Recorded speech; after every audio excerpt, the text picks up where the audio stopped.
All right, well, good morning, everyone, and welcome. Today's public workshop is scheduled to discuss advanced clean fleets regulation as a follow-up to the first board hearing held October 27, 2022. At the hearing, the board directed staff to discuss and make modifications to the proposed regulation to address stakeholder concerns. The goal of this regulatory effort is to accelerate the number of medium and heavy-duty zero-emission vehicle purchases to help achieve a full transition to zero-emission vehicles in California as soon as possible. My name is Craig During, and I am managing the efforts for the Advanced Clean Fleets regulation. I am joined today by several of my colleagues, including our branch chief, Tony Brazil, and our lead staffs, Paul Arnasia, Chris Franceschi, and Jessica Johnston. Did I get everybody? Before we begin, I want to let everybody know that this meeting is being recorded, and a copy of this recording will be made available on our website. The purpose of today's meeting is to solicit feedback on the preliminary changes staff made to the draft regulatory language originally released on August 30th, 2022, as part of the initial statement of reasons for this rulemaking. A copy of the draft regulation language is with our preliminary changes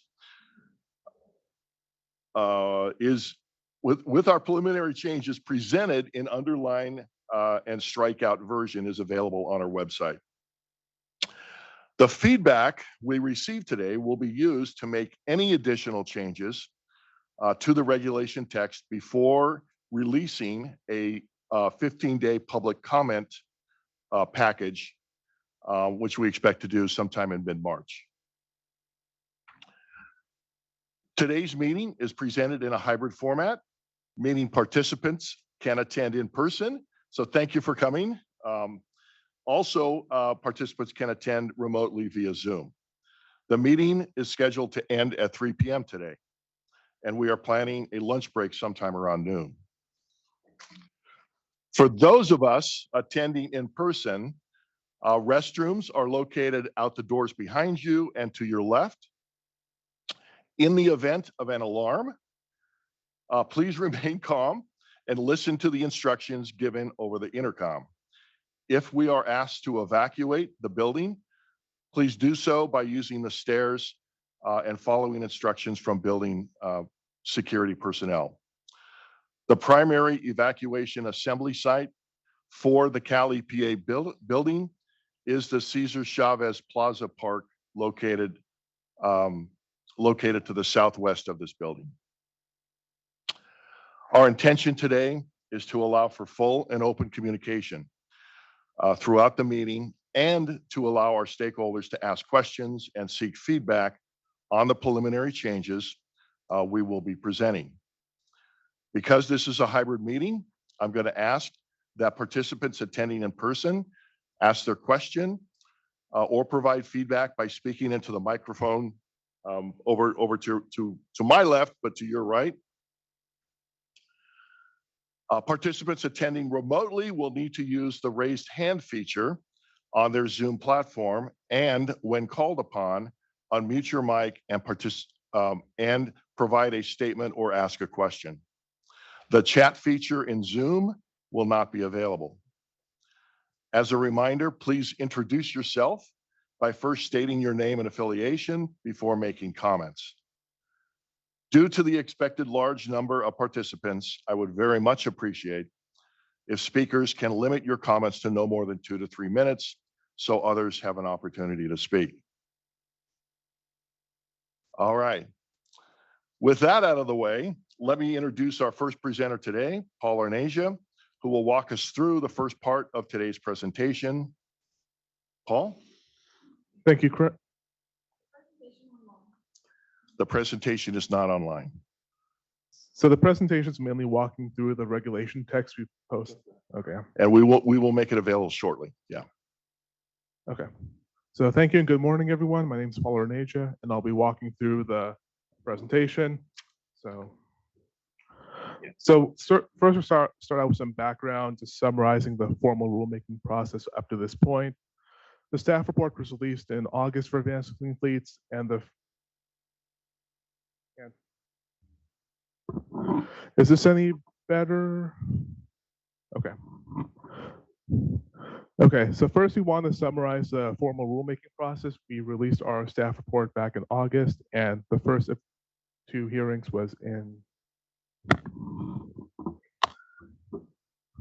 October. Since then, we've had a number of focused work group meetings and workshops on provisions for waste and wastewater fleets and infrastructure delays, as well as the ZEB exemption process. And over these past several months, we've had numerous meetings with individual stakeholders. Today, we'll be focusing on the revised language that we posted on February 3rd, 2023. We'll begin with some background, then provide an overview of the preliminary amendments and modifications staff made to the four main components of the regulation. Then we'll cover some provisions that are common across multiple components of the regulation.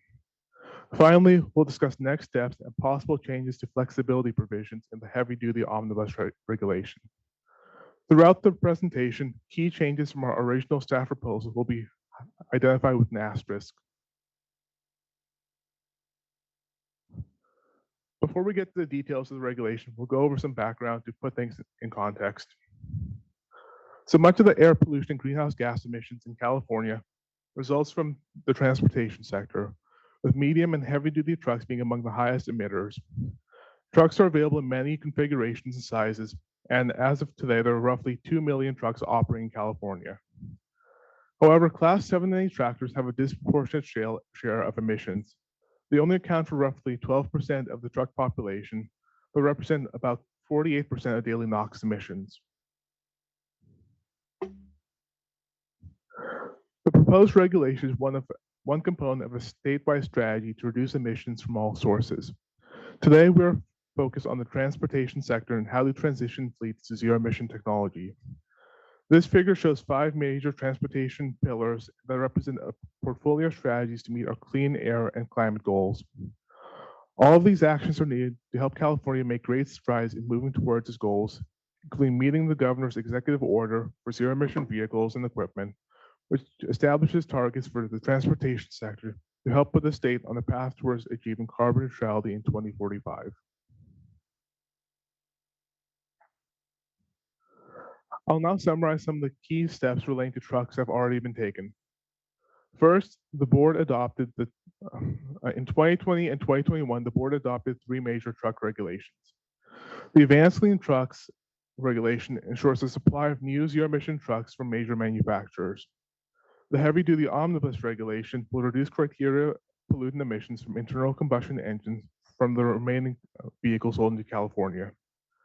And lastly, the heavy-duty inspection and maintenance program will ensure that combustion-powered vehicles and their emission systems are maintained and repaired in a timely manner. The proposed Advanced Clean Fleets regulation, highlighted in the red box, is the next step to drive commercialization of zero-emission vehicles and fleets that are best suited to lead the way. Finally, in September of last year, the board adopted a state implementation plan that includes the proposed Advanced Clean Fleets regulation and new zero-emission trucks measure, which emphasizes that more is needed to achieve federal attainment standards. As of today, nearly all existing diesel trucks have been upgraded to 2010 or newer engines because of the truck and bus regulation. The heavy-duty omnibus regulation kicks in next year. It will achieve the maximum feasible NOx reductions from engines. Under this proposal, CNG and diesel engines will meet the same emission requirements and be part of the same compliance pool because of average banking and trading. The heavy-duty maintenance inspection program will ensure that trucks do not become high emitters. These last 2 regulations mentioned achieve the maximum NOx and PM emission reductions feasible from internal combustion engines. Finally, the LCF Low Carbon Fuel Standard Regulation, or LCFS, which has been in place for more than a decade, continues to lower carbon intensity of transportation fuels to provide greenhouse gas benefits. Zero-emission trucks are one of the few remaining options to achieve more criteria and greenhouse gas emission reductions beyond what has been adopted to date.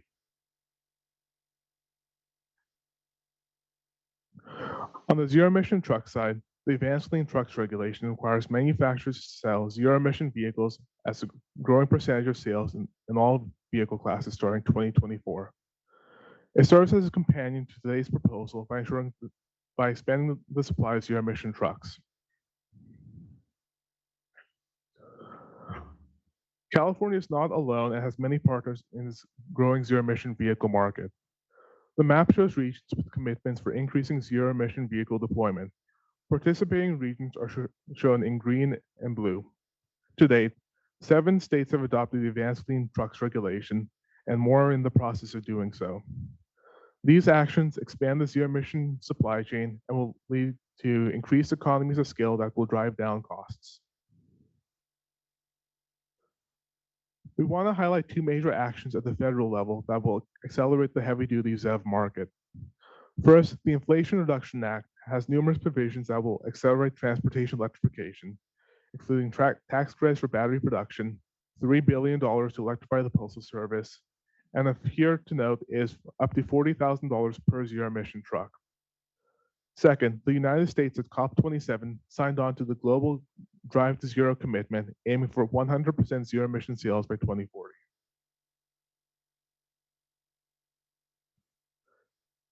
As of October 2022, there are more than 148 zero-emission vehicles available to order in the United States. These are available in every vehicle weight class category and in a wide variety of configurations. There are more than 500 ZEV models available worldwide. We expect more each year.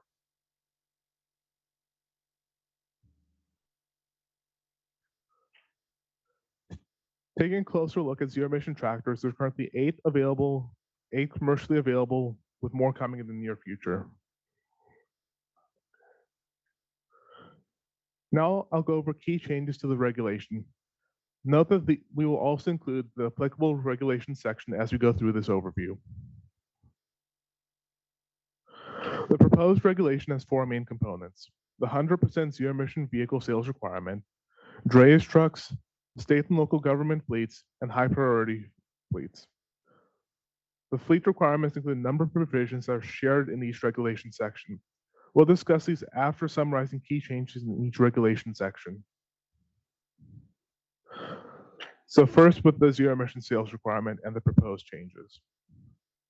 So staff proposed a 100% ZEV sales requirement, which is critical to meeting the state's carbon neutrality and air quality goals, as well as sending key market signals to the transportation sector. To meet board direction at the first hearing, staff have modified this by moving the requirement earlier to begin in 2036. So starting 2036, all sales of medium and heavy-duty vehicles in California must be zero-emission. Now I'll summarize the drayage truck requirements and some of the changes. These are in Regulation Section 2014. Here's a summary of the proposed drayage truck requirements that will result in full implementation by 2035. Legacy drayage trucks are compliant non-zero-emission vehicles that are registered with CARB before December 31st, 2023. These trucks will be required to visit California seaport or intermodal rail yard annually beginning 2024 to remain in compliance. Legacy drayage trucks can remain in the reporting system until they meet their minimum useful life threshold. In addition to requirements for legacy drayage trucks, beginning on January 1st, 2024, any truck being registered in the CARB online system for the first time must be zero-emission. For the revised drayage truck regulatory language, we will first cover the changes to the definitions and compliance and reporting provisions of the language that's unique to the drayage truck provisions. Later in the presentation, we'll discuss updated language on the vehicle accident provision, sales disclosure requirements, vehicle delivery delay extension, and infrastructure delay extension, which overlap across the drayage, high priority, and government fleet sections of the regulation.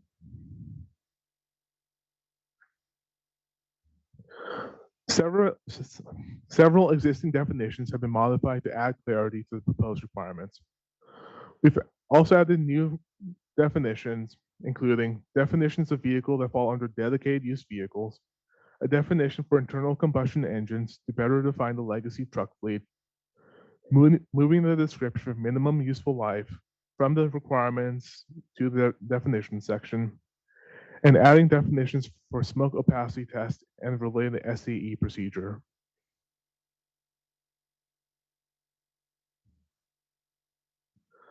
Staff also updated the compliance and reporting requirement language. Staff updated the reporting dates and process to clarify requirements and make reporting compliance dates consistent with other reporting requirements in this regulation. We also clarified the timelines and documentation for legacy truck odometer reporting requirements. Finally, we removed the physical reporting option and now require all reporting to be done electronically. Okay, now we'll shift over to the requirements for high priority fleets. This is section 2015. High priority fleets are well capitalized businesses that are well suited for electrification, including the federal government. The affected vehicles include Class 2B through 8 vehicles with a GVWR greater than 8,500 pounds, off-road yard tractors, and light-duty delivery vehicles, such as those operated for parcel and mail delivery. This language remains largely unchanged. High priority fleets must follow the model year schedule, which I'll discuss first. In January 1st, 2024, fleet owners must report which trucks will be part of the California fleet. Starting January 1st, 2024, all new additions to the fleet must be zero emission. In January 2025, fleet owners must also report odometer readings for trucks that are over 12 years old. Odometer meter readings are not needed for other truck types. Finally, any truck that's exceeded its useful life requirement must be removed from the California fleet. Fleet owners may also use applicable exemptions, which I'll highlight in a moment. This slide shows the schedule to remove legacy trucks from the California fleet at the end of its useful life for 18 years. However, if a tractor exceeds 800,000 miles, it will need to be removed from the fleet at the end of the year unless the engine is still less than 13 years. For all other vehicles, including yard tractors, the useful life will be 18 years regardless of miles. In this table, you can see that an ICE vehicle with a 2015 engine would continue to operate until 2033 before it would need to be removed from the California fleet. Any additions to the fleet need to be zero-emission vehicles. The slide lists some of the general changes that have been made. A significant change is made to add requirements to ensure that when any new internal combustion engine vehicle is added to the fleet, the engine must comply with California emission requirements. Other changes include adding an exemption from the regulation for manufacturers to test or demonstrate combustion-powered vehicles, clarification on how fleets can switch between compliance options, a longer time period to get a fleet into compliance after attempting a merger or completing a merger, and new language addressing late reporting.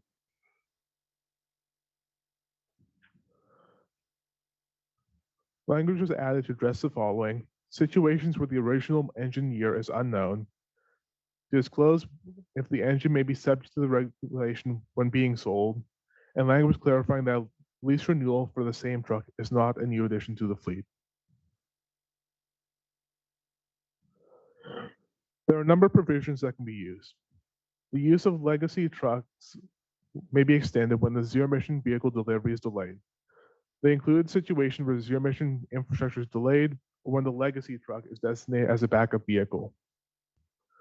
There are some exemptions to purchase new internal combustion engine vehicles that are certified to California standards. However, the exemptions will only be granted if the vehicle is near the end of its useful life, meaning it has more than 700,000 miles or is at least 16 years old. We'll discuss the mutual aid exemption and accident provisions a little bit later. And this finishes the overview of the model year schedule. Before I describe the ZEV milestone option, I'll discuss the requirements for state and local government sections as defined in section 2013.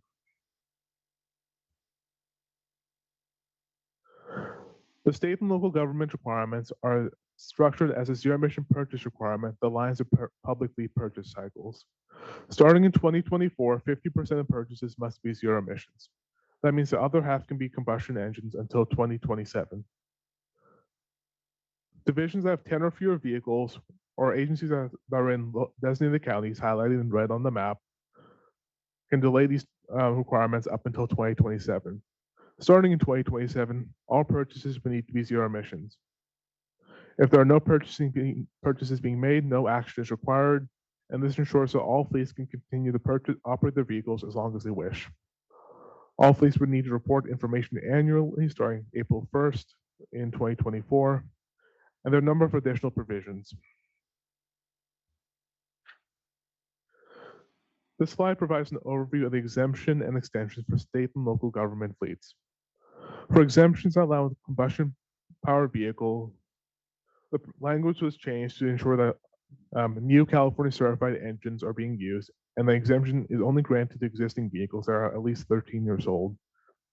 The backup vehicle exemption was changed to allow for the purchase of a used combustion powered vehicle to be designated as long as it has a 2010 or newer engine.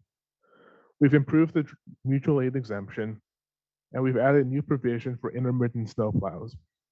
The infrastructure delay provision also applies here and will be discussed later on as well. General changes are made to exclude transit agencies and their maintenance trucks until January 1st, 2030 to keep their focus on transit buses. Changes were also made to the joint compliance option to clarify that individual divisions may comply separately using the ZEV milestones option if desired. And finally, more flexibility was added to allow state and local government fleets to comply using the ZEV milestone option, available originally only to high priority fleets. To use this option, fleets must report their intention before January 1st, 2030. Okay, now I'll move on to cover the ZEV milestones option. This compliance option is now available to both high priority and state and local government fleets. The ZEV milestone option requires a certain number of vehicles in the overall fleet to be zero emissions by the key milestone dates. As you can see in the table, the schedules are based on the type of vehicle. The schedule accounts for the vehicle's suitability for electrification.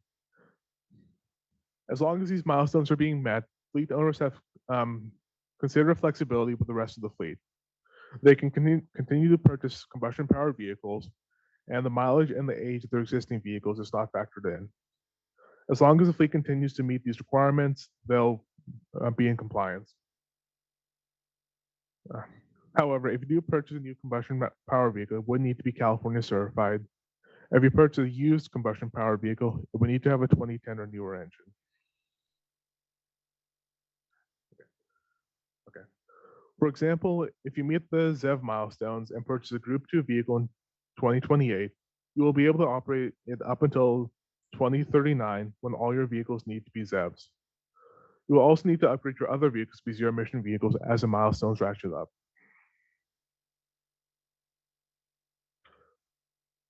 This slide illustrates how the zero-emission milestone schedule is applied to a mixed fleet of 100 vehicles. Note the number of ZEVs is shown in the bottom row. This fleet needs 6 ZEVs by 2025 and 17 by 2029, and it doesn't matter which types of vehicles there are. They have flexibility to choose which 6 ZEVs between the different categories they can choose to electrify. Using the same fleet from the prior example, this shows the number of zero-emission vehicles in the fleet as a bumpy line with the shaded area shown in blue. This example achieves 50% zero-emission vehicles about 10 years from now and 100% in 2042. Overlaid is a line showing a complete 18-year purchase cycle and a 13-year purchase cycle for comparison. A fleet holding onto their vehicles for the full 18 years, shown in the blue dotted line, will also be electrified by roughly 2042. And a fleet with a quicker turnover cycle would reach 100% zero emissions sooner, as shown by the solid black line.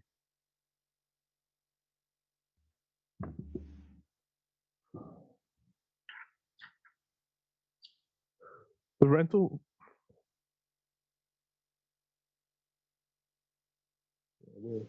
about to begin. Okay. With this compliance option, there are a number of few ways in how exemptions and extensions are addressed. Exemptions to purchase new internal combustion engine vehicles will only be needed if a fleet vehicle is not readily available as zero-emission vehicles cannot otherwise meet the zero-emission targets. In other words, if you have 80 vehicles are readily available as zero-emission vehicles, and 20 of them may be more challenging, you would not need exemption for some time. The relevant exemptions are listed under the first bullet. Now, if a fleet owner experiences an infrastructure delay or vehicle delivery delay and qualifies for either of these exemptions, we would account the vehicle to be replaced as a zero-emission vehicle temporarily, so the fleet owner would remain in compliance until the zero-emission vehicle is delivered and ready to operate in the fleet. For other provisions, the vehicle would be excluded when calculating the number of zero-emission vehicles to meet the milestone. Transient rental vehicles and wastewater provisions are different, and we will discuss those a little bit later. Other provisions that can be used include the zero-emission purchase exemption, daily usage exemption, the vehicle delivery and infrastructure delay, backup vehicle exemption, and mutual aid exemption. Have this. The rental vehicle provision applies to rental fleets using the ZEV milestone option and allows for a smooth transition to ZEVs for highly transient interstate fleets and rental fleets. No significant changes have been made here. Okay, and that covers all the provisions that are common to each of the main the main concepts of the regulation. After this is a shared language, we'll be stopping here, so. Okay, for those of you in the room, we'd be happy to take comments. Because I do see quite a few people here, I anticipate there's also a number of people online. If your comment is essentially the same as somebody else's, if you just refer to their comment and say, yeah, you're supporting their comment or agree with their particular comment. So we're pausing here. The shared provisions that we touched on are mostly the extensions and how you qualify for those. We'd be happy to take any comments and questions now. And so if you come to the microphone, identify yourself, name and affiliation, we'd appreciate that. And then we'll go from there. And then after some period of time, we'll shift to taking comments from people who are online.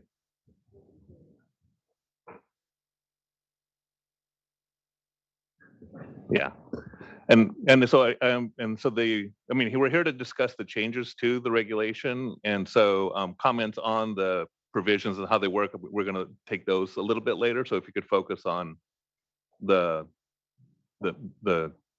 standard portion or the main portion and issues of the regulation, we'd appreciate that.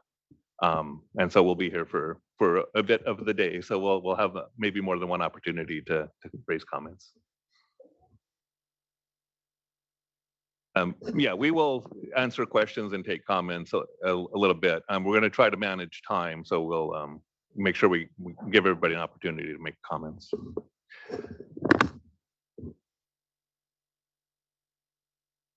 Go ahead, Dave. My name is David Rentschler.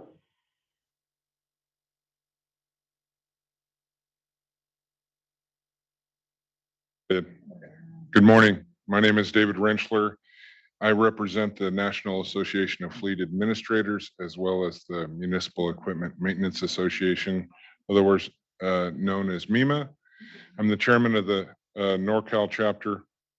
We have 283 members and represent 76 government organizations with over 70,000 vehicles and equipment. I also am the fleet division manager for the city of Fairfield here in California. So I wanted to talk a little bit about funding. Funding for doing electrification infrastructure is a little bit on the light side. So we've been, as you know, we've been working on our plan for over 2 years. We're at the design phase. We've got our pilot project done. And we now have the rough order of magnitude for 3 different phases. The first phase is for our transit buses that we have on order right now and some of our public works vehicles and equipment. We do have some off-road electric equipment as well as some on-road. And we have 8 buses coming. So our phase 1 is to put in 9 DC fast chargers for heavy duty equipment, which are larger than normal automotive ones, along with some level 2s for some of our medium duty. That phase 1 is $48 million for our corporation yard. And the city of Fairfield's corporation yard is in a disadvantaged community. So we have applied for many grants. We've received 14 million in federal grants at this time, and a small amount in state grants. So that leaves us a $34 million funding gap. That's pretty tough for a disadvantaged community to try to come up with those funds.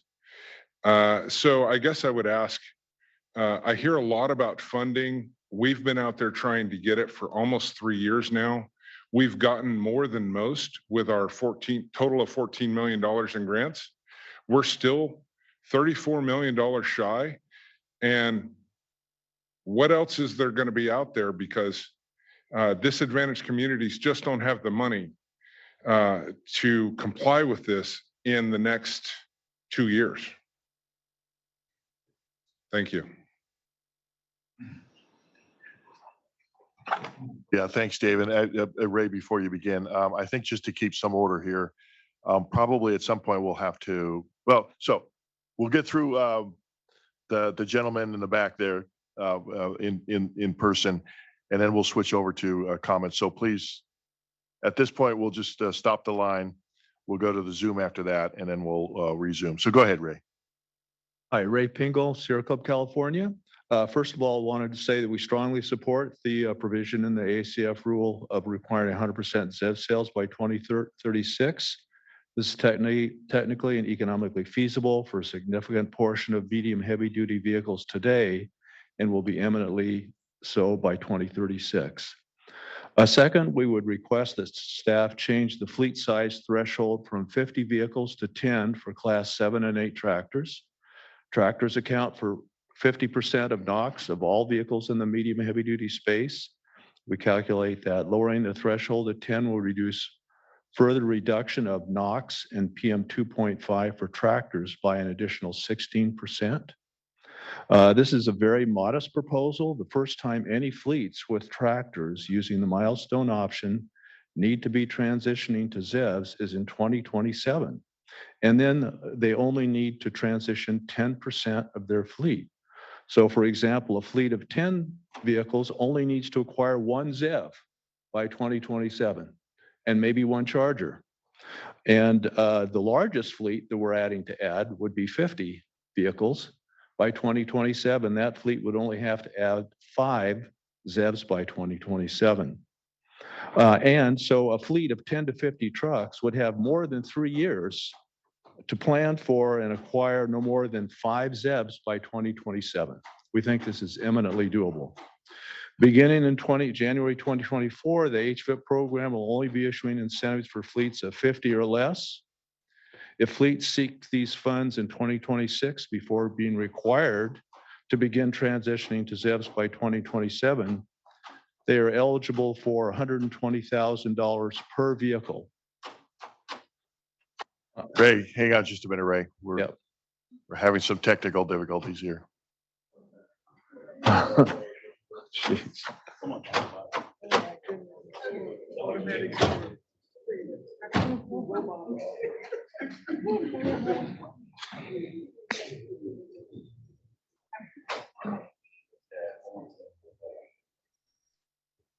We're good?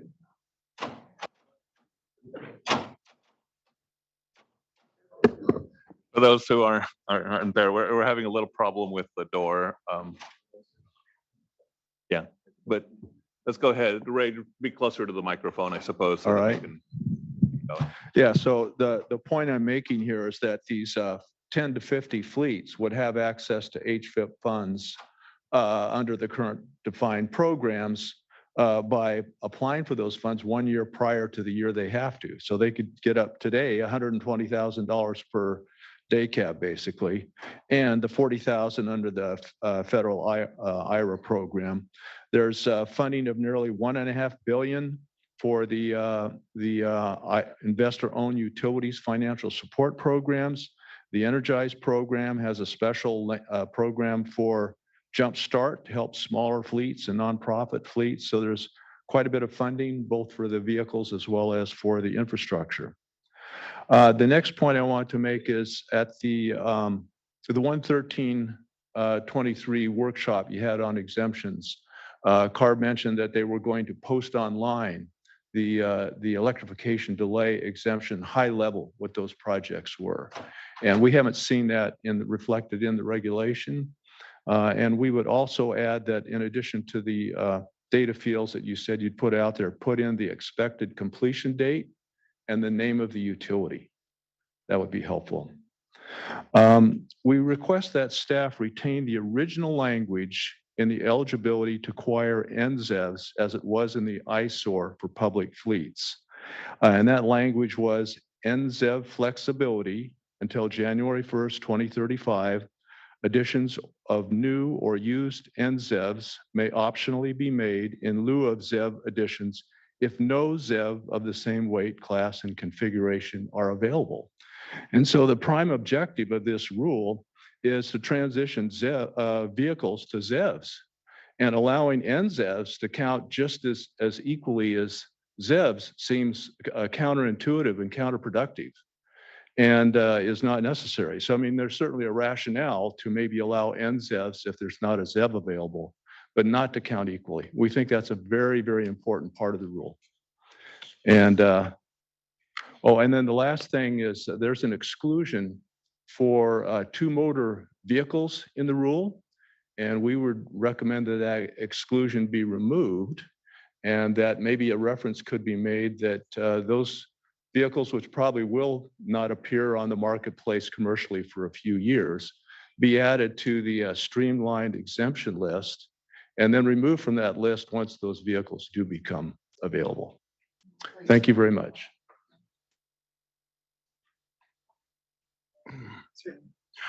Good morning, Tim Cromartie with the Environmental Justice League. At the last public workshop, we highlighted the need for a best available technology requirement in the regulations in the event electric vehicles are unavailable for purchase when needed. We can find nothing in the regulations posted online, either in those for high priority fleets or those for local governments directing fleet operators to purchase best available technology vehicles in the event electric vehicles are not available. We must again emphasize that without a best available technology requirement, if electric vehicles are unavailable for purchase, fleet operators will be allowed to continue operating diesel vehicles, and the most vulnerable communities will continue to suffer the negative health impacts associated with asthma, cancer, and other respiratory ailments. Our question is such language going to be added to the regulations? And if so, will that language be shared with the environmental community? So Tim, we did exactly that, and it is in the regulation as we posted it last week. We didn't use those words exactly, but the language was modified to, in essence, say that you buy the cleanest available combustion engine, which is a California certified engine. Can you share with us where that language can be found? Yeah, well, staff will identify the particular sections, but it does exist in the public fleet section. Or I've got the number for public. I ask only because I specifically went over the ZEV availability portions in both those regulations. I was unable to find it. Under state and local governments, it's 2013 S. Wait, what page? Page A117. And I'll find the high priority one in a minute. Thank you. I've got the high priority here. It's page A220, and that's section 2015R. Thank you. Thank you. Hi, my name is Zoe, and I'm here on behalf of Green Tech, and I support the Environmental Justice League and calling for a requirement that fleet operatives buy trucks with the cleanest available engine technology when they replace their trucks, because there may not be enough electric heavy truck vehicles or sufficient infrastructure to support them by 2045. Thank you.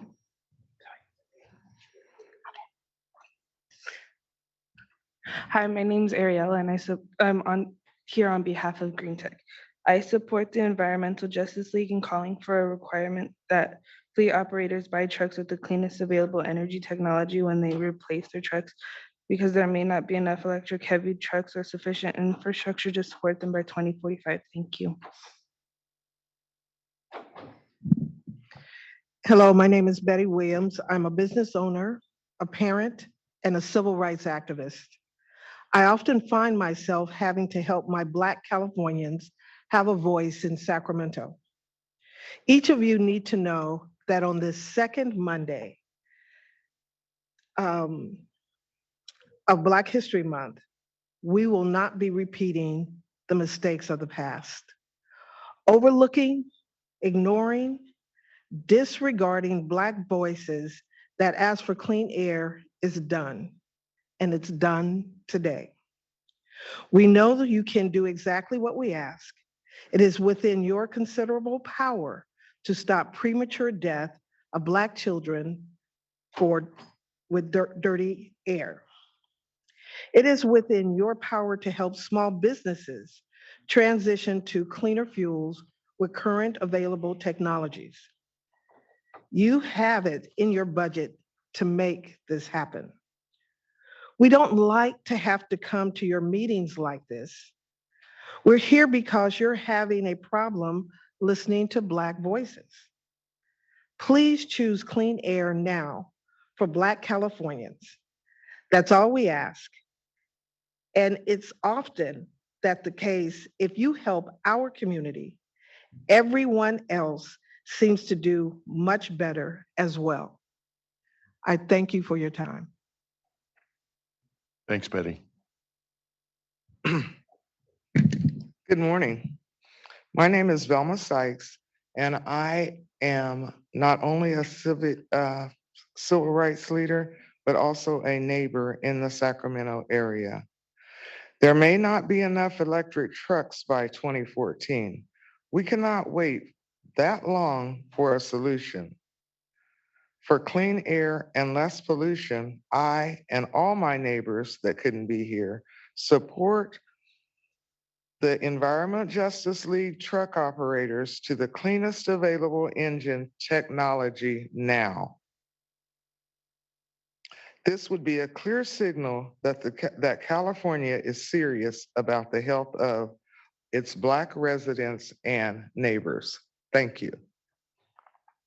Thanks. I'm Yvonne Haribo. I'm also an activist, and I have a question. You say that you're working on the transition by 2045. What is the actual start date? And explain, it says we're feasible. So what do you mean by we're feasible? Would there be grants for small truck businesses and for Black truck businesses as well? And I understand this is going to be mandated. Will you give them a certain time to be able to transition over to electric trucks?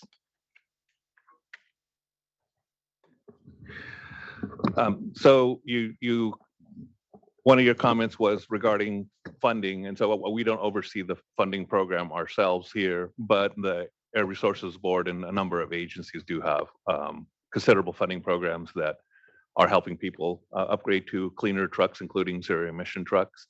And so those programs, or I encourage you to participate in those planning meetings, because they do lay out, here's the strategy and where funding will be allocated and the eligibility and how to do that the best way, including how to get the benefits specifically in disadvantaged communities, for example.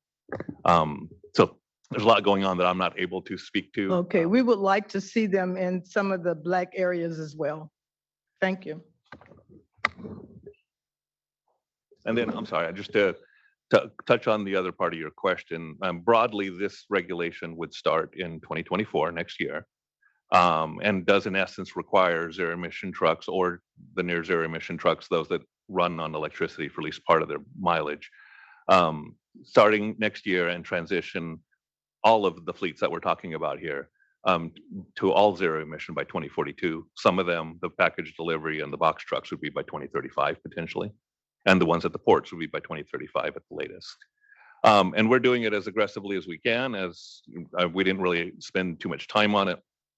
The legislature established a minimum useful life for trucks, and so we can't require anything to be done before the end of that useful life. But I also want people to recognize that the regulations we did, 12 years ago, today requires all the diesel trucks to have a 2010 or better engine. And so that just got implemented, and now we're going to try to transition most trucks to zero emission. And then we aren't covering the smallest businesses in a lot of the categories in this regulation, but the board's already committed to in our state implementation plan to get even more benefits that we do need to figure out a way to get all trucks to zero emissions by that same basic time frame. And so we're on schedule to come back with another regulation by 2028 to get everybody to zero emission, including the smaller truck owners. Okay, now you said as far as the monies and how they're gonna go, and who they're gonna go to, would there be another meeting letting us know who are these monies will be allocated to? Yes, I mean, I know there will be more meetings. I don't know when. Generally, the ARB's pot of funds, we develop essentially a 3-year plan that kind of lays out here's what you can expect over time. Some programs, the funding is allocated each year, so we don't know exactly how much will be available, but the priorities are set out. And the board does discuss that, and the board makes decision. One more thing, it will be publicized. Yes, yeah, Yeah, the funding plan is published every year, and usually it's finalized in the November timeframe, and we work on it every year throughout the year to get to that final November document. My name is Alianne Murphy Hassan, and I'm just to say that we support our previous cohorts and neighbors who spoke before. appreciate that. Thank you.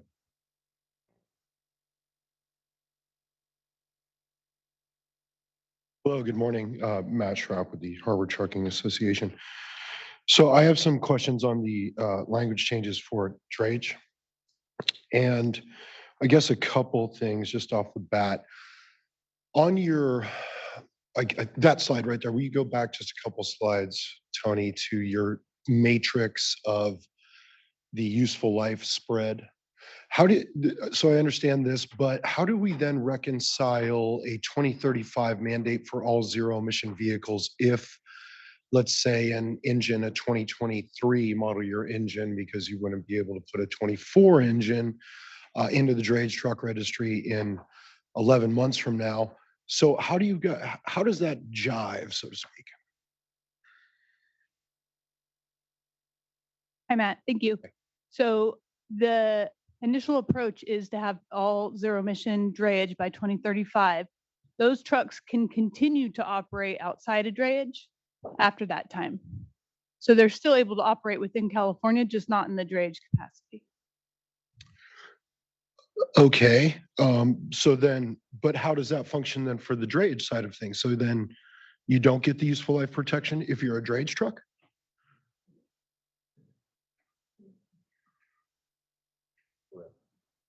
Yeah. Yes, sorry, I didn't hear it. So go ahead, Tony. No, I mean, I think as she described, the legislature establishes minimum useful life to operate a truck in California. So that wouldn't change that it could be operated in California, just it wouldn't be going into the more sensitive areas, into the intermodal, the ports and intermodal rail yards. So they're not being prevented from operating in California. They would meet the model year schedule and continue to operate until 2042, but just not going into those ports and rail yards. I didn't realize that code section actually just differentiated between subsections of the fleet in California, but I guess that's neither here nor there. Next question. You guys included some type of disclosure that truck owners are going to have to give to truck operators. So I own a fleet, I employ drivers, I own the trucks. These folks, men and women, drive for me. I need to now include a disclosure in their hiring contract that says drayage trucks with a DVWR greater than 26,000, yada, yada. may be subject to CARB Advanced Clean Fleets regulation. Why is that? Why do I need to give a disclosure to a driver of a vehicle that I own? Okay, if you're the vehicle owner and the owner of the company, then that wouldn't apply there. It's if you're a broker, motor carrier, or others hiring someone, generally a third Says party. drayage truck owners must provide the following disclosure in writing to drayage truck operators, either in the hiring contract or agreement as an addendum to the hiring contract or agreement. So maybe it's a typo. Just written differently. All right, we'll take that back and see Okay. what changes we need to make there. Great. Next question here. You guys originally in the previous language, you did say that, you know, anyone who dispatches a drayage truck is going to have to keep date and time records, right? You guys have added an hour and minute. So I'm curious, in your, I guess, I don't know when you're going to address this, but effectively you're requiring people to do some type of TMS software to be able to document that, archive it, and maintain it for 5 years so that you can provide that to ARB within 72 hours of an enforcement demand. So I'm just curious, is that the motivation? You guys are trying to get everybody into TMS software?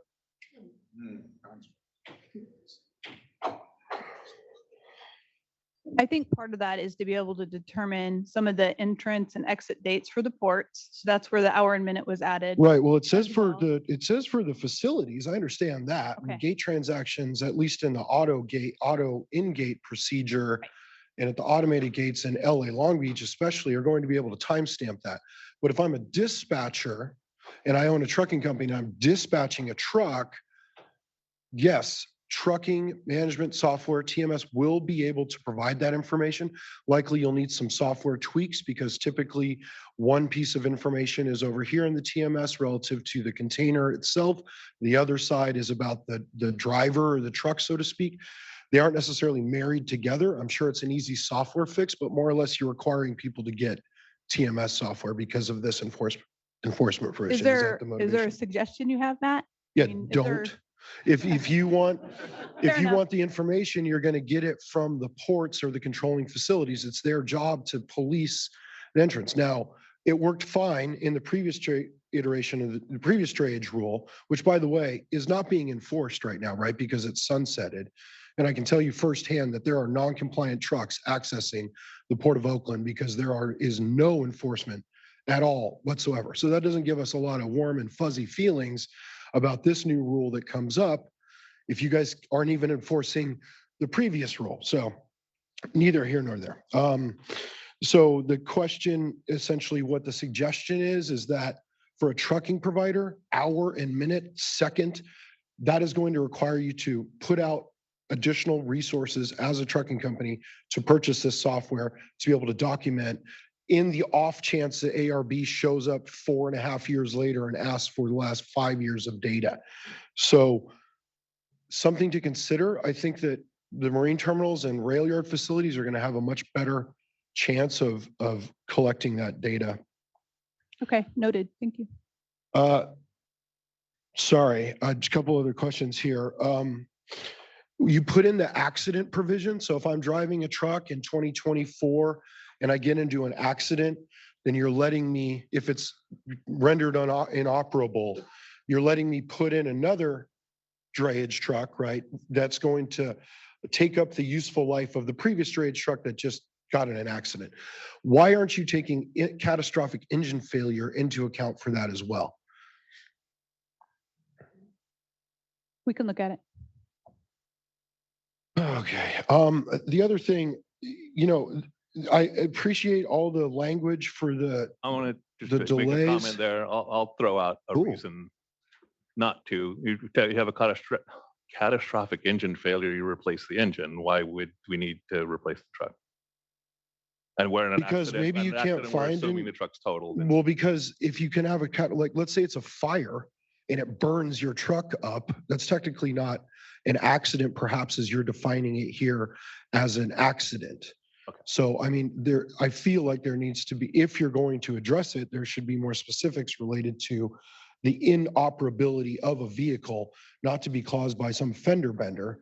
And yeah, and speaking of repowers, all of those people who repowered, the ARB sent them that letter that said, hey, you can repower to be in compliance. Basically, the new engine doesn't do anything for them under useful life. They're going to go on the vehicle mileage as well as the 1 year older than the vehicle model year, right? So replacing the engine, what's the difference? Why can't I go and get another vehicle if I have useful life availability? If my truck breaks down and it's not worth, it's better to get a new truck. So just something along those lines. And again, on the infrastructure side of things, for the construction delay, you guys say that you need to send a letter to ARB explaining the reason for the delay and why retail, quote unquote, retail infrastructure can't be used. But there's no provision for people who don't have the capability for installing their own infrastructure and must utilize retail. So there's no exemption for that. Is that correct? If you're exclusively needing to rely on retail infrastructure, whatever that looks like in the future, there is no delay for you. You're basically SOL, as the old saying goes.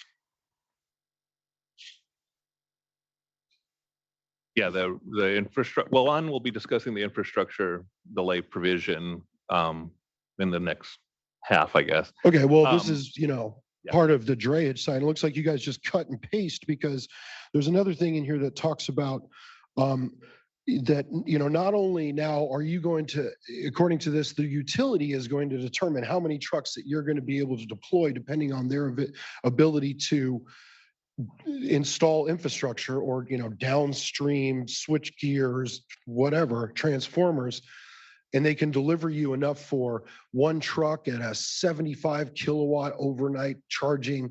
And I have to purchase that truck and that charging infrastructure in order to be able to take advantage of a delay by the utility. Yeah, so, we'll cover that one a little later. And just again, for people who maybe are a little less familiar with the regulation, there are provisions in the example that we're discussing now of if your infrastructure is going to take longer to put in, then we have some basic minimum criteria to qualify for an exemption like that. And that would apply for the public or the state and local government fleets. It would also apply for the high priority fleets and would apply similarly for the. Great. I won't part. belabor So this then. the language is very similar, not always identical, but we'll be discussing those qualifications and looking to keep them as uniform as we can in the different parts. Okay, because on that line, and I think that this is my last question. You talk about a zero emission vehicle phase-in requirements for the next 10 years, and this is in the drayage portion of the rule. Is there some phase-in for drayage trucks?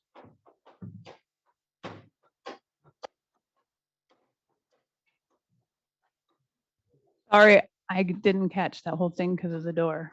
Right. It does also, this is funny, I'm so it doesn't sorry. give us a lot of warm and fuzzy feeling also that, we're talking about a multi-trillion-dollar regulation and, we can't control the door.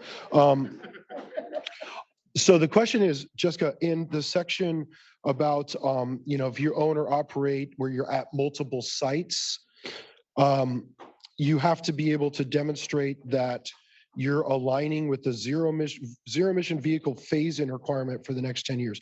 So is that just like a cut and paste from the high priority fleets into the drayage section? Yeah. Or? So you're correct, Matt, that we have essentially the same requirements across the board. So we wanted to make sure. There are two different rules though, really, because. Correct. So, but the way the infrastructure was designed, the infrastructure delay, is that we would have the same provisions on both sides. So if you have a suggestion that you think that may be more appropriate for drayage, we're open to that still.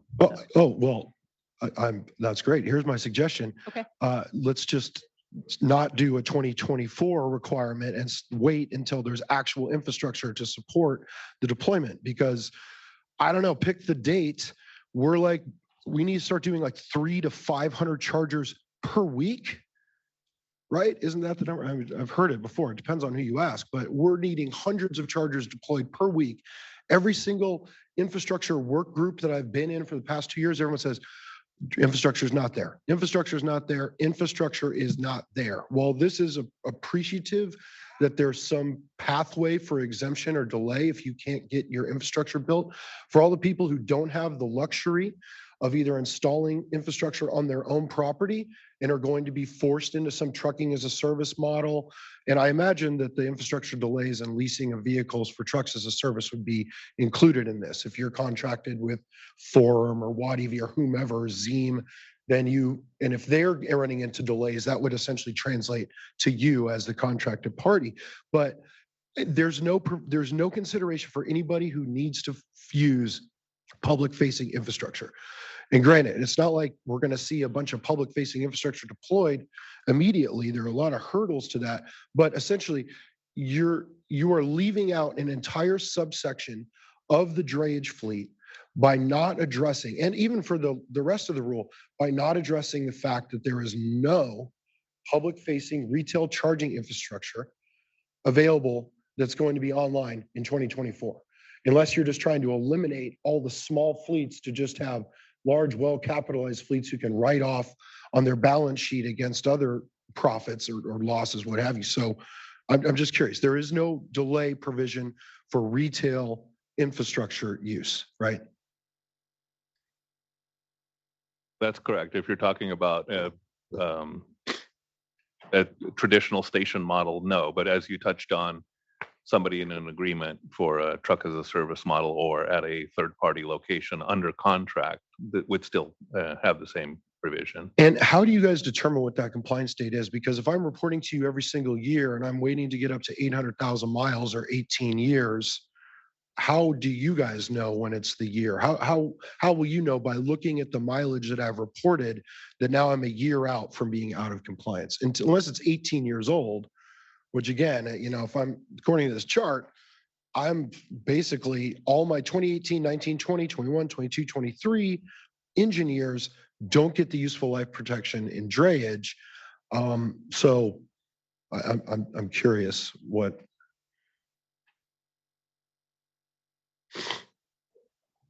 All right, well, it's fine. So thank you.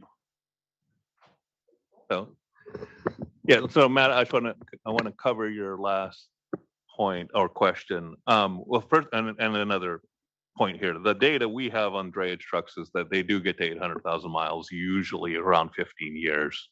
Obviously, some earlier, some later. The way we structure the regulation, both in the drayage and the high priority part, is that when you exceed your miles, you have until the end of that calendar year to then replace that truck. So if you're at 750 when you report in February or January, I can't remember the exact date, then odds are you're probably going to exceed it by the end of the year or sometime during that year. But that way, it's also more predictable for the truck owner to then say, okay, I can reasonably estimate that I'm going to exceed the miles in June or whatever. So that gives me until December in essence. And then obviously truck owners are going to have a pretty good idea what their typical miles are going to be, and be able to make their decisions knowing that things do fluctuate, but that's the way you have to make your business decisions. Good morning, Tanya Derivi with WISPA. Thank you for hosting this workshop on the pre-15-day language. I have a couple of questions and a comment. One question is, in mid-March, I believe you said we would see the final 15-day language. Is that also going to include additional supporting information like an updated ISOR or EA, given the change on the ZEV sales requirement from 2040 to 2036? And given that the first board hearing included testimony by other states that presumably would want to adopt this proposed regulation, although we didn't see any indication in the last round of ISOR or EA about a preemption waiver request to the federal EPA.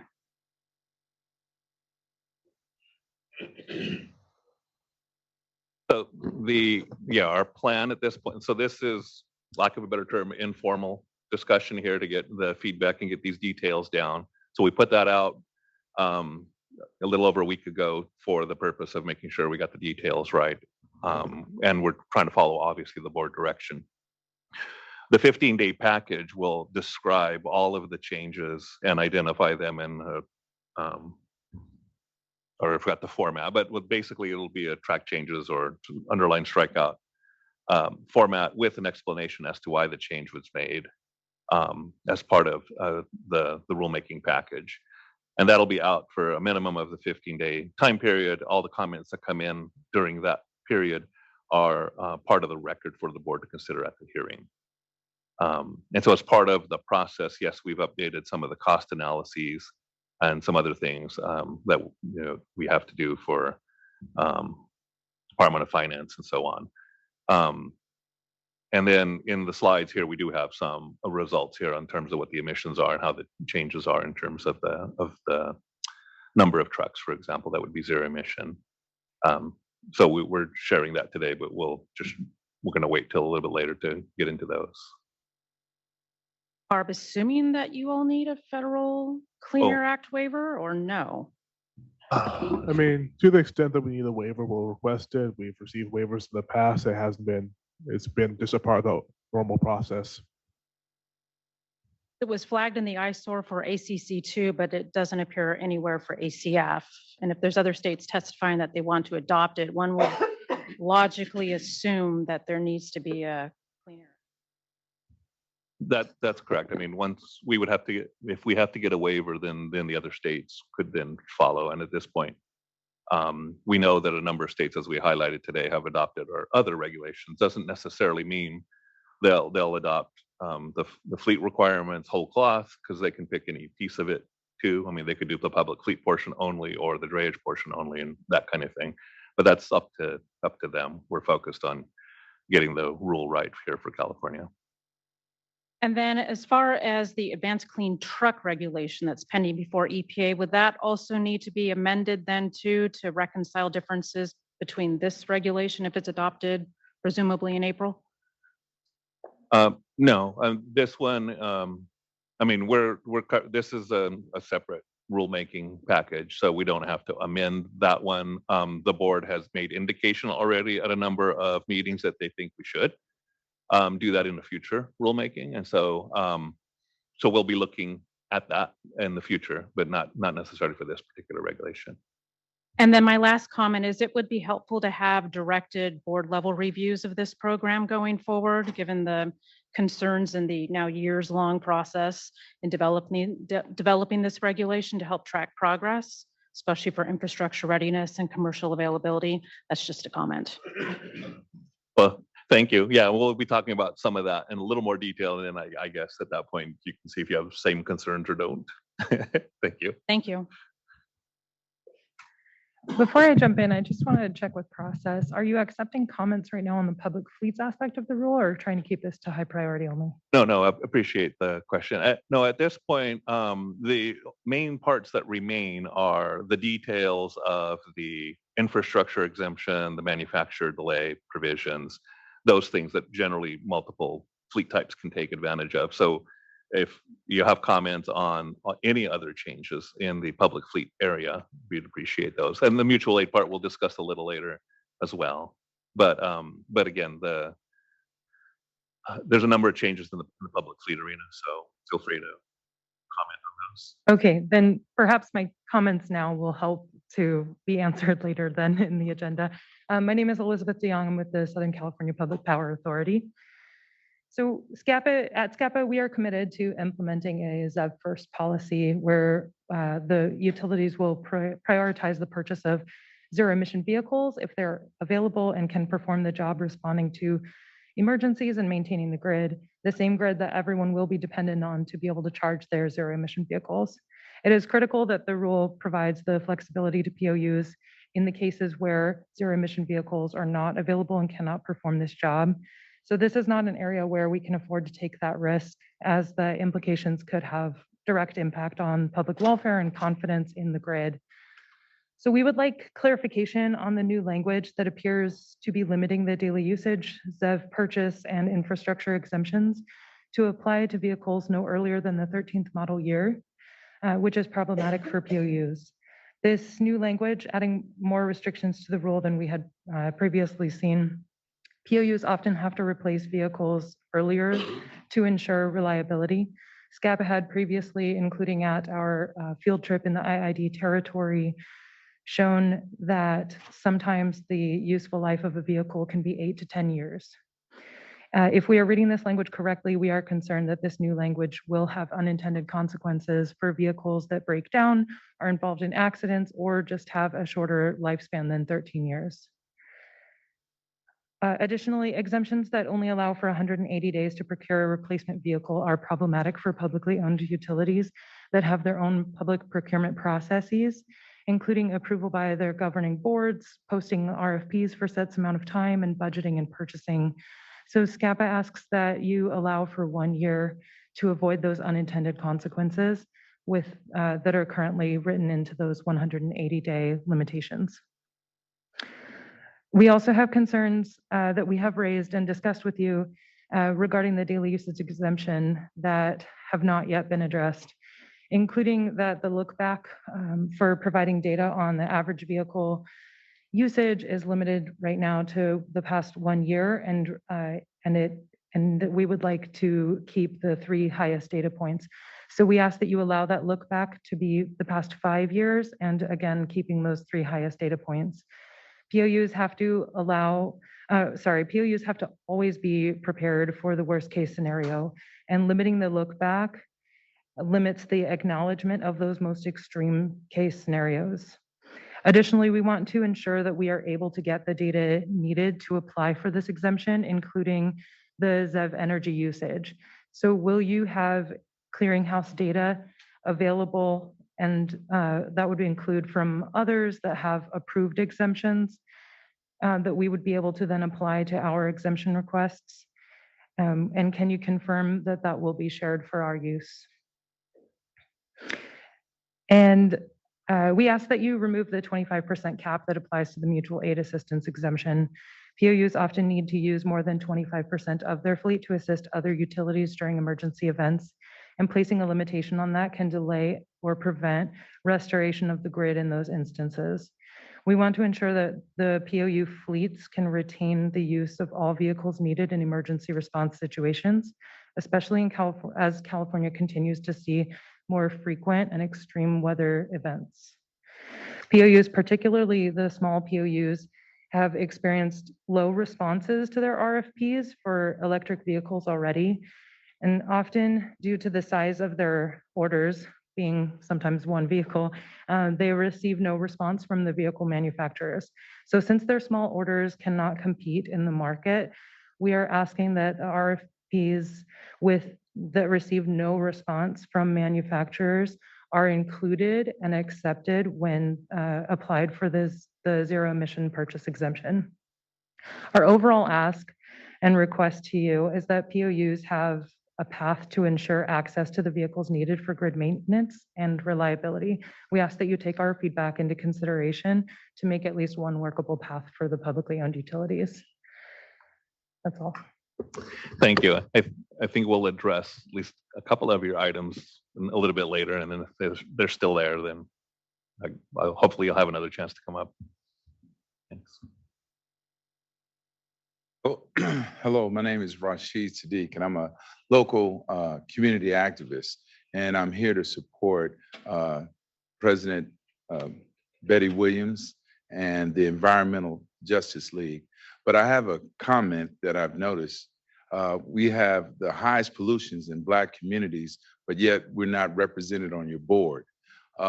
This meeting here today is almost disrespectful because it's at a time that the working class cannot participate.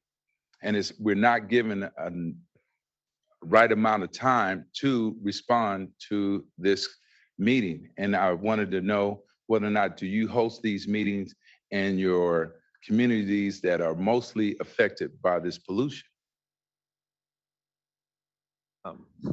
Today's meeting I would consider a little more technical than others that we've done, but we've done a fair number of community focused meetings on not just this one regulation, but what we're doing for trucks broadly. And we've done many of those in the evenings so that people can participate.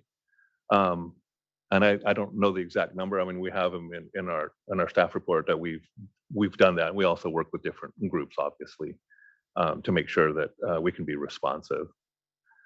Well, I feel offended that our communities are most affected by pollutions, but we're not represented on your board.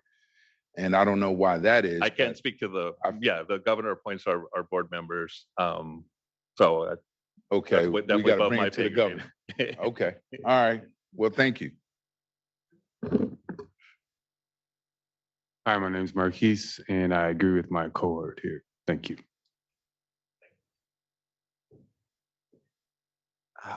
Hi, my name is Caden and I'm representing Green Tech. There might not be enough electric heavy trucks or sufficient infrastructure to support them by 2045. I support the Environment Justice League in calling for a requirement that fleet operators buy truck with cleanest available engine technology when they replace their trucks. This would protect our most vulnerable communities who are breathing in diesel emissions today. It would also be clear signal that California is serious about protecting public health under any scenario. Thank you. Good morning. My name is Nicole Pearson, and I'm here in support of the Environmental Justice League. I am a resident here of California. However, my lineage is from Louisiana, New Orleans, and I'm pretty sure you guys have heard about that 85-mile stretch toward Baton Rouge called Cancer Alley. So I do have family that live there and affected by the massive environmental pollution in a predominantly Black and brown area.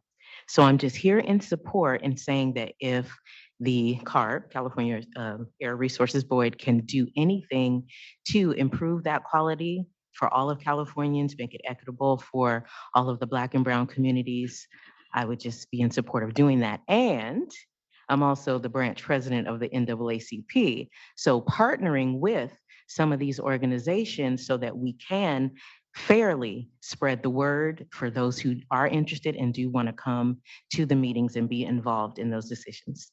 Thank you. Good morning. My name is Frank Harris. I'm with California Municipal Utilities Association. Our organization represents the bulk of the publicly owned electric utilities, just serve about 25% of the state's load, and public water and wastewater agencies that serve about 75% of the water customers of the state. And so a few of the comments that my colleague Elizabeth mentioned, I just wanted to support. One in particular, you mentioned you're going to be talking about mutual aid later on, so I won't go too deep into that, but the 13-year addition, that just imposes a further restriction, which actually kind of moves us in an opposite direction of where I thought we were going after the October meeting. I can give a quick example of this. It's particularly difficult for smaller fleets. If I have a fleet that has one Vector truck, I've already talked to them and they tell me they tend to try to replace those more rapidly because they can't afford for that thing to break down because they only have one. If you got 30 of them in your fleet, well, maybe you can live with it a little bit easier. But that 13-year restriction is, that new 13-year restriction seems a little arbitrary. I'd like to have you folks reconsider that. And also in terms of, I know we're going to talk about the mutual aid issue later. One other point that Mr. Young made was on the 25% cap. This is also something, particularly with my smaller fleets, they just don't see being able to make that work for emergency response in their areas. I have actually only heard from one of my fleets, only one has confirmed that the 25% they think they can make that work. None of the others have told me they can make that work yet. So I'd really like to, I appreciate some of the changes that were there, phasing in the threshold is an improvement. We think it should phase in a little bit. We should start a little bit lower. I mean, if you need an emergency response vehicle, you need it, particularly with smaller fleets, irrespective of whether or not you've already hit 25%. So I would really like to have you folks reconsider that. a few other points really quick on daily usage. Again, as was already mentioned, moving off to 12 months more appropriately recognizes the procurement requirements of public agencies. Also, the 10% threshold, it's lower than the mutual aid threshold, but nonetheless, and again, particularly with smaller fleets, if you need a specific vehicle and you are going to try to acquire it through a daily usage exception because in spite of what's available, it doesn't serve the duty cycle, whether or not you have 10% already in your fleet doesn't really get to the question of whether or not what's available will work for this specific task. My members are fully supportive of the rule. Actually, we've been meeting with you quite a bit. We have two main concerns: availability and emergency response. And we've been talking about that quite a bit. We've kind of moved away from talking about cost, although many of my members kind of yell at me about that. But these are issues that we really need to be able to come to some sort of resolution on in order for us to be able to get out there and reestablish service during an emergency, whether it's fire, storm, tectonic emergency.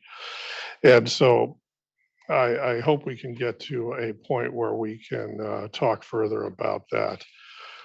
I have some other things that I wanted to talk about. As I said, on infrastructure delay and mutual aid, I'll wait till we get to that. One final point on daily usage. The regulation stipulates under the fleet specific, I'm sorry, the purchase exemption, excuse me. The fleet, it's a very complicated rule. Under the fleet specific purchase exemption, which we welcome, there's one element to that that is troubling to us, and that is checking in with manufacturers.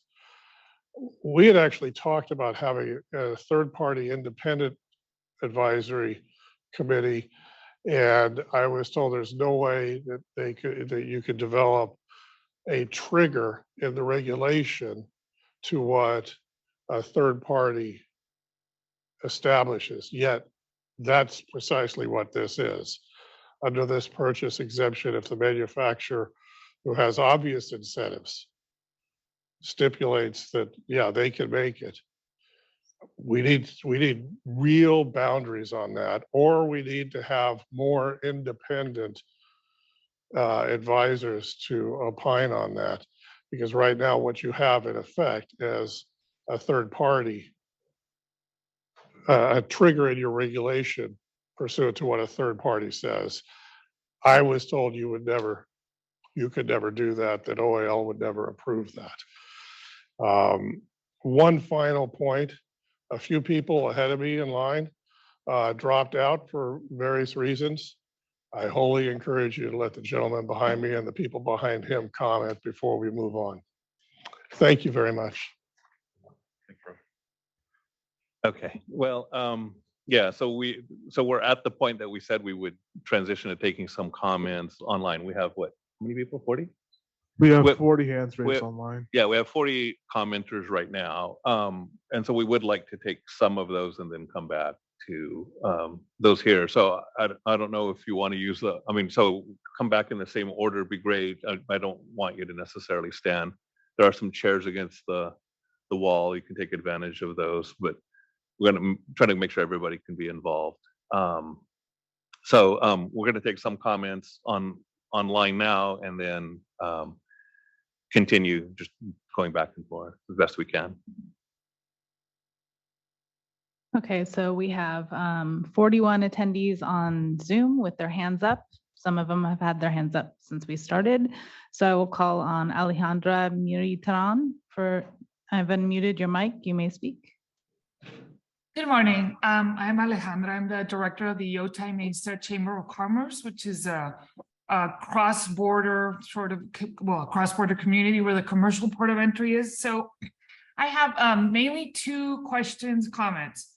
One is I noticed one of the changes is related to the vehicle delivery delay, but I don't believe it includes one concern that we brought up at the last hearing, and I know we brought it up with CARB separately, and they said to bring it up at this hearing. So let me try to articulate it.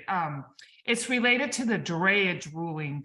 So because of COVID and all kinds of supply chain delays, our truckers, many of them, have purchased natural gas trucks to comply with the truck and bus rule, as you well know, and as it was mentioned here.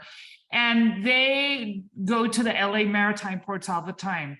And for example, these trucks, they would like to add in the CARB online maritime system, but they're unable to because these trucks are delayed, but they're not zero emission trucks. So I don't believe the changes that you referenced are related to them. What we've asked is if they already purchased these trucks, natural gas trucks, and they're delayed because of supply chain issues. And for example, they will be delivered, let's just say, for example, November 2024. How would they be able to add them to the online maritime system? As it is, they can't. So what we're saying is, can you add something, or maybe it isn't, I just didn't understand it when the changes were explained. How can you include these trucks that have been purchased that would like to be added to the online maritime system, but they're not able to do so because they don't have like the license plates, the details, because the trucks have not been delivered?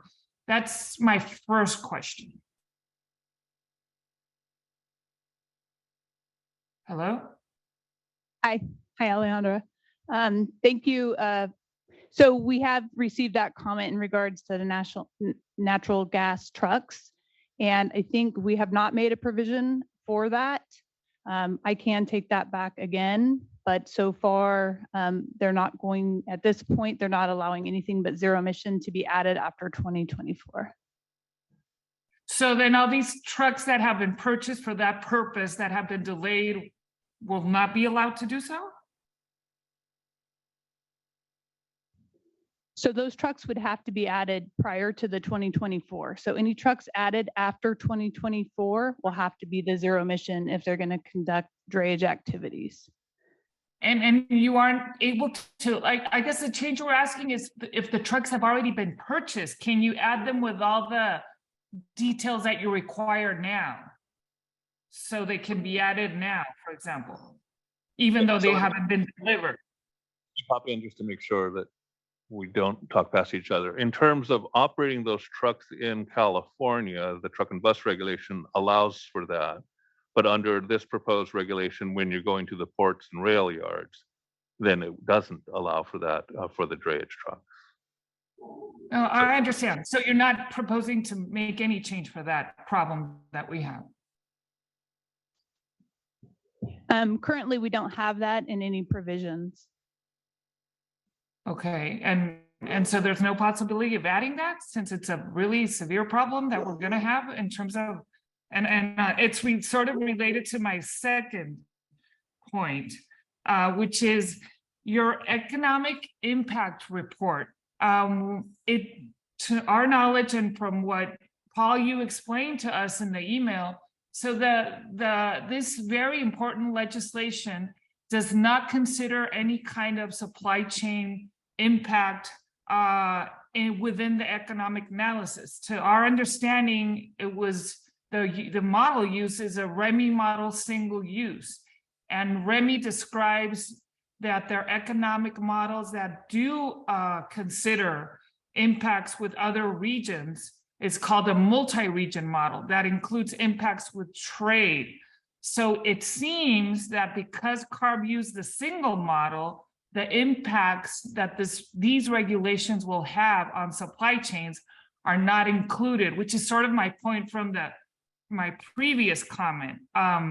Is there any plan to, for example, do an economic study that does include trade?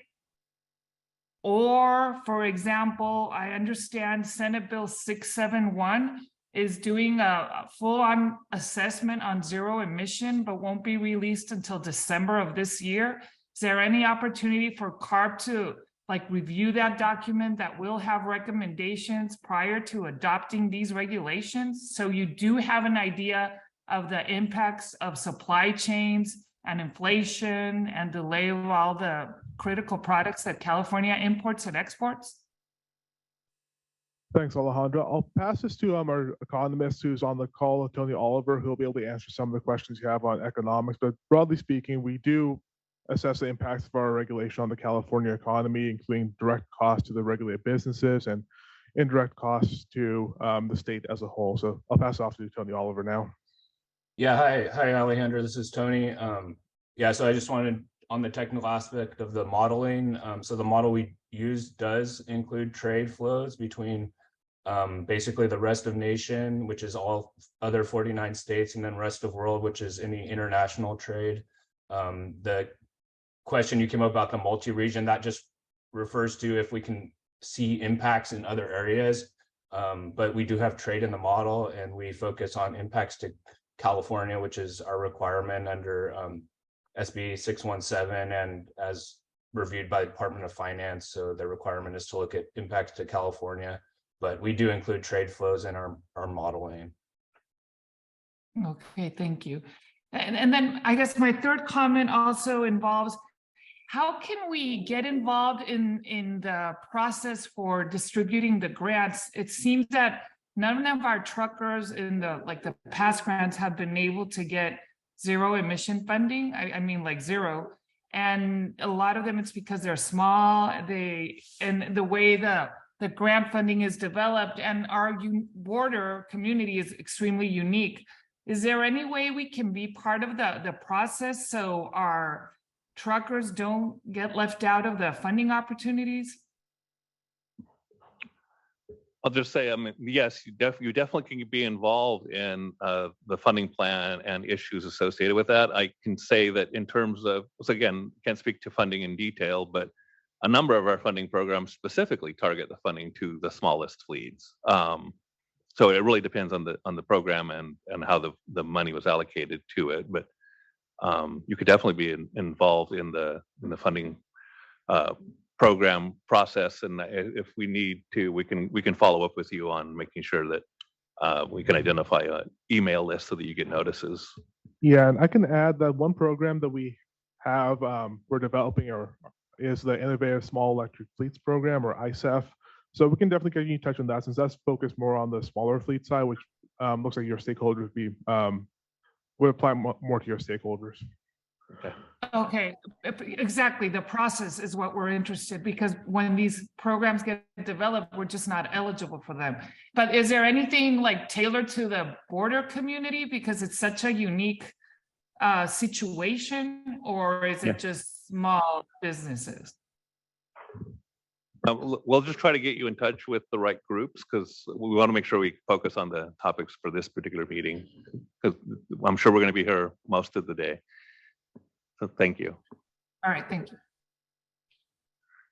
Next in line to speak in Zoom is Marisa Brown. Marisa, I have unmuted your mic, and you may speak. Hi, good morning. Thank you so much. My name is Marisa Brown. Can you hear me? Yes, we can hear you. Okay, great. Thank you. I'm the Transportation Equity Program Manager at the Green Lining Institute. I really want to thank the board and CARB staff for all your hard work and efforts. I want to deeply thank you for including the 100% pollution-free truck sales target for 2036.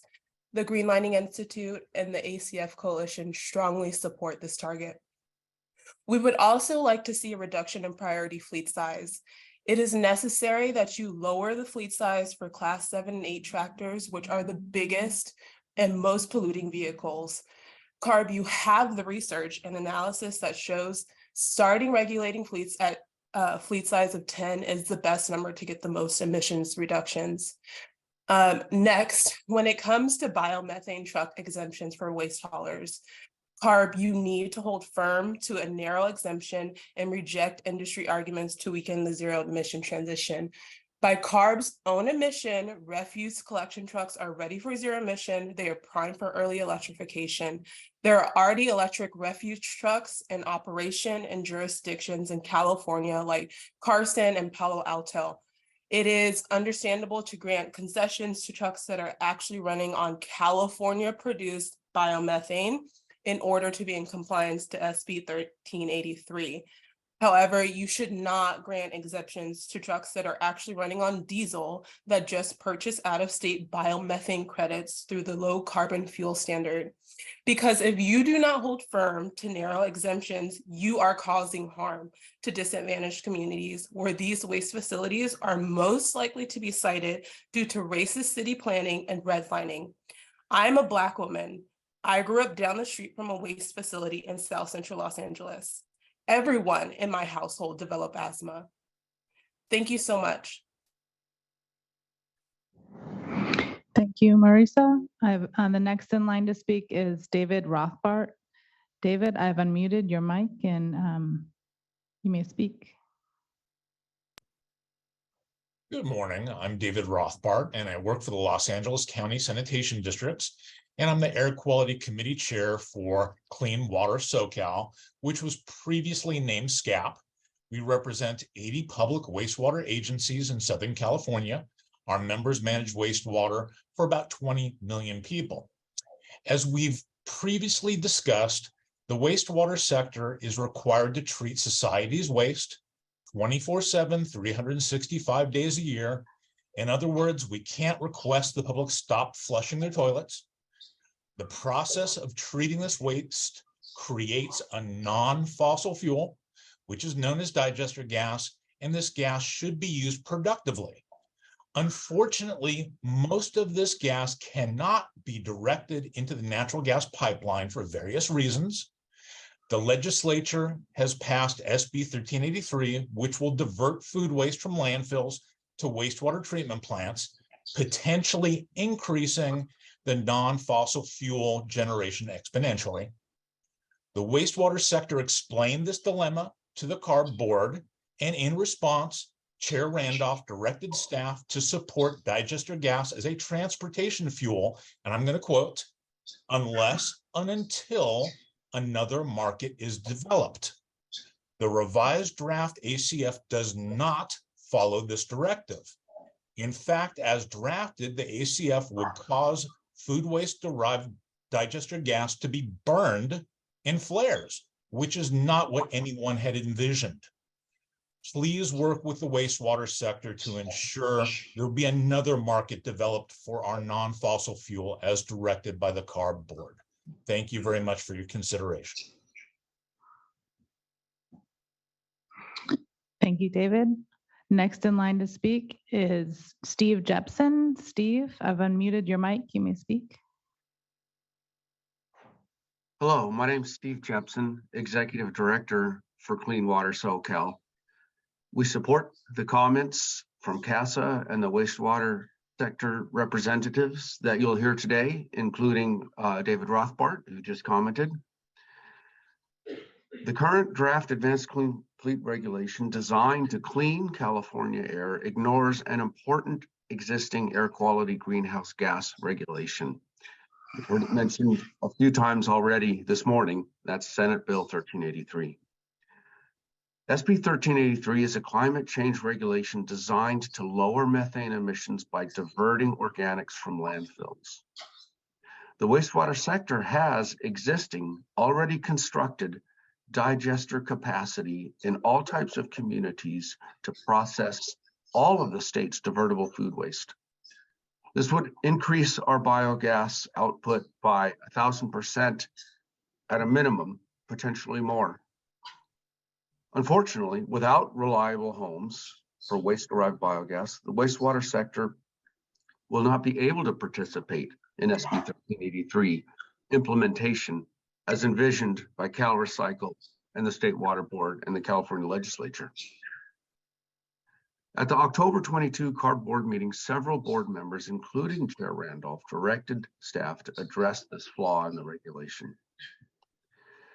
The public waste sector is uniquely positioned to utilize existing wastewater digester capacity located in all types of communities to reduce potent greenhouse gas emissions and use the non-fossil biogas generated to expedite getting older, dirty diesel trucks off of our roads. The current regulation misses this opportunity for improving air quality in California.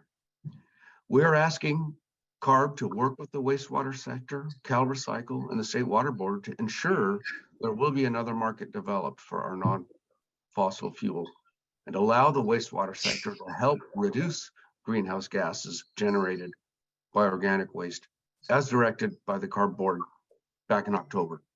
Thank you very much for the opportunity to comment. Thanks, Steve. Next in line to speak is Greg Kester. Greg, I've unmuted your mic. You may speak.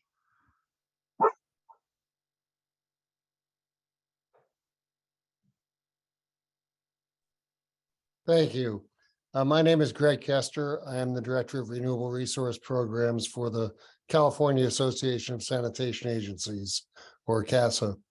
We've appreciated working with staff and board members on this rule. However, we're very disappointed in the new revision. While it provides marginal flexibility for continued use of heavy-duty and emergency vehicles to run on our renewable natural gas, it does not serve the state needs. There are very few such NEVs in our fleets at this time, but we expect those to increase exponentially as co-digestion increases. We've argued that the wastewater sector can help the state meet the mandates of SB 1383 by accepting food waste diverted from landfills for co-digestion with sewage sludge using our existing infrastructure, as has been mentioned. The state, and in this case, the Air Board, must, however, decide if it's more important to mitigate climate change by diverting organics away from landfills or by electrifying the entire transportation sector. It will not be possible to do both without allowing for the continued use of our biogas produced in our digesters.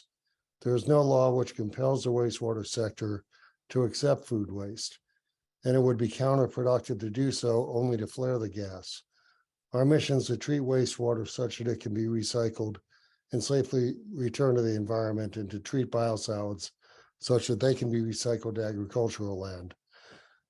There are challenges, however, to the way we can manage the exponential increase in biogas from co-digestion. In air basins with poor air quality, the use of internal combustion engines is severely limited by Clean Air Act requirements. Other means of combustion are limited by technology, cost, and operational complexity. Pipeline injection may work in some cases and is supported by SB 1440, but its viability depends on proximity to connection points, cost of gas cleaning, and Cal OSHA limitations. At the same time, the use of near zero emission vehicles running on our biogas would offer immediate improvements to air quality over diesel trucks. Wastewater plants will always produce renewable sewage sludge, derived biogas, and thus we need a permanent means to beneficially use that gas. We look forward to continued working with you. Thank you very much. Thanks, Greg. Next in line to speak is Randa Abu Shaban. I've unmuted your mic. You may speak.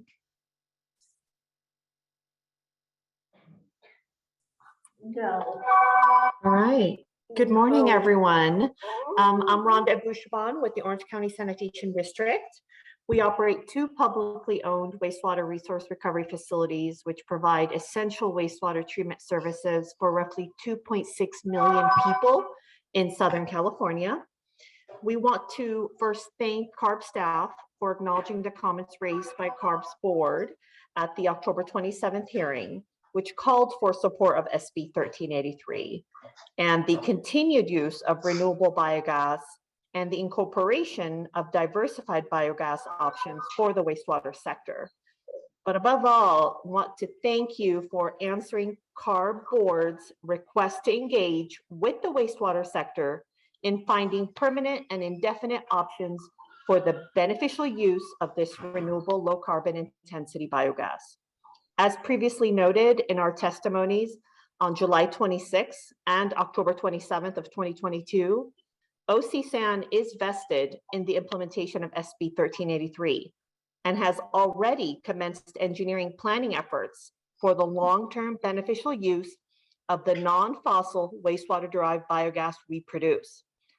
As long as there is a need to flush, wastewater-derived biogas will continue to be a valuable renewable byproduct of the wastewater treatment process, and our facilities cannot risk any interruption in service to our communities while complying with the proposed limited extensions as presented in the current draft language. The proposed draft language, as it's currently written, hinders our ability to expand the use of wastewater-derived biogas as a sustainable non-fossil vehicle fuel source. We ask that the proposed language be refined to call for the diversified beneficial use of non-fossil renewable biogas generated from publicly owned treatment works, POTWs. In other words, as it presently stands, wastewater-derived biogas as a transportation fuel is a viable pathway that should be pursued until other beneficial use markets are developed. In support of the comments heard by CASA and our public sector peers, we ask CARB staff to actively engage with the wastewater sector to avoid any distraction from SB 1383's call to action. For food waste diversion to be successful, we need mutually acceptable pathways that help ensure both a short and long-term home for the derived biogas we will continue to produce. Thank you. Thank you. Next in line to speak is Allison Torres. Allison, I've unmuted your mic. You may speak. Good morning, CARB staff and fellow stakeholders. Thank you for the presentation and the opportunity to comment today. My name is Allison Torres with Eastern Municipal Water District. EMWD operates 4 wastewater treatment facilities in Southwest Riverside County. We support CARB pursuing our carbon neutrality while protecting human life, the environment, and environmental justice. I'd like to express our appreciation for the various working groups and conversations that CARB staff have had with stakeholders and the wastewater sector. We do recognize that the updated provisions have improved, but I'd like to highlight that they do not allow for the CARB-directed flexibility for fleets to use the large amounts of renewable natural gas, RNG, that will be produced in 2024 and beyond. Unfortunately, the updated provisions will not provide a viable market pathway for the additional SB 1383 biogas, and consequently, wastewater agencies will not be able to accept the diverted food waste only to flare the additional biogas. This will lead to continued methane emissions from landfills. EMWD is a member of CASA and Clean Water SoCal, and we support the comments made by my colleagues from those associations today. Thank you for the opportunity to comment, and we appreciate future conversations on this topic. Thank you so much for your comment. Next in line to speak is David Worthington. David, I've unmuted your mic. You may speak.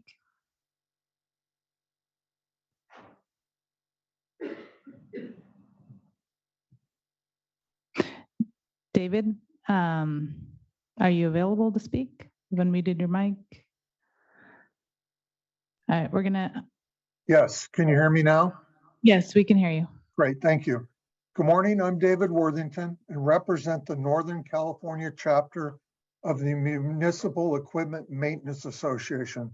I'm also a member of the National Association of Fleet Administrators. MEMA has over 280 fleet professional members in California that manage over 70,000 vehicles and equipment. During the July 26, 2022 CARB Advanced Clean Fleets Workshop work group meeting, the CARB staff presentation slides were shown with conflicting language on the infrastructure construction delay extension exemption. Slide number 17 stated allows for ZEV order to be delayed. Slide number 22 stated allows a 1-year extension to delay delivery of ordered ZEVs. The difference between delaying ZEV orders versus delaying delivery are very significant. I engaged CARB staff that day about the error, and over the next 4 weeks continued to educate staff on the operational and regulatory impacts of the differences. We respectfully request that the regulatory language be returned to its previous standard of delaying the order of a ZEV and not the delivery.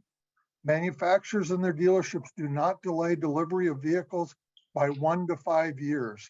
The vehicles are not paid for until they are delivered, so there is a financial disincentive to store vehicles.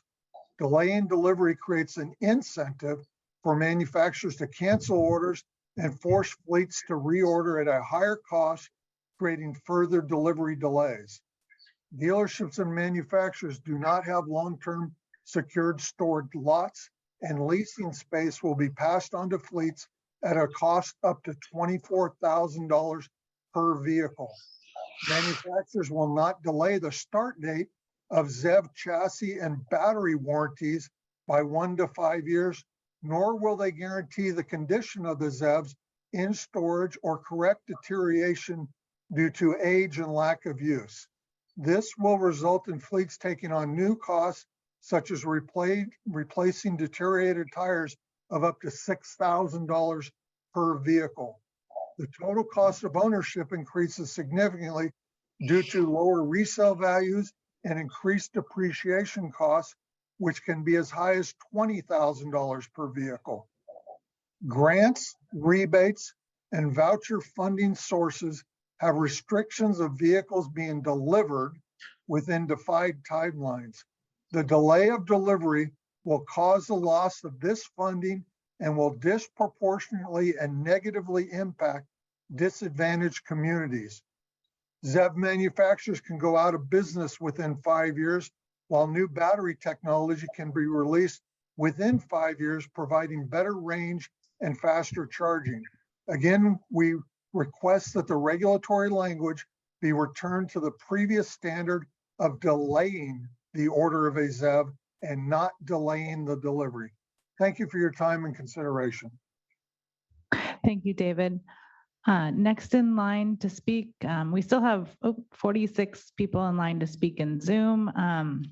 I don't know, Paul, if you want to go through the rest of the presentation now, or we can take maybe a couple more. We are getting a lot of questions about some of the stuff we have discussed later on, like the shared provisions. I think we might just go over them so we can have a discussion on anything that's coming up. Okay, so I will take, let's say, 2 more folks on Zoom, and then we'll be taking a break to listen to the rest of the presentation and then take some folks in the room. So yeah, no, that sounds great. Thanks, Molly. Sure. Jim Leach, I've unmuted your mic and you may speak. Unmute. Can you hear me now? Yeah, we can hear you. Excellent. Thank you very much. Good morning. My name is Jim Leach, and I'm speaking on behalf of the Santa Margarita Water District. We're a water and wastewater agency providing service to some 200,000 customers in South Orange County. First and foremost, you can put us down in support of previous comments made by our colleagues at CASA, SCAP, and CMUA. For our own account, we do appreciate the meetings and engagement with CARB staff to be able to provide input on the developing regulations. We operate a fleet of about 150 vehicles that are necessary to keep our ongoing maintenance and respond to emergencies. And in evaluating the regulations, we've identified several concerns, one of which, of course, as we've talked about earlier, is the availability of vehicles. As we begin planning for the conversion of passenger and light-duty vehicles to ZEVs, we began ordering electric vehicles some 2 years ago, and we've been on a wait list since. We're a little concerned about that time lag. With respect to conversion of our other heavy-duty vehicles, we've been unable to so far identify an electrification solution which would allow our heavy-duty vehicles the necessary uptime to respond to catastrophic and other emergencies such as sewer spills or line backups or water main breaks. So our request of staff, I guess, today is to further refine the definition of commercially available and accept factors other than mileage in the definition, and recognize a significant risk involved in relying on experimental technology and heavy-duty equipment utilized to protect public health and safety. We appreciate the opportunity to comment and look forward to continued discussions and support. Thanks very much. Thanks, Jim.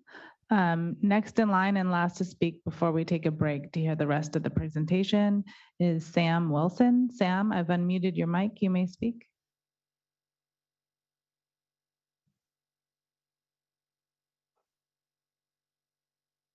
Oh, sorry, Sam.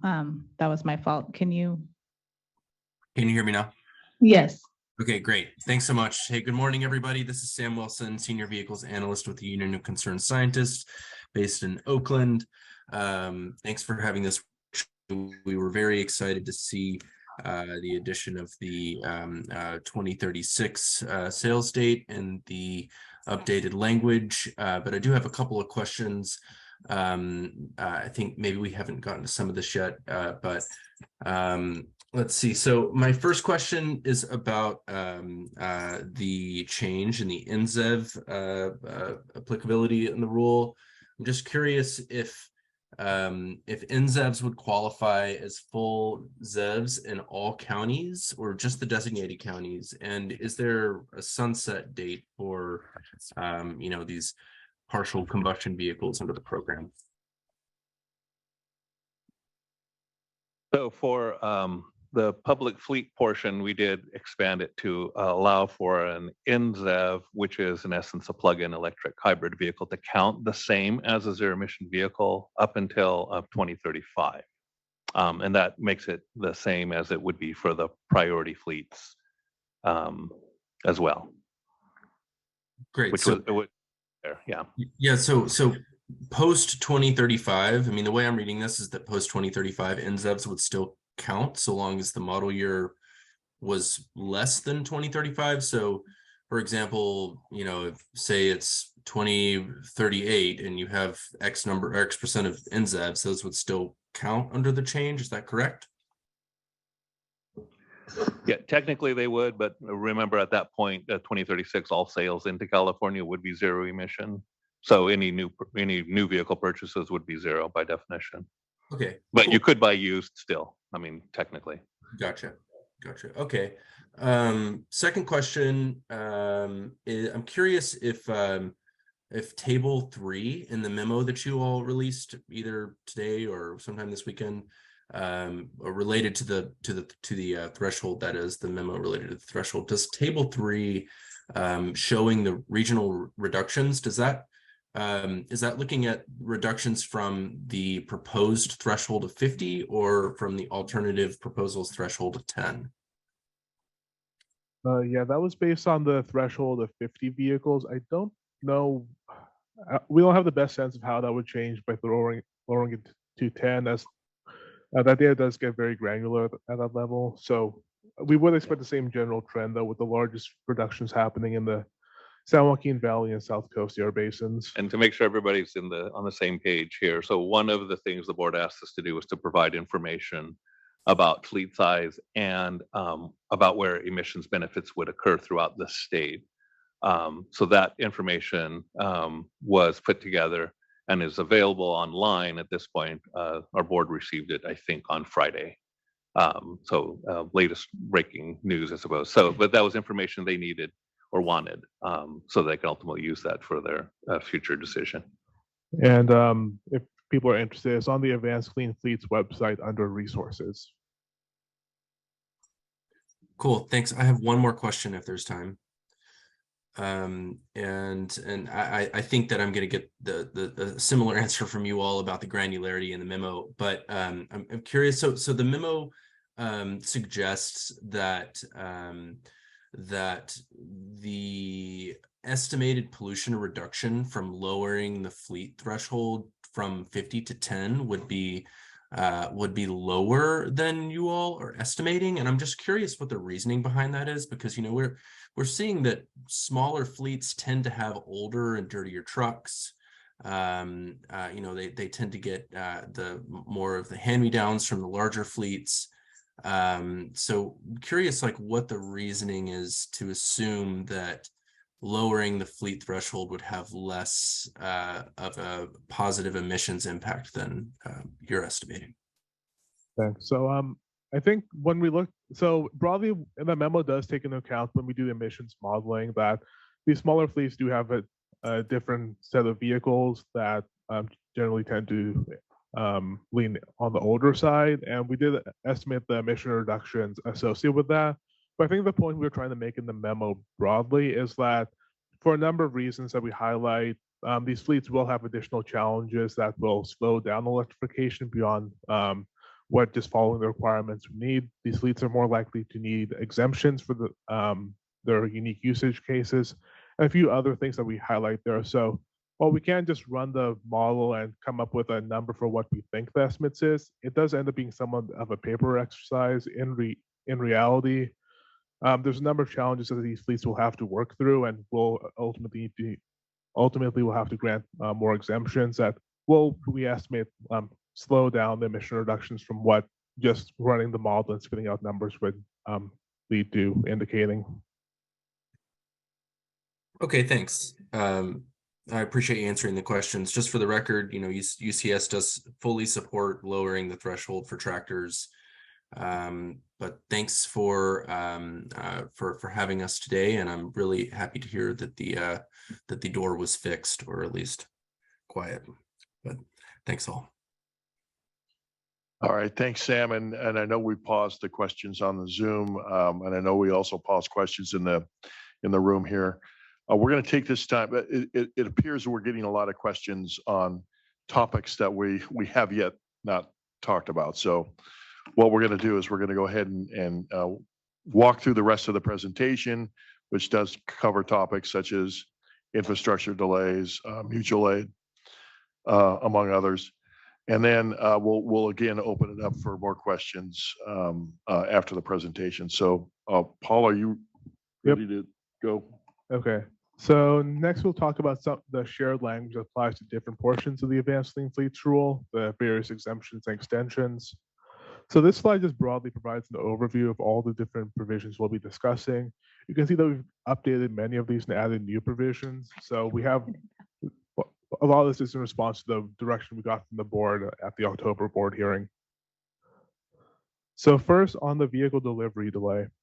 This extension addresses potential delays for zero-emission trucks that are ordered 1 year ahead of the compliance deadline. If the manufacturer cancels a zero-emission vehicle order, the fleet owner may place another order for suitable zero-emission vehicles within 180 days. Fleets experiencing delivery delays will need to report basic information and can continue to operate their existing truck until the ordered zero-emission vehicle is delivered. Okay, next I'll move on to the infrastructure delay extension. So this extension is designed to provide fleets more time if there are zero-emission vehicle infrastructure delays that are a result of circumstances beyond the fleet owner's control. Fleet owners must deploy all ZEVs that they can and must have started the project 1 year before the next compliance date. Fleets must apply the CARB at least 45 days before their next compliance date. The construction delay language has been modified and new language is added to address site electrification delays on the utility side of the meter. The construction-based delays focus on delays after construction has started or after the permit has been issued. The key changes here are the newly added bullet about charging and fueling infrastructure equipment, and the delay now covers 2 years after the compliance deadline. This allows for a total of 3 years to complete the project, factoring in the 1 year prior to the project starting. New language was added to address site electrification delays, if that's the reason for the delay. In this case, we would require fleet owners to have a signed utility contract for attestation to proceed with the project 1 year prior to the next compliance deadline. The extension could be approved for up to 3 years and could be renewed for another 2 years based on updated information. The extension would apply to delays in power needed for charging equipment and electrolyzers for hydrogen production. Site electrification delays would no longer be considered for extension starting after 2030, as there's more than enough time to plan for 2030.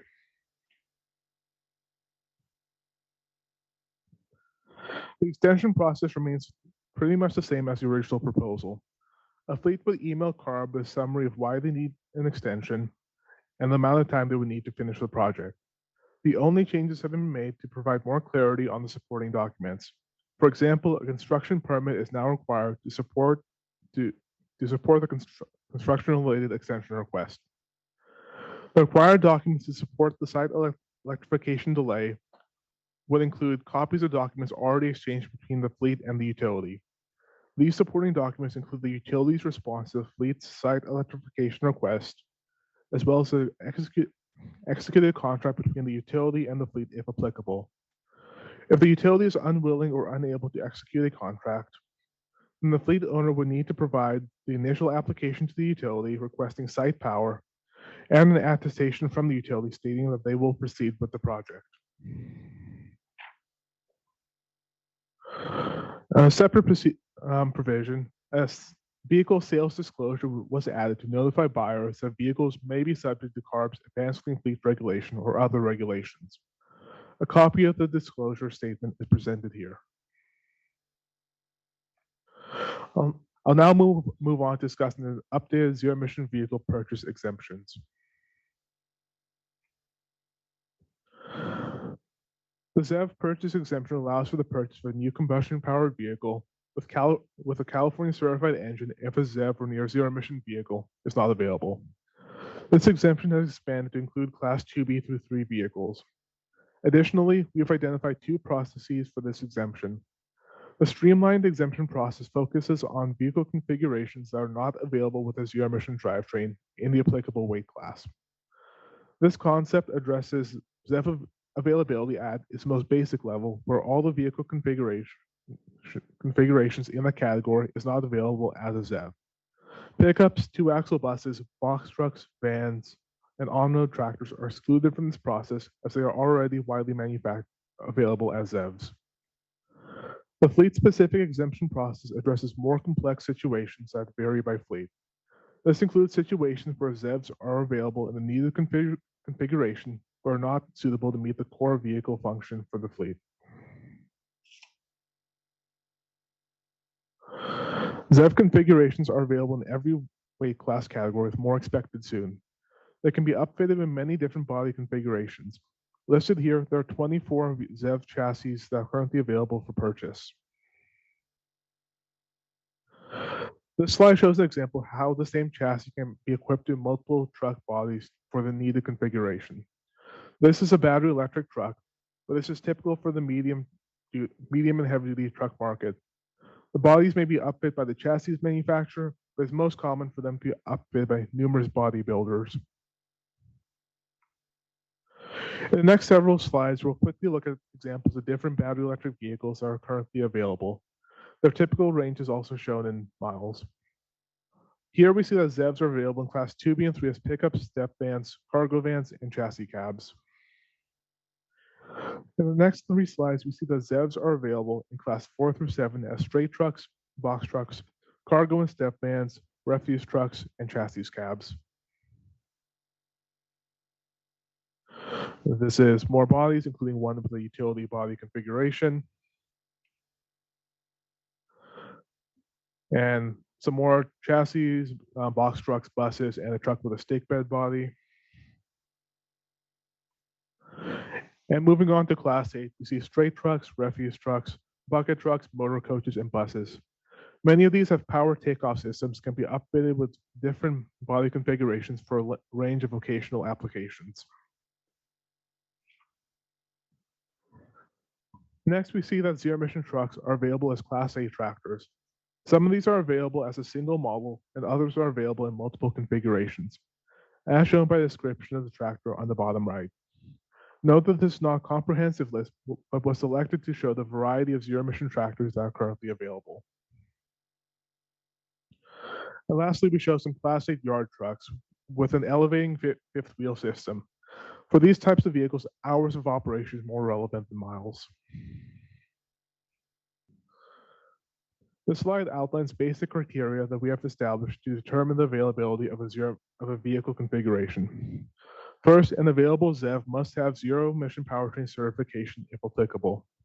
A ZEV must also be available to order from at least one manufacturer or upfitter, and the zero-emission vehicle must be able to be purchased within the next 2 model years. Demonstration or test experimental vehicles are not considered available.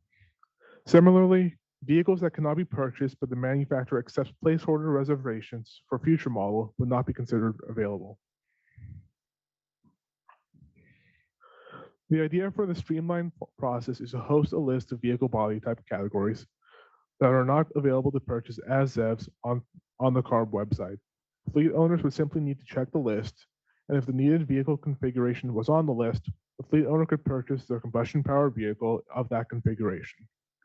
This would not require fleet owners to apply for the exemptions. It would only require the owner to identify the combustion-powered vehicle being replaced and reported after the combustion-powered vehicle was purchased to document the date and vehicle configuration for which the exemption was claimed. If an available ZEV in the needed vehicle configuration is not suitable to meet core vehicle function for the fleet owner may submit a request for the fleet-specific exemption. They must email the following to the trucker's email. The existing vehicle's configuration, weight class photos, and spec sheet. Any frame attachments critical for the primary function, the make and model of the body equipped on the vehicle, and documentation from at least 2 manufacturers stating that the configuration is not available as a ZEV. Complete applications will be reviewed and responded to within 45 days. As part of the fleet-specific process, CARB would post vehicle exemption request information online for up to 30 days after the fleet submission. This would provide manufacturers and upfitters the opportunity to comment and identify if they can offer a zero-emission vehicle that meets the fleet's needs. If a manufacturer or upfitter responds with a suitable ZEV, CARB will direct the applicant to respondent that supplies the vehicle. If no response is given, CARB will grant the exemption request that provides 6 months to purchase the combustion-powered vehicle of that configuration. Additionally, the exemption request will be denied if the suitable vehicle in the same or next higher weight class is available. Information obtained through these exemption requests may be used to add or remove vehicles from the streamlined list. This approach provides assurance that approved exemptions were warranted and would reduce burden on fleets to contact multiple manufacturers or upfitters to determine if they produce a ZEV configuration that meets their functionality requirements. Now to discuss daily usage. Before we get to this exemption, this slide shows a stacked bar graph that was created from the Advanced Clean Trucks large entity reporting data we collected in 2020. The chart shows that most trucks operate less than 100 miles a day, as shown by the dark blue color, and the vast majority of trucks within each category travel less than 200 miles a day, except for sleeper cab tractors. However, if a vehicle cannot be placed in the fleet to meet the daily usage needs, then we do have this provision to address that. The daily usage exemption is largely the same as before. However, we changed the language to allow data to be collected from any zero-emission vehicle and comparable ICE vehicle for at least 5 business days. This shortens the data collection period and allows for data collection without needing to own the zero-emission configuration in question. A new provision we've added is to allow the purchase of a used combustion-powered vehicle that was in an accident and is non-repairable. The replacement vehicle must be the same configuration and equipped with an engine of the same or newer model year as the non-repairable vehicle. A new provision was added to allow fleet owners to claim a 5-day pass once per calendar year per VIN without including the vehicle as part of the California fleet. The fleet owner would simply report the company information, vehicle information, and the pass start date and will receive the pass online. This addresses fleets who have transient vehicles that need to enter the state intermittently. The mutual aid provision allows fleet owners to purchase internal combustion engine vehicles after a portion of the fleet has already been upgraded to zero-emission vehicles. The threshold is modified by lowering the percentage of ZEVs in the fleet from 75% to 25% and phased in over time. When the fleet exceeds its minimum ZEV threshold, the fleet owner can then purchase combustion-powered vehicles until 25% of this fleet is using ZEV purchase exemptions. This ICE purchase exemption does not apply to ZEV models with mobile fast fueling options, nor vehicles that can be readily rented.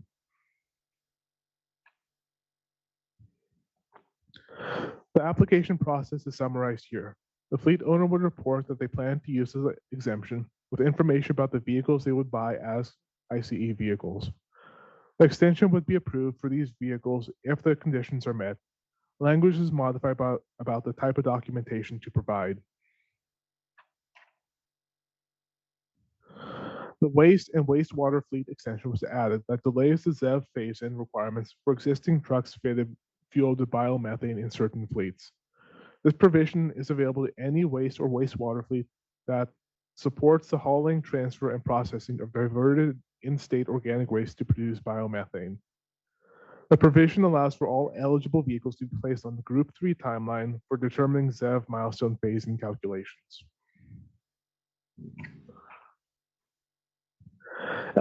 Eligible waste fleet vehicles include CNG garbage for configurations listed here and all CNG vehicles and wastewater fleets. The existing vehicles must be exclusively fueled with biomethane to be counted and must continue to be exclusively fueled with biomethane. Biomethane that is generated as a result of the LCFS regulation can be used to meet this requirement, but we cannot claim we are achieving new greenhouse gas benefits in this regulation. This example shows how this provision delays the number of zero-emission vehicles otherwise required for a fleet of 100 Group 2 vehicles where 10 are diesel. The fleet would need to have at least one ZEV by 2027 instead of 10. By 2030, the fleet would need to have 12 instead of 25, and so on. By 2042, the fleet would still need to be fully zero-emission. The number of required ZEVs in this example will not change whether some of the diesel trucks are replaced with CNG or if the purchased ZEVs are replacing diesel or CNG trucks.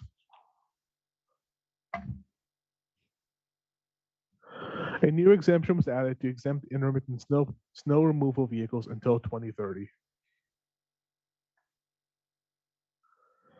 Vehicles reported as backup vehicles are in the fleet are limited to 1,000 miles annually. This mileage threshold can be exceeded in case of use during a declared emergency. No significant changes were made to this exemption.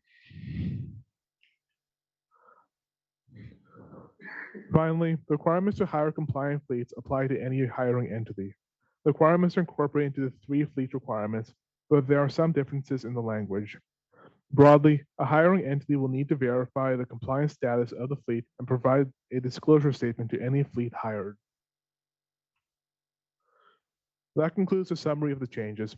I'll now describe the expected number of ZEVs and emissions. This stacked bar chart shows a gradual ramp up in number of zero-emission vehicles expected in both the Advanced Clean Trucks regulation and the proposed Advanced Clean Fleets regulation. The numbers are expected to be slightly higher than what was proposed in the staff report due to the 100% zero-emission sales requirement by 2036. This slide shows how the emissions estimates have changed compared to the original staff proposal. With the modifications, we expect to see more NOx benefits to address smog and increased health benefits. The added reductions are primarily due to the California certified engine requirements and the earlier 100% ZEV sales requirement. This slide provides some additional details. This table shows the same information for NOx in some key SIP years. The draft changes show an additional 9.9 and 8 tons per day of NOx in 2031 and 2037 respectively, which are key years in meeting states' ozone attainment targets. Here's how greenhouse gas emissions would change. When compared to the staff report, there are slightly higher emissions prior to 2036. The greenhouse gas emissions decrease more when the 100% sales requirements begin. The results are shown in the next slide. Here you can see the draft changes in terms of emission benefits. Modifications would result in slightly less greenhouse gas benefits in 2031, but more benefits starting in 2036. As for next steps, staff will review feedback received at the workshop about changes and will incorporate additional changes as is appropriate. We intend to release a formal 45-day change package with updated regulation language for public comment in mid-March. With that notice of proposed changes, the formal comment period will begin and will be announced, and all the comments about changes will be part of the record for the board to make its final decision in April. I'll now turn it over to Mitzi McTilda, who will discuss possible changes to the CARB's heavy-duty and engine and vehicle omnibus regulation. Thank you, Paul. So I'm Mitzi McDodo, and today I will be discussing possible changes to flexibility provisions in the CARB's heavy-duty engine and vehicle omnibus regulation, which is designed to reduce NOx emissions from heavy-duty on-road vehicles. CARB's heavy-duty omnibus regulation, adopted in 2020 and approved by OAL in 2021, established lower NOx and PM emission standards from internal combustion engines for sale in California starting in the 2024 model year. The regulation provided some transitional provisions for the first 2 model years to avoid any market disruption as manufacturers adjust to the omnibus standards. Any emission increases due to the legacy engine provisions have to be offset by using heavy-duty zero-emission powertrain credits. Under certain circumstances, manufacturers are allowed to offset the increases through use of other credits or by doing mitigation projects in disadvantaged communities. The current omnibus regulation uses the term legacy engine to mean engines that meet today's NOx standards, 0.20 grams per brake horsepower hour NOx as described in Title 13, California Code of Regulations, Section 1956.8, A2C3. Note, please, that the term legacy on this and the subsequent slides refers to the definition of legacy engine family in the omnibus regulation. This is different than the legacy drayage trucks Paul Arnasia mentioned earlier in this presentation. The omnibus regulation allows legacy engine sales only in model years 2024 and 2025 and limits the number of such legacy engine sales to 45% of the total California heavy-duty diesel sales in 2024 and 25% in 2025. For example, a certifying engine manufacturer that sells a total of 100 heavy-duty diesel engines in California in the 2024 model year would be allowed to sell 45 legacy engines for that model year in California, as long as it offsets the emission increases using credits. Recently, we became aware that there are some unanticipated changes to manufacturers' product lines. Because of the desire for a smooth transition to omnibus compliance, we think there may be a need to tweak the legacy engine provisions in the omnibus regulation. So we've been looking for possible changes to address the problem, as I'll discuss on the next slide.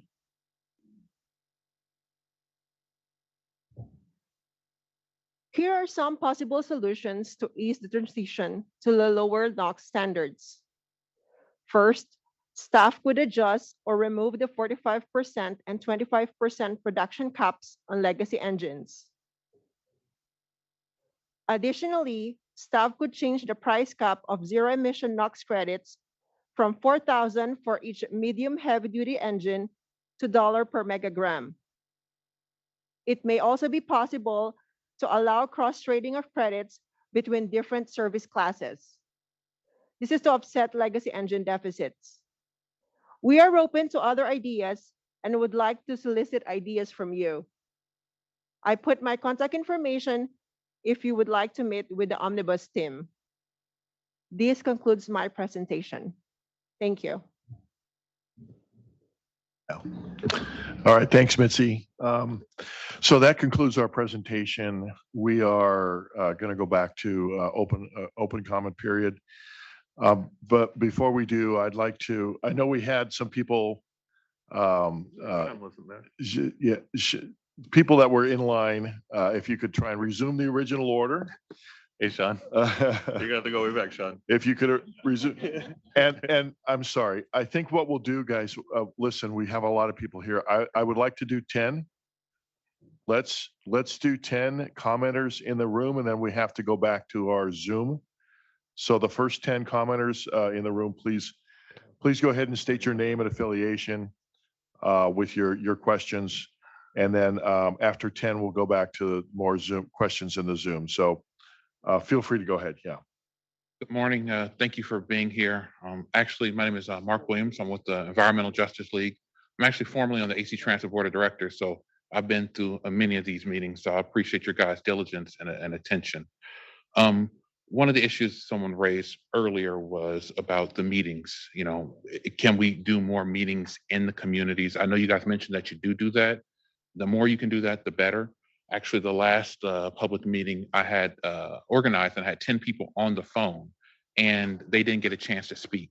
It was sort of later in the day, it got cut off. So the outreach is great, but if you could just make sure that, and I see everybody lining up, I know everyone's on the phone, if there can be additional time, another meeting later, something in the morning, something in the evening, that would really be appreciated. So, you know, I got up at 6 a.m. to be here in Sacramento from Oakland. So I know it takes a long time and investment for people to make that investment. So if we can do that, it'd be much appreciated. And on Oakland, you know, my father grew up in West Oakland. He got asthma. They lived by the port of Oakland. I live in East Oakland by International Boulevard, and there's a lot of traffic that goes along there. Plenty of admissions. There's schools, there's parks.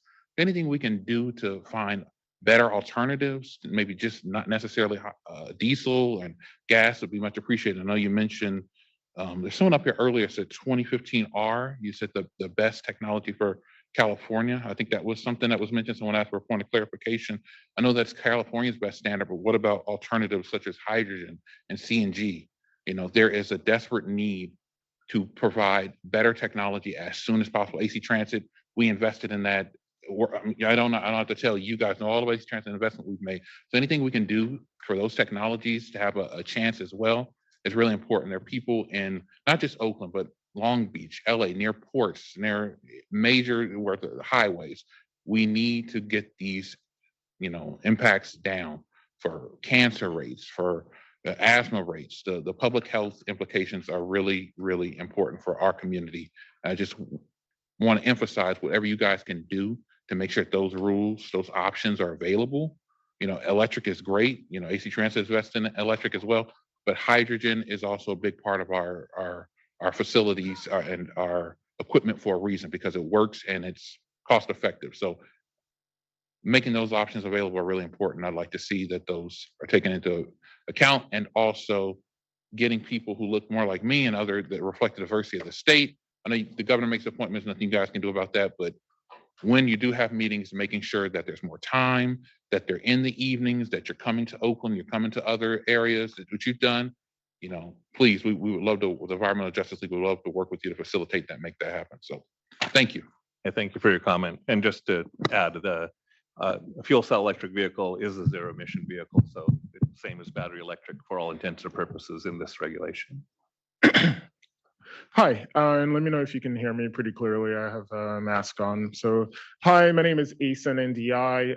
I am with Power Switch Action. We're a national organization of labor community organizations, including 7 affiliates here in California. If you allow me to read them through really quickly, we have East Bay Alliance for Sustainable Economy in the East Bay, Working Partnerships USA in Silicon Valley, Central Coast Alliance for Sustainable Economy throughout the Central Coast, including Santa Barbara and Ventura counties, Los Angeles Alliance for New Economy, Warehouse Workers Resource Center in the IE, Riverside and San Bernardino County, Orange County Communities Organizing for Responsible Development, and Center on Policy Initiatives in San Diego. So we represent a pretty large portion of the state population here. So first, just want to start by saying we want to applaud the work of staff and of the CARB board for including 100% pollution-free truck sales target for 2036. We appreciate that work. However, we are here again to say that the job is not done. As written, the ACF is going to be missing the oldest and the dirtiest trucks from these smaller fleets. By not lowering the threshold, you're still leaving the job undone. As the memo that you just put out said, you'd be leaving out roughly a quarter of these big rigs, and that would be about a third of the overall fleets. Not including these trucks is again going to impact communities. The most impacted communities. It's going to impact workers who are going to be at risk of misclassification and continuing to have incredibly difficult environmental impacts. I want to bring in the voice of someone who couldn't make it here because this is a meeting on a Monday morning in Sacramento. His name is Mel. He lives in the IE. My name is Mel. I have lived in the Inland Empire for over 20 years. My family and I reside on the west side of San Bernardino, a city that, for as long as I can remember, has been a mine for warehousing and logistics industry. And for this reason, is gripped relentlessly by poor air quality. I, like many of my neighbors and friends, have worked in the goods movement industry and depend on warehousing for a living. In our area, working in warehousing and goods movement is what keeps food on the table.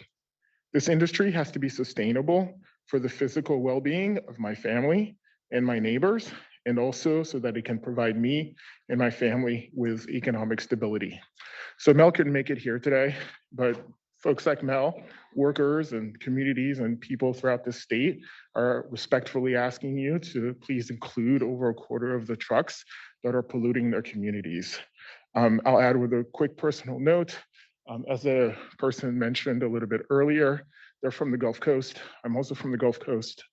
I grew up with like oil plumes from pipelines and refineries, from like going to the beach in Galveston, and you could literally smell the oil on the beach. So California is doing a little bit better, but I don't think that means we should pat ourselves on the back if we don't finish the job. So again, thankfully, and appreciate your work so far. Thank you.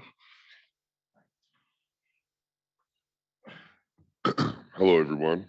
My name is Dr. Derek Robinson. I'm with the Center on Policy Initiatives in San Diego. Today, I'm here in support of the Advanced Clean Fleets Rule and asking to strengthen it by lowering the high priority fleet threshold for heavy duty trucks from 50 to 10 trucks. We really want to thank CARB and CARB staff for including that all trucks in California would be 100% zero emission by 2036. However, families will continue to be exposed to air pollution around warehouses, ports, highways, where heavy-duty trucks are concentrated because it's currently written, the standard only regulates fleets that have 50 or more trucks. And lowering the fleet threshold from 50 to 10 trucks is crucial for protecting truck drivers from companies that profit some in the billions from misclassification and exploitation of truck drivers and other workers. Additionally, lowering the threshold to 10 trucks helps save lives. By regulating fleet sizes of 10 or more trucks, nearly 90% of the pollution from California's heavy-duty trucks would be covered under the rule. Good work has been done so far by CARB to define and regulate controlling companies in the ACF rule. However, loopholes do still exist that allow businesses that operate from the 10 to 50 trucks to misclassify drivers as independent contractors in the California for-hire trucking industry. Independent contractors are defined as the owner of a for-hire truck who is the controller of their truck. Independent owner-operators are responsible for all the costs of their trucks and operate under their own legal authority to provide freight services to customers. Independent contractors cannot own and operate 10 or more trucks before needing to scale up to a fleet and hire drivers to operate multiple trucks. Fleets of 10 or more trucks are companies and not independent contractor businesses. If fleet size is lowered to 10, then fleet rules will not affect legitimate, properly classified independent contractors, but will regulate companies that, in all likelihood, are responsible for misclassifying drivers. Companies, not drivers, should be held responsible for compliance with CARB regulations. And reducing the regulated fleet size to 10 helps protect thousands of hardworking drivers from misclassification and from corporations shifting the responsibility to their workers. In San Diego, We are calling on you, our Air Resources Board and staff, to do your duty and protect California's workers and communities being most negatively impacted by the exploitive practices of these companies. Thank you for your time.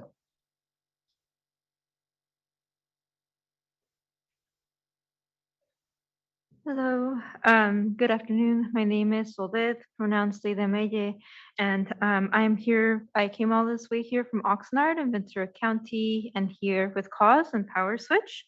My community in Oxnard is an immigrant working class community of color. We're experiencing increasing levels of freight pollution wherever we go. A few years ago, we got a really large Amazon warehouse, and now we're facing multiple expansions from our local port, the Port of Hueneme. This means that more freight is and will be crossing our roads, our neighborhoods, our highways, and polluting the air that we breathe with more cancer-causing diesel exhaust. And it is big companies like our local port and Amazon that reported in this past year making record profits. However, it is our community's bodies that bear this unjust impact. A large part of our community, we don't only live by all of these polluting industries and wherever we go, they're also where we work, because a lot of us also work in these polluting industries. It feels like we're being exploited in both our lives, our work, and even damaging our hope for a healthy future. My body has been grieving this reality more and more with these coming months and as these expansions continue to be passed. But that is why I am here today to speak with you, because our community of workers and community members, we deserve to have a healthy future. We deserve to have a future, period. And you have the power to make that happen. I heard the complexity that comes with reducing the thresholds to 10, but still wants to ask for that to regulate fleet sizes of 10 or more rigs and save more lives by changing it to 10, as folks have said, nearly 90% of the pollution in California's big rig fleets would be covered by this rule. But it's not only that, it's also important for communities like mine, where we also work in these industries. Our local port and more industries, they do use these predatory business practices that misclassify workers, reducing these reducing these regulated cease prices closes those labor loopholes, ensuring that thousands of hardworking drivers are not inappropriately burdened with these corporate responsibility. These workers should not bear the burden. It is these big companies like Amazon and the Port of Hueneme that have made these record profits that should have that burden. But I also ask to please add an ambitious plan for car-carrying trucks. I was looking through the pictures and hoping to see these car-carrying trucks as part of this ambitious plan, but I didn't see these. And our local port, it is one of their top shipments. So it means if these car-carrying trucks are not included in this plan, it is my community, it is the families that live in Oxnard and Ventura County that will be sacrificed. Thank you so much, CARB, for your ambitious plan. And it really warms my heart to see that we're going in this direction, but it's not enough. Thank you so much.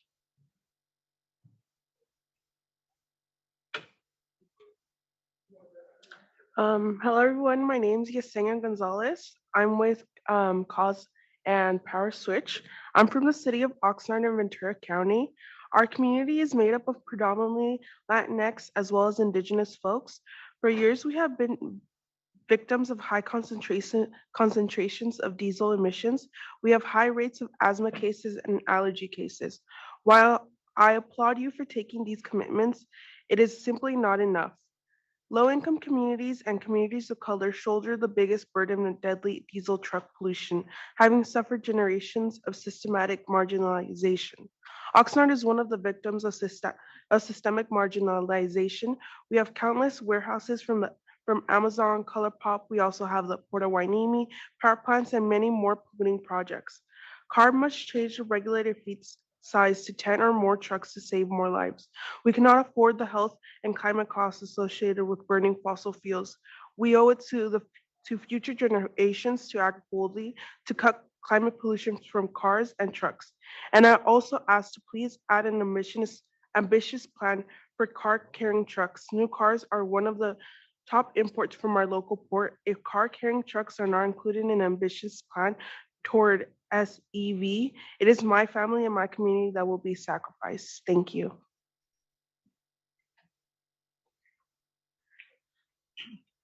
Hello, my name is Sylvia Saldivar and I am with Power Switch Action, and I'm a California resident and from South Bay, San Diego. Pollution is a threat to public health and low-income communities of color, and we're definitely at higher risk of deadly diesel truck pollution.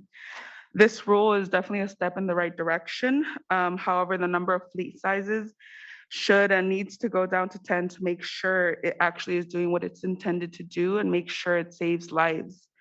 Black and brown communities are disproportionately impacted by air pollution, and I myself have experienced that. I've also seen my neighbors and their healthy children experience that and develop asthma, develop these unnecessary sicknesses that are caused by air pollution. And so they've been having, and I have had to learn how to deal with that. I've had to shoulder the cost of hospital bills, of medical costs, etc. This proportionate impact, the air pollution, is a clear example of environmental racism, and it leads to unnecessary illnesses that our communities should not be dealing with. So please consider the change in the fleet size to go down to 10 so it has a positive impact in our community and our environments, the impact that California needs. Thank you. Hi, thank you for the opportunity to speak. My name is Sophie Magallon. I am a resident of Oxnard, California, and a policy advocate with the organization Cause and also here with Power Switch. I want to thank CARB for listening to community voices and achieving environmental justice by adopting the 100% pollution-free truck sales for 2036. Our environmental justice groups continue to ask CARB to lower the high priority fleets threshold for class 7 and 8 tractors from 50 to 10 trucks because drayage trucks, especially those carrying automobiles, travel back and forth from our port to dealerships and warehouses. By regulating fleet sizes of 10 or more big rigs, nearly 90% of the pollution from California's big rigs fleets would be covered under the rule. In my hometown, Oxnard, hundreds of heavy-duty diesel trucks travel from our local ports, the Port of Hueneme, through our neighborhoods directly parallel to homes and sensitive receptors, including at least 8 elementary schools located within half a mile of the port's main trucking corridor. One of these elementary schools, being Haycock School, where my mom works, has an enrollment of about 800 Spanish and mixed-speaking children. Because of this pollution, Oxnard communities living near the port and its trucking routes are in the 80th to 90th percentile of pollution burden, according to data from CalEnviroscreen 4.0. After 4 years of advocating for our health in Oxnard, our planning commission voted against community and sided with the port and industry and just voted to allow the Port of Hueneme to expand 34 acres of imported car storage and are now looking to expand to 250 more acres of car storage, which will increase the number of diesel trucks on our roads. I ask that CARB please adopt an ambitious plan for car carrying trucks, as the new cars on these new expansion projects are one of the top imports from the Port of Hueneme, going back and forth through these communities to dealerships. These statewide policies will be the most important thing that forces polluting ports and industries to transition to zero emissions. Lastly, combustion vehicles have no place in an advanced pollution-free heavy-duty fleet rule. We have the technology to make all medium and heavy-duty vehicle pollution-free, and smog-forming NOx pollution from natural gas trucks is often just as high and can be even worse than NOx pollution from diesel trucks, further causing health in our communities. Thank you for your time. Hi, everyone. My name is Jana Bugello, and I'm the Climate Justice Manager at Power Switch Action. I'm going to co-sign everything that the folks with these awesome t-shirts had on before me. And I just want to add this piece right here. So CARB has a responsibility to redress environmental harm that low-income immigrant, Black, Latin, Indigenous, and other communities of color have had to bear and will continue to bear as this climate crisis deepens. As CARB works to reduce greenhouse gas emissions from fleets, it should simultaneously ensure that low-income and communities of colors receive an equitable share of co-pollutant reduction benefits. Y'all should follow equity principles by equitably distributing environmental and economic benefits to disproportionately impact the communities that have faced historical environmental disparities, severe economic harm, or have demonstrated cumulative impact of environmental risk. Diesel death zones and sacrifice zones have no place in a post-ACF future, and that should be one of your priorities. I know that this is a complex rule, but these communities have been the ones that time and time again have to face the burden of compromise. Somebody else needs to face the risk of that, and it shouldn't be our communities because people are literally dying. They're in hospital beds, and we need to be thinking about equity and really redressing this harm, and that is your responsibility when you are appointed. In relation to this, I want to share a testimony from Michael S. Jones McCrary Sr., a community resident from the Inland Empire who couldn't be here today. He says that my community is deeply impacted by the poor air quality that exists in our regions. I have lived here for 15 years and believe that air quality has impacted me and my community. I have worked in the goods movement industry and depend on warehousing for my livelihood. At this time, we are calling for the California Air Resources Board to ensure that the industry converts to electric fleets as quickly as possible. This will help our communities move towards sustainability and health, and also ensure that those of us who work in the goods movement industry are part of one that is responsive to the needs of our community. If this rule only applies to fleets of 50 or less, a huge number of trucks will be left out. The state should work to make sure that big players like Amazon and Walmart are held to account to finance the transition to electric, given the huge profits and control these kind of communities wield on the goods movement sector and on our communities. Relatedly, we should move to regulating fleet sizes of 10 or more to ensure labor protections are applied to vulnerable drivers, as folks have mentioned before. Companies, not drivers, should be held responsible for compliance. Reducing the regulated fleet size closes labor loopholes, ensures thousands of hardworking drivers are not inappropriately burdened with the corporate responsibility of transitioning to these life-saving pollution-free trucks. And the last thing I'll say, I will repeat what my colleague stated: combustion vehicles have no place in advanced pollution-free heavy-duty fleet, period. Thank you for your time. All right, thanks, Eva. So as I mentioned before, we are, that was the 8th speaker, and it looks like I'm going to go with 2 more in this room, and then we're going to switch to Zoom. I know. We've got a lot of people to get through. So Sean, I'll let you go, and then whoever is after Sean. After that, we are going to switch to Zoom, and we're approaching the noon hour. So my gut feeling is we'll probably get to the Zoom speakers, and then we'll have to take a break. But Sean, go ahead. Great. Craig, thank you. Good morning. Sean Edgar, the Director of Clean Fleets based here in Sacramento. I have a couple focused clarifying questions on the waste fleet provision slide, if you wouldn't mind flipping over there. And while you are going to that way, the Clean Fleets is proud to work for multiple companies that have pioneered the use of renewable natural gas, clean combustion technologies, and appreciate the board direction. And just a couple clarifying issues on this staff. Sorry, there's one more slide that had the provisions about the LCFS. There you go. Yeah, the bottom bullet must be exclusively fueled with biomethane. Okay, if part of the low carbon fuel standard.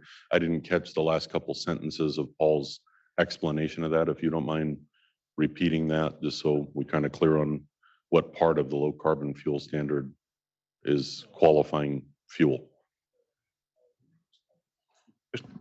Speaking notes again? No, yeah, sorry.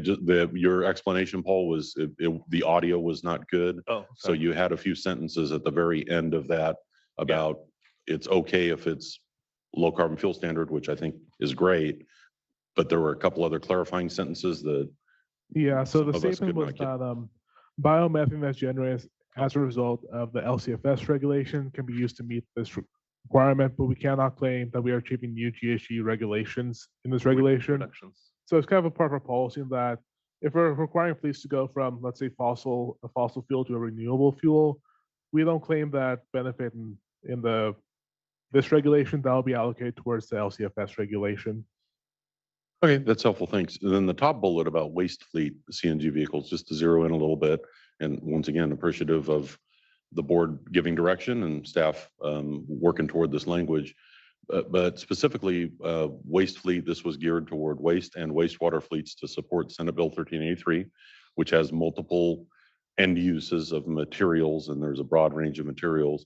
And so just to zero in, really, I think my clarifying question would be whether organics collected have to be used for biomethane production, or are you looking toward fleets that, because we know a segment of organics are used for biomethane and a segment go to other 1383 uses. So really, I guess my key question is whether the organics collected would have to be used for biomethane production, or if there are other allowable uses also qualify for the waste fleet provision.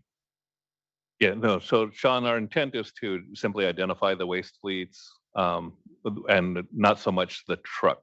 If the truck is sometimes used for diverting waste and sometimes not, that's not really the focus. We would just identify the fleets. And then again, within the waste fleets, it would be the specific trucks. Within the wastewater fleets, it's all the trucks within the division.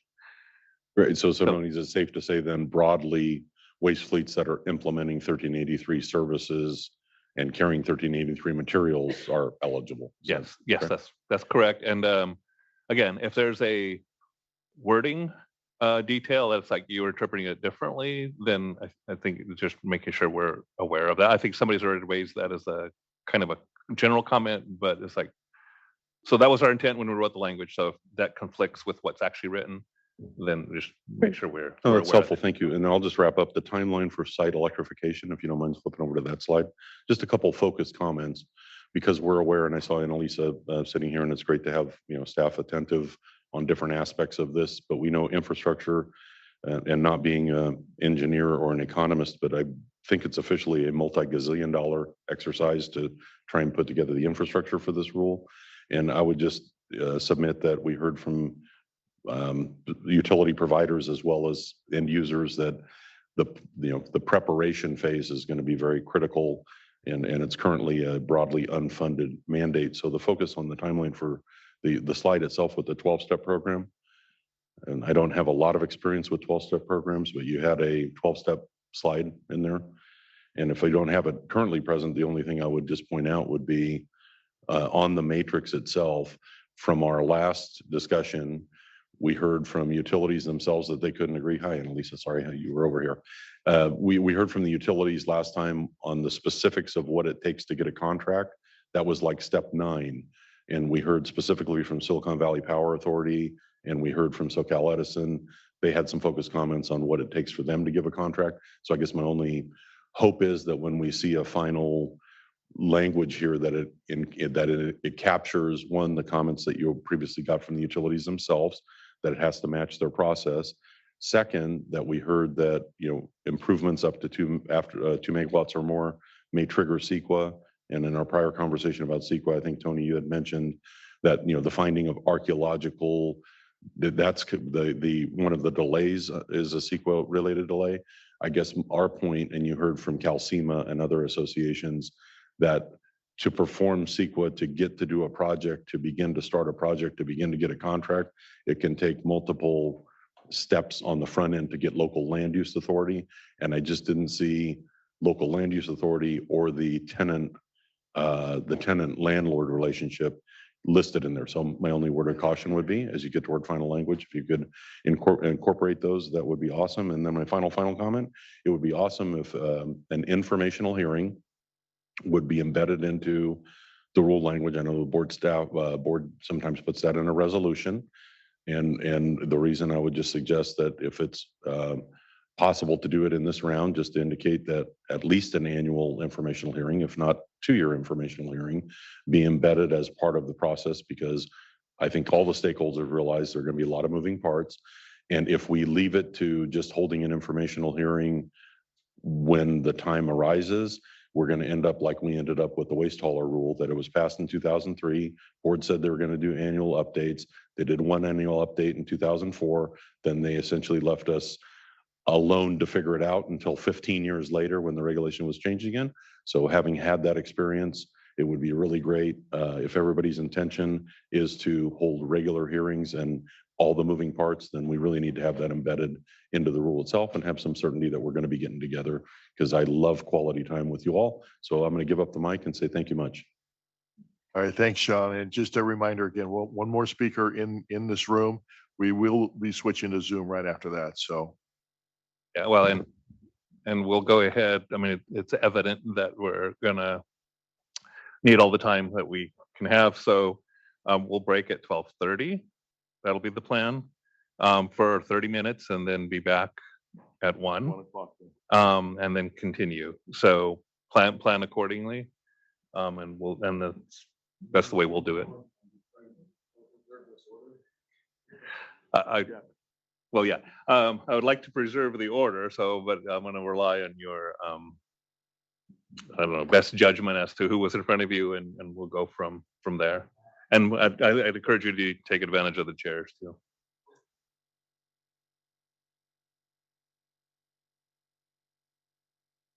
that's a good assumption. Yeah. Yeah. All right, Sarah Delorier. I serve as a climate change program manager for the California Association of Sanitation Agencies, the members of which represent 90% of the sewered population in California. And we also support those comments made by publicly owned utility representatives, as well as the waste sector and environmental justice folks that are present here today. As our members have stated in their testimonies earlier, CASA is what we refer to ourselves as. We clean the waste that society flushes. Which is really protecting the public and the environment across all media, not just water quality, but also land, solids, air. The sector does this while recovering renewable resources, including non-fossil wastewater-derived biogas for community resilience. We wanted to state that we fully support the state's pursuit today while protecting human life and the environment and achieving immediate reductions in pursuit of environmental justice. We have appreciated the additional meetings and engagement, as we are doing today with CARB staff, to provide input on this developing ACF regulation. Our members have begun to invest in Senate Bill 1383 implementation, as well as the low carbon fuel standard, as well as EPA's renewable fuel standard, to cost effectively achieve statewide methane reductions. Our members have also begun to transition their passenger and light duty vehicles, as well as medium to heavy duty vehicles where ZEVs are available. The exemptions and provisions have improved as presented today, but they do not allow for Chair Randolph's directed flexibility for fleets to use the large amounts of renewable natural gas that will be produced in 2024. That's post January 1st, 2024 and beyond, once the delayed construction of Senate Bill 1383 facilities commences. Without that flexibility, the wastewater sector will not have sufficient market for the additional biogas. Due to longstanding Cal OSHA and geographical limitations on pipeline ejection, as well as local air district limitations on on-site combustion. And members will not be able to accept the diverted food waste only to flare that additional renewable natural gas, even though we have the capacity to accept all divertible food waste per the State Water Board's co-digestion capacity analysis. This would then allow methane emissions to continue from landfills.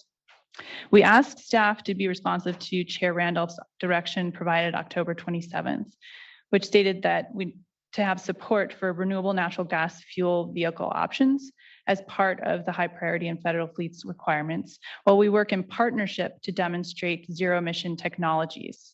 This would allow the wastewater sector to accept diverted food waste to achieve Senate Bill 1383 mandates, while we also develop, demonstrate, and eventually transition to biogas to hydrogen market for ZEVs.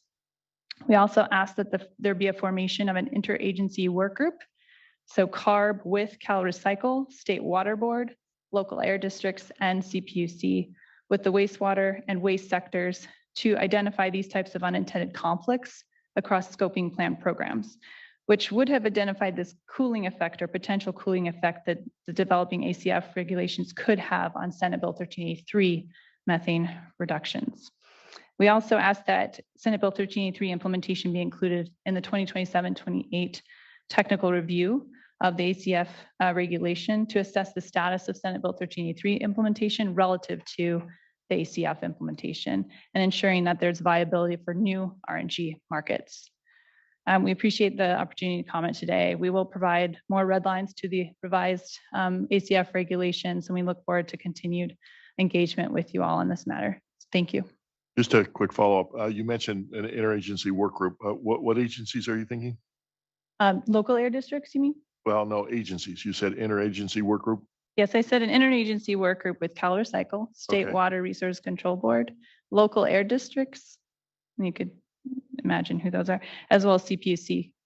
All right, that's helpful. Thanks. There's a few key ones. Yeah.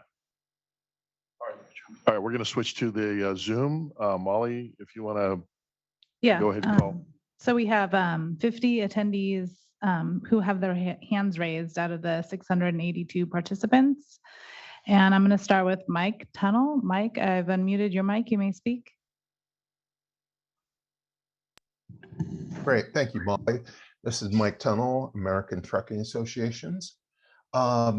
Just a couple clarifying questions on the fleet-specific exemption you mentioned, and all the exemptions, in fact, you have to apply for. You mentioned 45-day response on the fleet-specific exemption. Is that, I'm trying to figure out what fleets can expect in return in a response from CARB when they apply. How quick of a turnaround? What's the process on your end, Tony? Sorry. Yeah, that'll vary obviously by the provision, but if you're referring to the vehicle availability or the ZEV purchase exemption, the concept is turn in an application if all the information's there. We'll get you a response in 45 days. So the answer is going to be, hey, we several manufacturers identified themselves as providing something for you that meets that need. So go to them, exemption request denied, or we either didn't get a response or can't identify a truck for you. So here's your exemption. That's in a nutshell, the idea.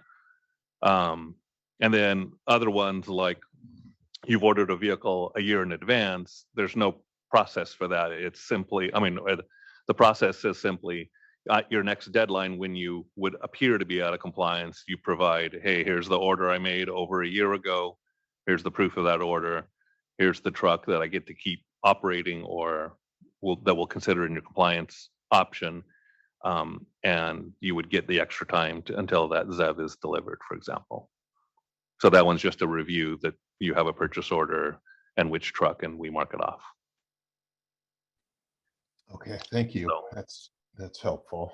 And then, so if I have, say, a dedicated operation in the Bay Area running to Reno, say, and my vehicle range is a concern combined with the hours of service my driver can operate.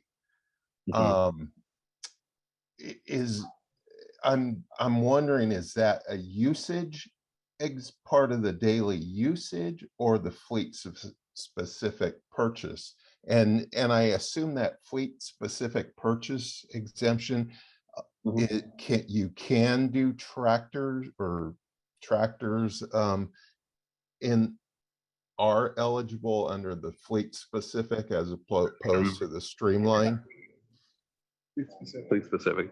Yeah, in terms of the fleet specific provisions, tractors can be considered, but they're going to have to be fairly special because there's quite a few available already, including, I believe, a fuel cell electric one. So I don't know that range is going to be able to be an argument very soon. But yeah, if you're talking about a tractor where you might have a crane lift on the back, for example, to self-load the trailer, if there's a conflict there, then you could still apply. But the mileage, and since we're talking mileage here, the mileage provision or usage provision would in essence be, you got 100 trucks, 10 of them do 100 miles and the rest do 500 miles a day. then we would look at that and say, all right, if there's a zero emission tractor that would meet that 100 range, no problem. You have to do at least the 10. I mean, assuming you've already exceeded your 10%. And then once you get to the only trucks I have left are the ones that are doing 500, then at that point you in theory could qualify for the exemption if there were nothing available that meets the mileage threshold that we kind of identified. Can't remember the exact point, but sounds like anything that's out there with 300 to 500 mile range of zero emission should more than be able to meet your needs.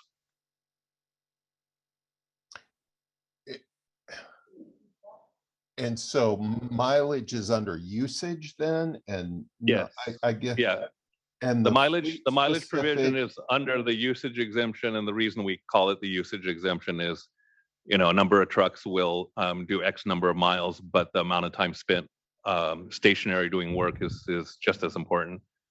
So I guess we call it the hours and mileage exemption, but for all intents and purposes, that's what it's covering. Okay, and so the fleet specific is more of a chassis related.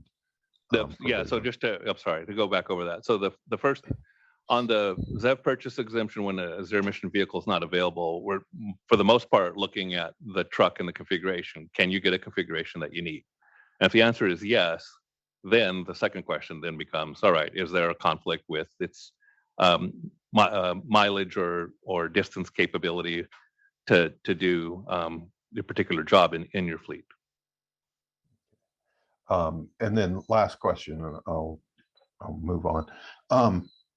So in determining range mileage, are you going to have any criteria in terms of, or how, obviously weather, depending on grade, number of factors involved in determining range. Are you going to have any criteria or ability to help fleets determine that, or is that all up to the manufacturer and the fleet to determine that?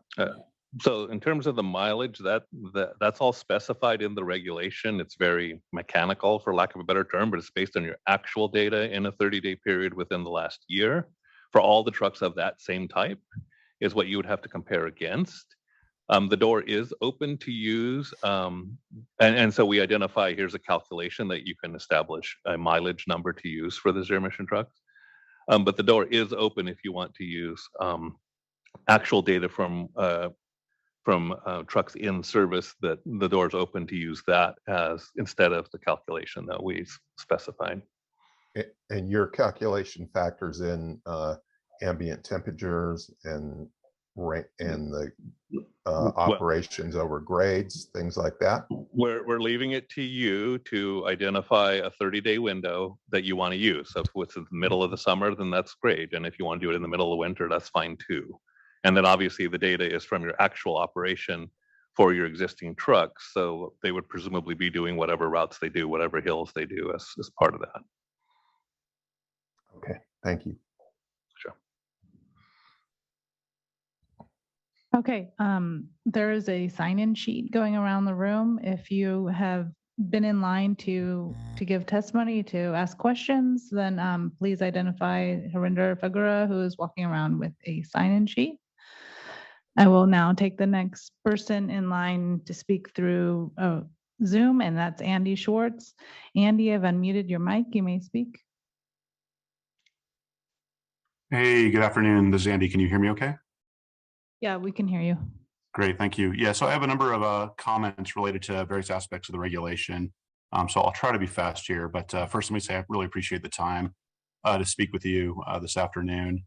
Regarding the acceleration of the 100% sales requirement to 2036, I want to go on record as with Tesla strongly supporting that recommendation. The need to take urgent action on climate change demands it. And furthermore, as a practical matter, CARB's total cost of ownership study supports the change. That study showed that across the spectrum of medium and heavy duty vehicles, ZEVs are cost effective by 2030. Importantly, this finding was made using what we would argue are fairly conservative assumptions, which really reinforces the reasonableness of the proposed acceleration of the 100% sales requirement to the proposed 2036 date. We do have some questions regarding implementation of the sales requirement more generally under the ACT that we'd love to be able to discuss with staff. Specifically, it's not clear to us how vehicles that are sold or registered out of state, but that operate substantively in California will be recognized by the framework. It's probably not the appropriate time to get into that now, but I did just want to flag that as something that we're hoping to be able to follow up with staff on. Unless you guys want to address that now, maybe I'll pause there for a second. No, Andy, I think we'll follow up, but I want to make sure, at least for our purposes. So what we're talking about is advanced clean truck regulation, which is a sales requirement for manufacturers. And then today is the discussion is on the fleet requirements. So there are differences in terms of what we need from the fleets versus the manufacturers. And so I want to make sure that we do have a more detailed discussion so we don't cross wires, if you will. Yeah, that makes sense. Yeah, and I appreciate that. Any clarification you could provide. Yeah. So yeah, Tony, I can follow up with you offline on that. Okay, great. And then in terms of the high priority, I wanted to turn now to the comments on the high priority and federal fleets aspects of the ACF. So specifically under the ZEV milestone framework, the proposed regulation continues to treat all vehicles, regardless of group or class, as equivalent in terms of compliance value. Let me say from the outset that we support fungibility of compliance value across vehicle groups. However, by providing one-to-one compliance value, that means that an entity that has a compliance obligation to deploy a ZEV emanating from its Class 8 tractors, for example, could meet those obligations by deploying a Class 2B parcel delivery van. This sets the stage for diversified fleets to potentially shirk their intended obligation to phase out Class 8 ZEVs or provide equivalent emission benefits by deploying lighter class vehicles, which would adversely impact the ability of the regulation to realize emission reductions from the most problematic class of vehicles. To address this, we asked that the regulation be modified to establish a vehicle, I guess for lack of a better term, exchange rate that accounts for the very different emission benefits that different vehicles provide. So for example, a conventional Class 8, if a Class 8 conventional semi produces 5 times the amount of annual emissions as a Class 2B parcel delivery van, then in order to meet an obligation to deploy a ZEV associated with an entity's fleet of Class 8 semis, that entity should deploy either one Class 8 ZEV tractor or deploy 5 Class 2B ZEV parcel delivery vans. This would account for the relative emission impacts of these vehicle types. Conversely, under this approach, one Class 8 ZEV tractor should be able to offset an obligation to deploy 5 ZEVs emanating from an entity's fleet of Class 2B delivery vans. This approach ensures that the overall emission benefits of the regulation are maintained, regardless of the mix of vehicles the entities are utilizing to meet their ZEV obligations. And then lastly, I also want to, I guess at the risk of beating a dead horse here, we continue to ask CARB to continue allowing compliance entities to generate bank and trade compliance credits under the ZEV milestone framework. I'm really struck by the huge administrative burden that CARB appears to be creating via the additional exemptions and extension off-ramps that entities can apply for under the proposed changes. While Tesla supports providing reasonable off-ramps, they should be an option of last resort. Opportunities to generate and sell credits, even on a limited basis, would provide a far better pathway to maintain the overall stringency, while also providing those fleets that face real challenges in meeting their obligations a way of channeling their demand toward incremental ZEV deployment rather than simply getting a pass. It would also provide strong incentives for entities to exceed their compliance obligations for those that are able to do so, and it would serve to reduce the number of exemptions and extensions that need to be applied for, evaluated, and administered. We have submitted comments on this issue previously, including how such a framework could be implemented to enhance the cost effectiveness of the ACF, while also ensuring it does not reduce the obligations to actually replace the most problematic vehicles like Class 7 and 8 vehicles with zero emission variants. Thank you. Thank you, Andy. Next in line to speak is Kristen Corby. Kristen, I've unmuted your mic. You may speak. Yes. Good afternoon. My name is Christian Corby, and I'm the Deputy Executive Director at the California Electric Transportation Coalition, or CALETC. Thank you very much for releasing this preliminary language. It's been great to be able to work through the changes, and I'd like to say that CALETC supports the ACF rule. It's a necessary piece of CARB's strategy to reduce emissions from the medium and heavy-duty truck sector. And CALETC CalETC's board members is made up of the 5 largest utilities in California and SCAPA and NCPA. And we are committed to making this transition a reality and are working with stakeholders on infrastructure planning. Meeting the infrastructure need is going to take time, and there are challenges, but we are organizing major planning and funding efforts, and we are motivated to meet these challenges. We have a few recommendations that we'd like to make in order to improve the rule.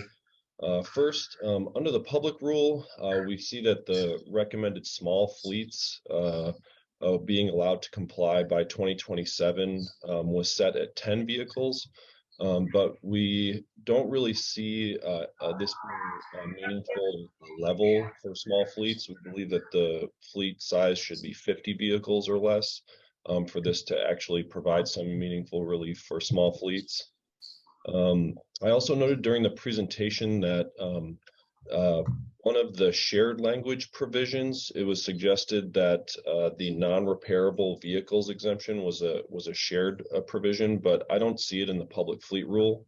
So we wanted to recommend that non-repairable vehicle exemption be included as a general exemption in both the high priority fleet rule and the public fleet rule, not just as part of the model year schedule under the high priority fleet rule, and that it also include a part for non-repairable breakdowns, not just for accidents, as emphasized by the Harbor Trucking Association earlier.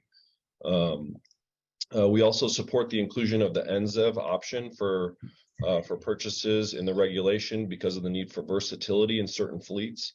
Emergency response in rural areas, this is really going to be important for them. So we support this change and appreciate its inclusion in the rules. We have a few recommendations for the purchase exemptions. We really support the 2-tiered exemption process and appreciate that CARB included this in the rule. However, we do strongly recommend removing the requirement from the exemption that it can only be obtained in the public side for no earlier than the 13th model year. Fleets, small fleets, as was noted by our partners at SCAPA and CMUA, these fleets need to turn over their vehicles much earlier than the 13th model year, so this provision could create some serious problems for public fleets. We also recommend that when an OEM is solicited to see if they can provide a particular vehicle, that the OEM be required to provide some information rather than just a simple yes that they can provide the vehicle. There should be a requirement to provide information around meeting the specifications that are required, that the vehicle can be delivered in a timely manner, and that they can provide parts and service. We're concerned that fleets will be stuck buying one vehicle from one OEM that says they can build it and not be able to satisfy their competitive bidding process requirements.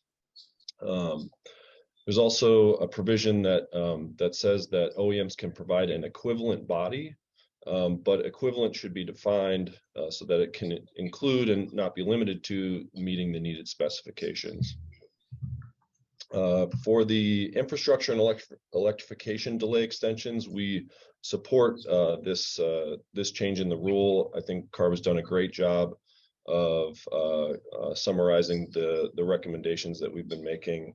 We also support the inclusion of a requirement that fleets provide an electrification plan to both CARB and their utility that would cover a year-by-year analysis for the first 10 years of ACF and an estimate of what full compliance would look like. This would greatly improve the utility and state planning and forecasting around medium and heavy-duty demand. But there should be a caveat that this would be a plan, and fleets would not be required to meet what's said in their plans. For the daily usage exemption, we recommend a separate emergency vehicle exemption in the public fleet rule that can provide a calculation that includes all usage rather than and not exclude those highest usage pieces. It's very important for being able to meet emergency needs, especially for small fleets that need their vehicles to do a lot of different things. We also recommend allowing the energy capacity needed for stationary work to be calculated rather than required to be provided by ZEV data, or as what was recommended by SCAPA, have a clearinghouse for that data. And then finally, for the mutual aid exemption, We appreciate the phase-in of the ZEV fleet percentages, but we do recommend removing the 25% cap in the beginning, or just shifting those percentages down. This is, again, really going to be problematic for small fleets that are going to need flexibility to perform emergency response. Otherwise, this could be covered by including an emergency vehicle exemption in the daily usage piece. So there's kind of two ways of going about that. So again, really appreciate your time, and thank you for your thoughtfulness around these changes. We think CARB staff has been doing a great job moving this rule towards a better solution. So thank you. Thank you, Christian. Next in line to speak is Lacey Robertson. Lacey, I've unmuted your mic. You may speak.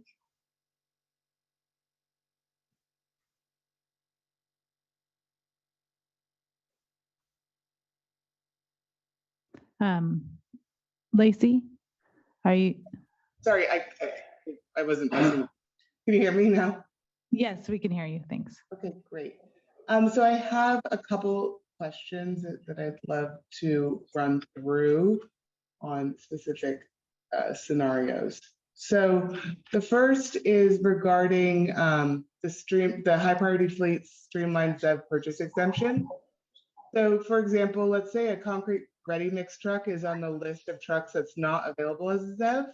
So this fleet that is using the phase-in provision, if they're allowed to purchase 100 new CARB certified ICE trucks, then the next year that the concrete ready mix trucks are removed from the unavailability list, will the 100 new ICE trucks that they purchased the year before be considered part of their California fleet for the denominator for their phase-in percentage, or will they be excluded because they were purchased under the exemption? Does that make sense? Well, are we assuming here we have a 100 truck fleet that replaces all 100 trucks in 1 year? No, I mean, let's say it's a 300 truck fleet. Okay. Yeah, I mean, I think that everything stays in the consideration, correct? The way we have it. With the basic thought process that most fleets are going to replace their trucks over a 10-year cycle, often longer than that. So that if you're going to buy vehicles using the exemption, that presumably you'd be buying, 10% or so a year, maybe more, depending on your normal patterns. But that you would have, you could use the exemption for 3 or 4 years and then still have 70% of the trucks that are much older that you would then consider for future requirements. Okay. What if they just had 100 trucks in their fleet, and so their whole fleet is new? Would they be required to buy, what would happen? That's a good question, but yeah, I'm pretty sure at that point it would be look at if the milestone ratchets up, and there's vehicles available, then you'd have to consider them to start phasing in your ZEVs. Okay, but what if the percentage is at 25%? Would they be required to get rid of 25 of those trucks that they just bought? I think as structured right now, they would have to get 25 ZEVs. They don't necessarily need to get rid of trucks to do that, but if you're replacing them, yes. Is that right? Okay, so under the current scenario, anything that's purchased under the no matter what under the current example. Oh, I'm sorry. Let me correct my statement. So the language is drafted at the moment, and that's under milestone. Okay.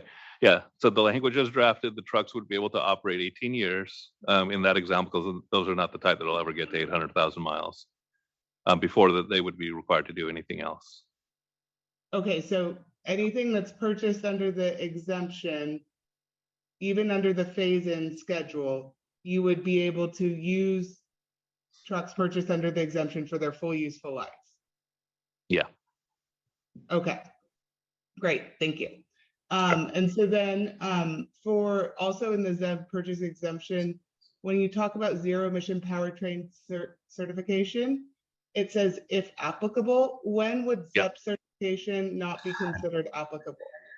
It's essentially in the class 2B and 3 category, that if the vehicle is certified as a complete vehicle, then the ZEP certification process doesn't apply to those. It applies to essentially to vehicles typically certified as a chassis.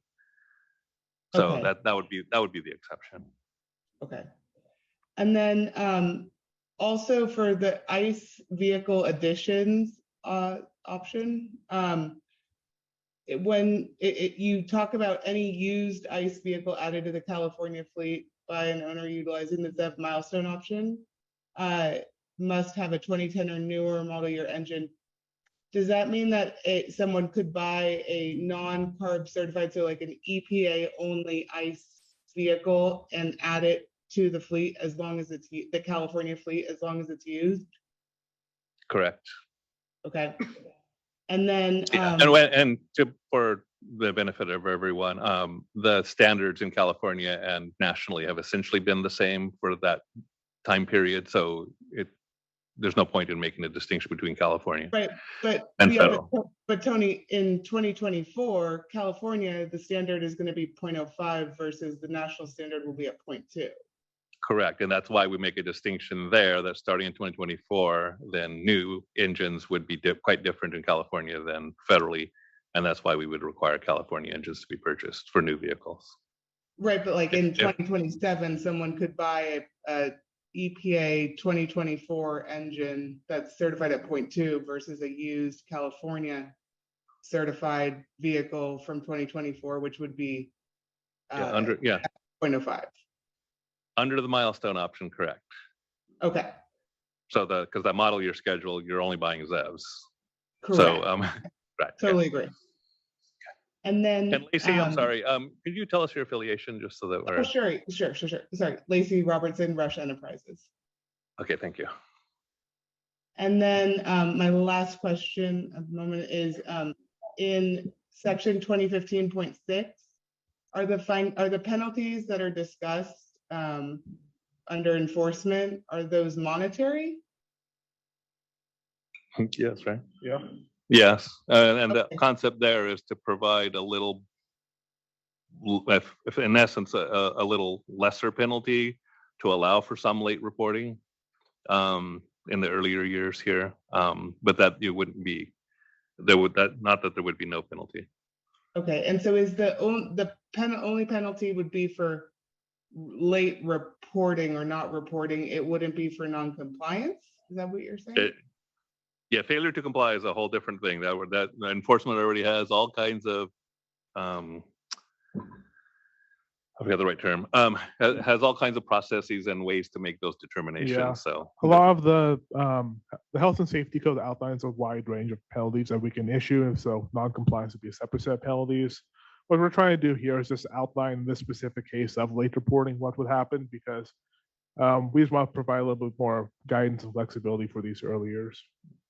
And just to add to it, the regulation really can't be enforced without full 100% reporting, basically. Okay.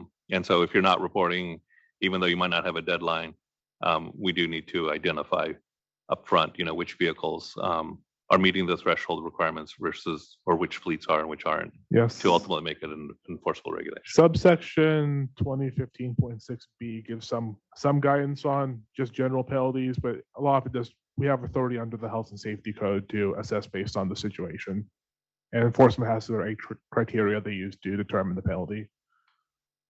So is there a set amount for non-compliance, like or a maximum amount for non-compliance for each instance of non-compliance that is set forth? Or I don't know.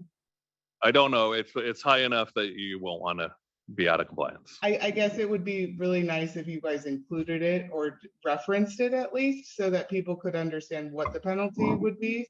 At the end of the regulation, we do list the different health and safety codes. So if you are interested, you can look through those to see what the specific amount is. But it depends a lot on the specific penalty that the fleet is subject to. Yeah. So yeah. So in the interest of time, if we could move on, that would be great. Okay. Those are my questions now. Thanks, Lacey. So just time check, it's 12:20 and we're taking a break in 10 minutes for lunch.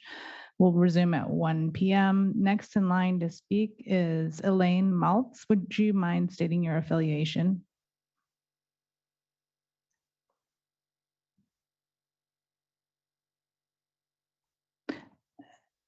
Elaine Maltz, I've unmuted your mic. You may speak.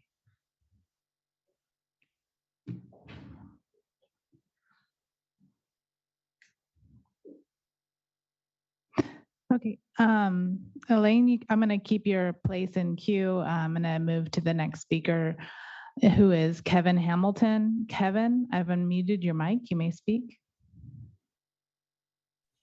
Great, thank you. This is Kevin Hamilton. I'm the co-executive director from Central California Asthma Collaborative. We serve the 8 counties of San Joaquin Valley. I'm also a San Joaquin Valley representative to CARB's new Permanent Environmental Justice Advisory Committee. Couple of things that came up today, both during the discussion and in the presentation. One thing that wasn't clear to me was when there's an engine model year that's unknown. You mentioned something about 1 year. I really wasn't clear on that. Could you clarify what we do in that case?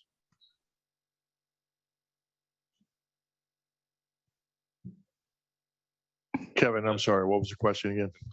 So when it's so far back now, it's tough to remember, but I did take notes on it here. So one of the things when it came to cycling out older trucks by certain dates, or at least their power plants, is based on the engine model year.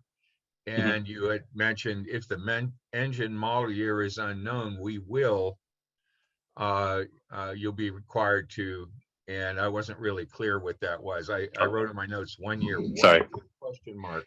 Well, we're going to use the truck model year -1 to estimate. That's what I the original engine year. This would be an example where, you know, you might have bought the truck used and it has a different engine than was originally put in there, and you don't know it. So we figured we'd just make it clear. Yeah. How that happened and didn't get in the record somewhere.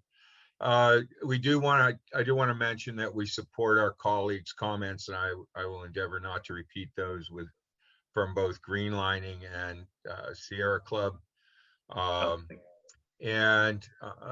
With regard to biogas and transportation and the LCFS, we are opposed to having that used as part of transportation fuel and exemptions given here. We believe strongly that the landfills and water treatment plants are doing a great job using that energy for electrification and for their on-site vehicles, which makes complete sense, though we would prefer to see those electrified as well.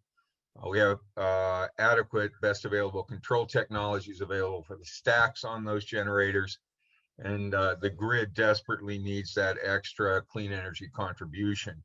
So why we would be wasting it in transportation fuel is beyond me, unless somebody just wants the money from the LCFS credits for that. So CCAC would be opposed to that exemption. The other piece is, of course, and I have to repeat this, that we really feel here in the San Joaquin Valley, we have got to lower these fleet sizes to 10 that qualify for this. We have way too many owner-operator fleets here. 10 is a very common size. Many are lower, but we've got a number of them that are in the 10 to 20 range.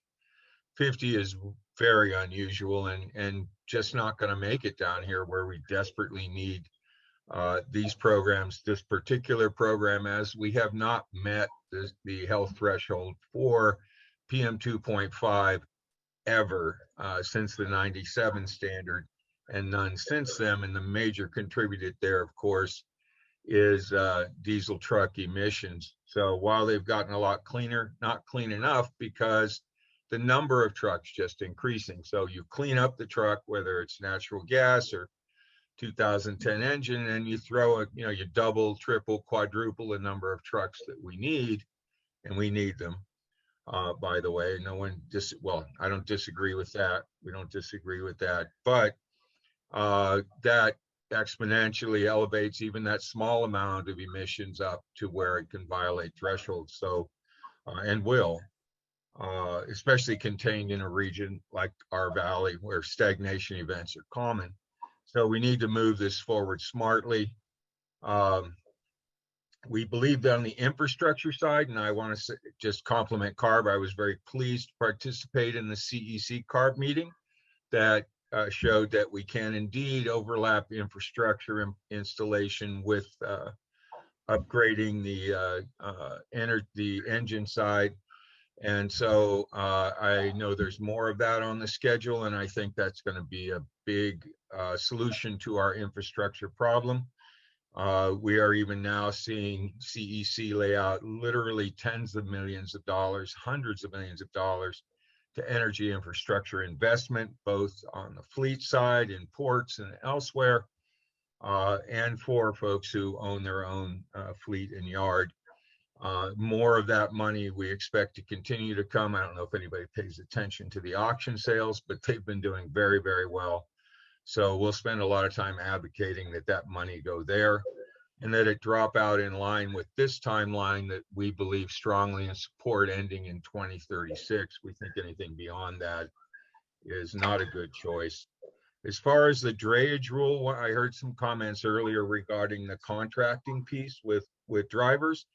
We really appreciate that CARB included this and answered the advocacy from our friends down in the Bay, in the port areas, and in the Bay Area, where drivers are regularly taken advantage of with leasing trucks, working for drayage companies, and literally sleeping in those vehicles to try to afford those contracts that are at best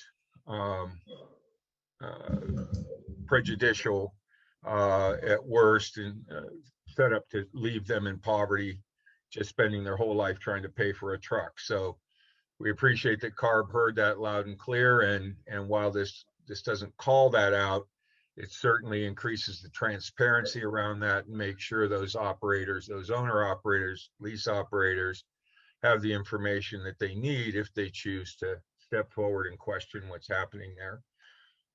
We get the paper burden on those particular entities. CARB should do everything it can to relieve that and automate that process. I think that's about it. I'll drop it right there. We'll make more comments on this as the rule moves along. But thank you very much for this presentation. It was really interesting. Thank you, guys. Okay, thank you. Thank you, Kevin, for your comment. So it is 12:30, and we're going to be taking a break for lunch right now. We'll resume at 1 p.m. to take in-person comments, and I guess we have about 25 people in line for that, and 45 still with their hands raised in Zoom. So we'll see you all soon. Have a great lunch.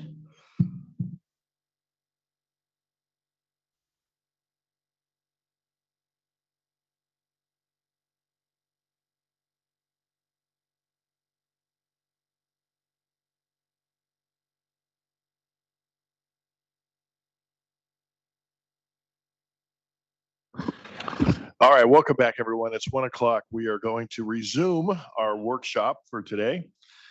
And what we've decided to do is, yeah, I see we've got people lined up along the wall here. If you're actually in the room, you get to go next, and then we'll go to online after that. And see who else comes back in. That's a good point. So for those of you who are online, please stay with us. Keep your hand raised. We will call you, but we will take some more comments from the stakeholders in the room. So yeah, and sorry, and then if you are participating online and are interested in making a comment, we're going to try to do our best to make sure we take any hand that's up in the next 10 minutes. And then anybody who raises their hand after that, we might not get to, but that's the way we're going to try to manage the remaining time. So, and again, we would appreciate if somebody already made the comments that you either are supporting or some changes you would like, if you just identify which ones those were, that'd be really great. Thank you. Go ahead.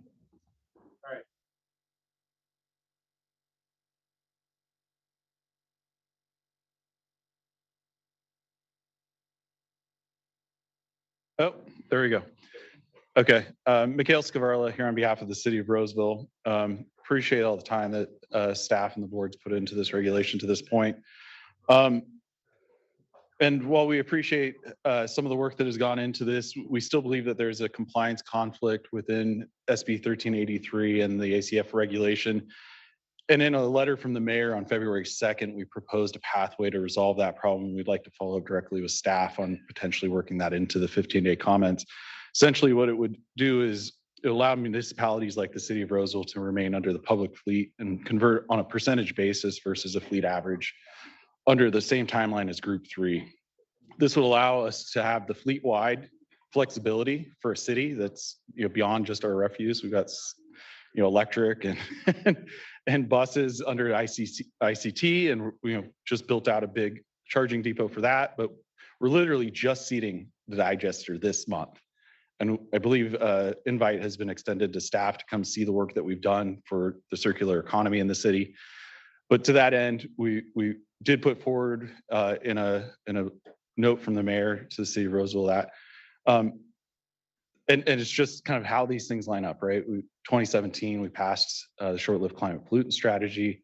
We made investments based on that. Those are sunk, they're based on diesel.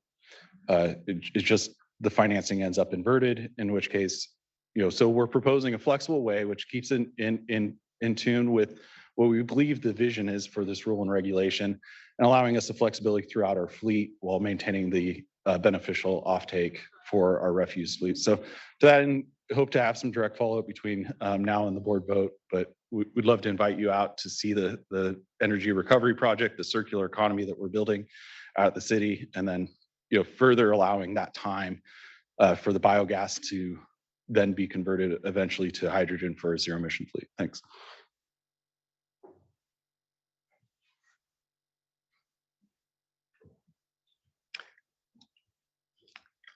Ready for me? All right. Good afternoon. My name is Nick Blair, as you all well know, with the Association of California Water Agencies. We represent over 460 public water agencies throughout California, and we account for 90% of the water delivered throughout the state. As has been stated by plenty of my colleagues today, representing essential public services and water, wastewater, and electricity, we support the concept and end goals of this regulation to achieve the goals where feasible. And we appreciate in the latest informal draft the fanning out of exemption options to better help in understanding how fleets should proceed, namely the fleet-specific and streamline options in the event they simply cannot apply. With that being said, we do have some continued concerns and input that we wanted to share today. I will try to be brief in areas where things have been already said. On commercial availability, we have observed that CARB is taking the approach of framing commercial availability of vehicles as available to purchase, regardless of how this is framed. Availability is still a concern we have. And as an example, one of our larger member agencies who will need to start complying in 2024 with the regulations proposed has stated that at the time this regulation would take effect, only 5% or 250 of their 4,500 fleet would be available with models that are going to be available at that time. Additionally, the weight of vehicles after adding batteries remains a concern in terms of availability of vehicles that water agencies can tangibly use. And in some cases, the weight of batteries may require an upgrade of license requirements for fleet drivers. This also includes during seasonal extremes, battery accommodations might need to be made. So like I said, for sake of brevity, I will align Aqua with CMUA and SCAPA's comments regarding mutual aid, daily use, useful life of vehicles, concern with the 13-year timeline for replacing an ICE vehicle, even if there's a need to do so beforehand, reverting the 180-day exemption back to 1 year, and all of these to account for the necessity that we are essential public service providers and we need to be able to respond to emergency situations at any given time. Moving on to infrastructure delays, Aqua is concerned about the setup of the current infrastructure delay exemption requiring fleets to purchase ZEVs prior to assurance that the ZEV in question will be operable with necessary infrastructure. Because as written, it appears the onus is on the fleet owner to have a purchase ordered, and it's problematic because this requires budgeted dollars to potentially be in limbo without assurance that the ZEV is yet usable. We understand that CARB wants to drive the market here, but this current approach is detrimental to local governments, including smaller agencies and disadvantaged communities with long procurement processes and limited funds, who at the end of the day need to be able to provide necessary services. I know you don't want to hear about costs, but just to reiterate, this proposed approach does bring it back to that, because in theory, if the infrastructure is not available, we still need fleet vehicles that can achieve our fleet needs. So for these reasons, I want to align our comments with David Worthington of NAFA's remarks that the approach should revert back to the delay of order as opposed to delay of delivery. And additionally, with the details laid out, electric utilities are going to be required to forecast how many ZEVs in any given fleet can be supported with existing infrastructure. We have heard from some of our members that have both water and electric operations. They have not had communication about how to determine how many ZEVs can be supported. I think this concern was also brought up in January by electric utility representatives. So, just to reaffirm what has been said back then and in presentations since then, new circuitry can take 2 to 3 years to bring online, and new substations can take 3 to 5 years. And for this reason, we think that the 2030 sunset should be extended further. And I'll close just with a few questions. One, when will further detail be specified about penalties and proceedings with the Enforcement Division if a fleet does not comply? Second, for the high priority fleets pathway, is the 18-year number, does that start in 2025 or does it start at some other time? Third, I'm not sure if it was specified yet, what was the reasoning for a 13th year of functional life within state and local fleets requirement? And lastly, will there be educational resources provided for fleets when this regulation comes online, especially smaller fleets? I know that was a lot, sorry. That was relatively efficient for time for that comment, for those comments. So when will information on penalties be available? We already told you what we're going to tell you. So, that's just a long history. So we're not going to prepare anything different in that regard. The useful life starts in 2025 was I guess that was the question. Yes, the way we've said it is you report in 2024, you just give us your truck information. In 2025, you give us your mileage information. And if you're under the, both for drayage or the high priority fleet model year schedule, then anything that's beyond its useful life would no longer be able to operate in 2025. So that's effectively your first ZEV date. And then the milestones, of course, that would be the first milestone if you have the box trucks and buses and so on. So yeah, so that was a change from before, because we rewrote it. Technically, you would get rid of trucks starting in 2024. And so we did modify that.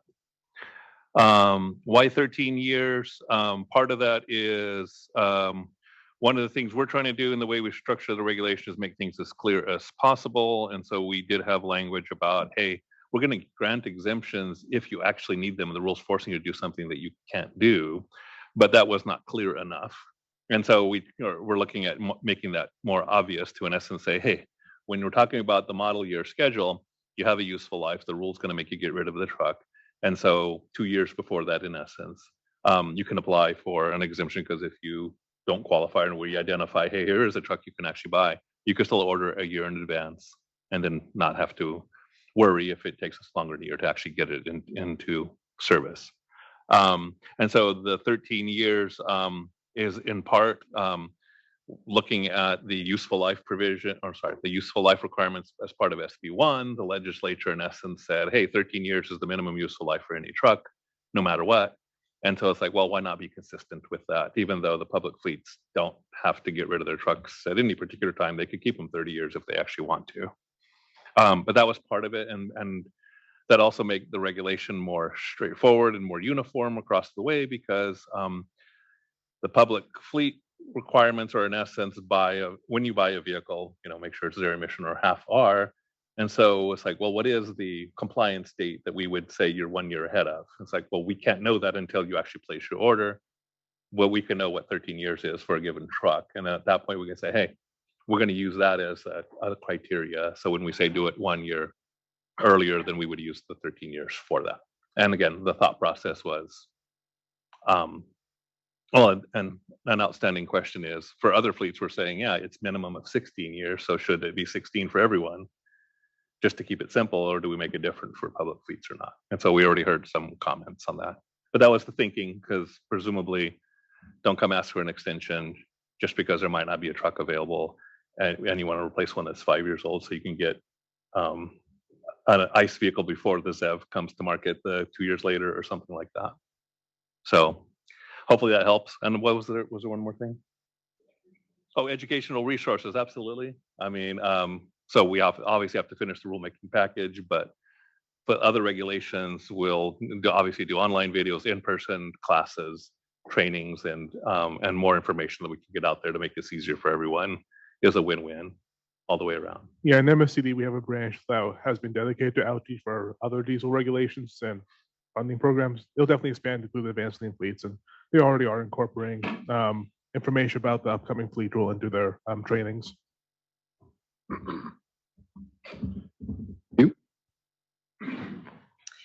Good afternoon, Julia Levin with the Bioenergy Association of California.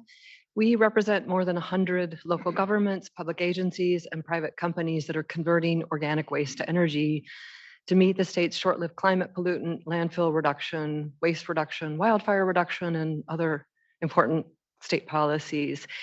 We strongly support the comments made by both Greg Kester and Sarah Delorier from CASA.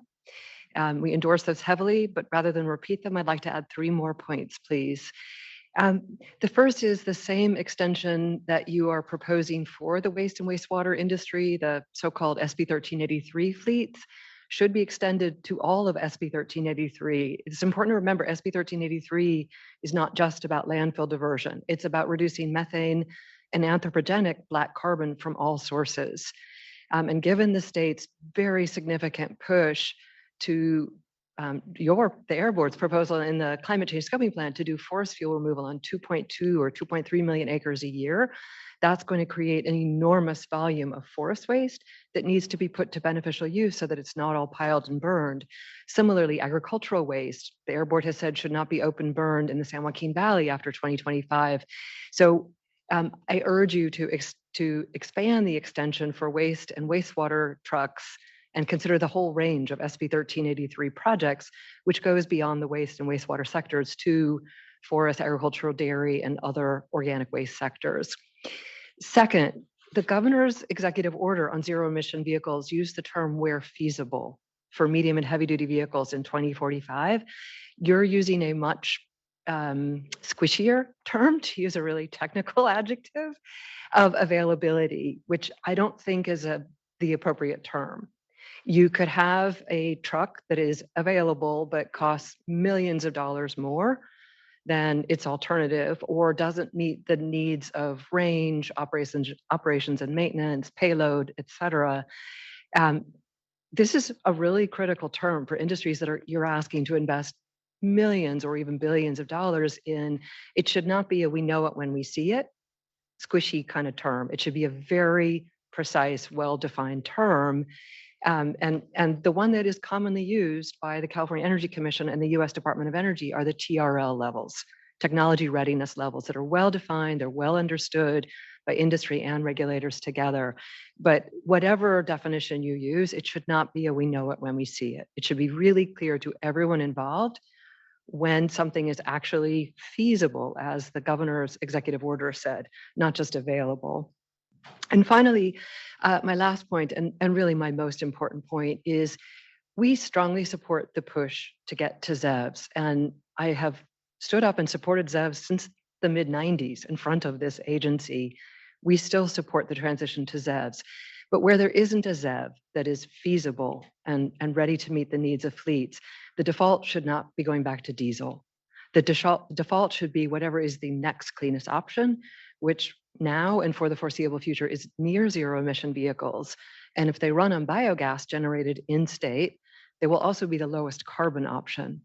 But cleanest, lowest carbon, don't just let the default be what's cheapest, because there's no excuse for going back to diesel in this day and age. It's toxic, it's highly polluting, it is a source of anthropogenic black carbon. So totally undermines our SB 1383 goals. So please make it very clear that the default, when there isn't a ZEV that is feasible on the road, is a near zero emission truck, and it should run on biogas produced from organic waste in California to help us meet SB 1383. Thank you.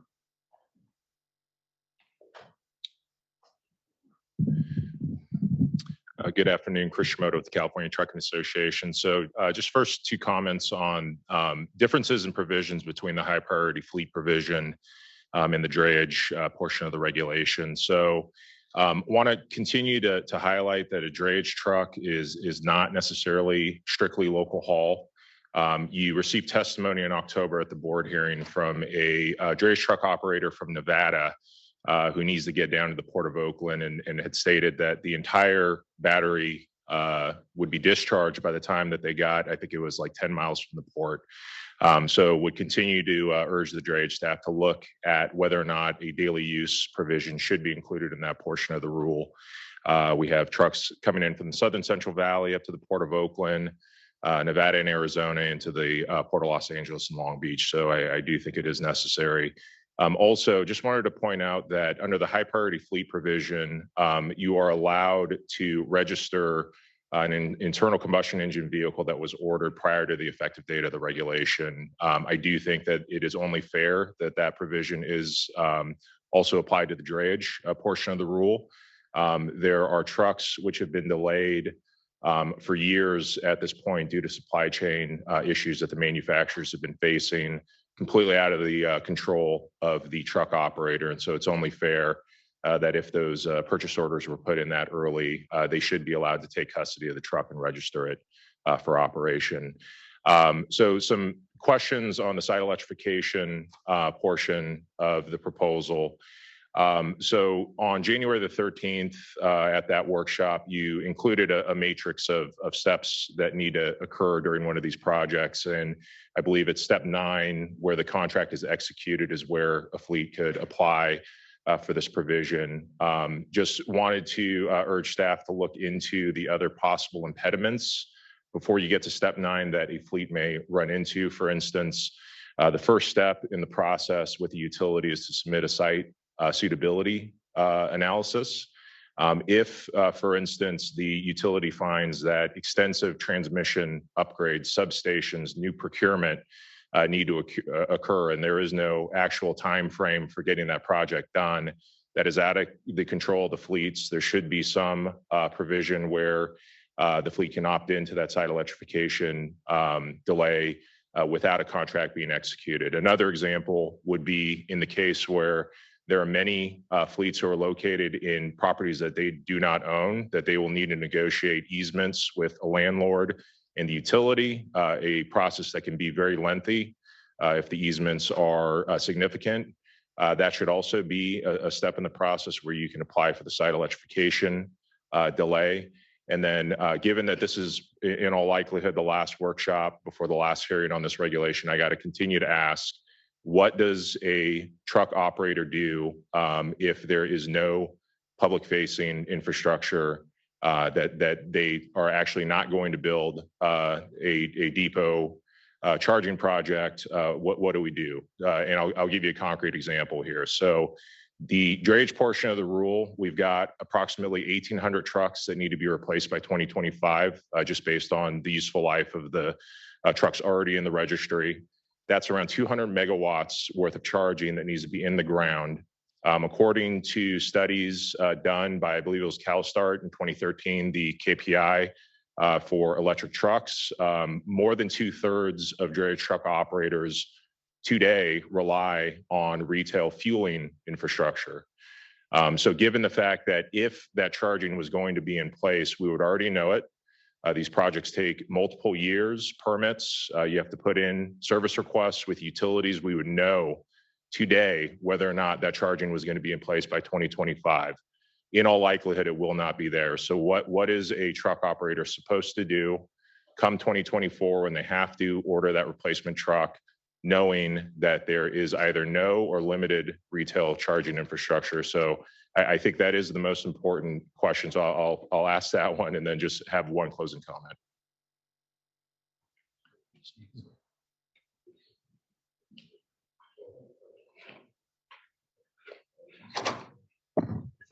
Thanks for that.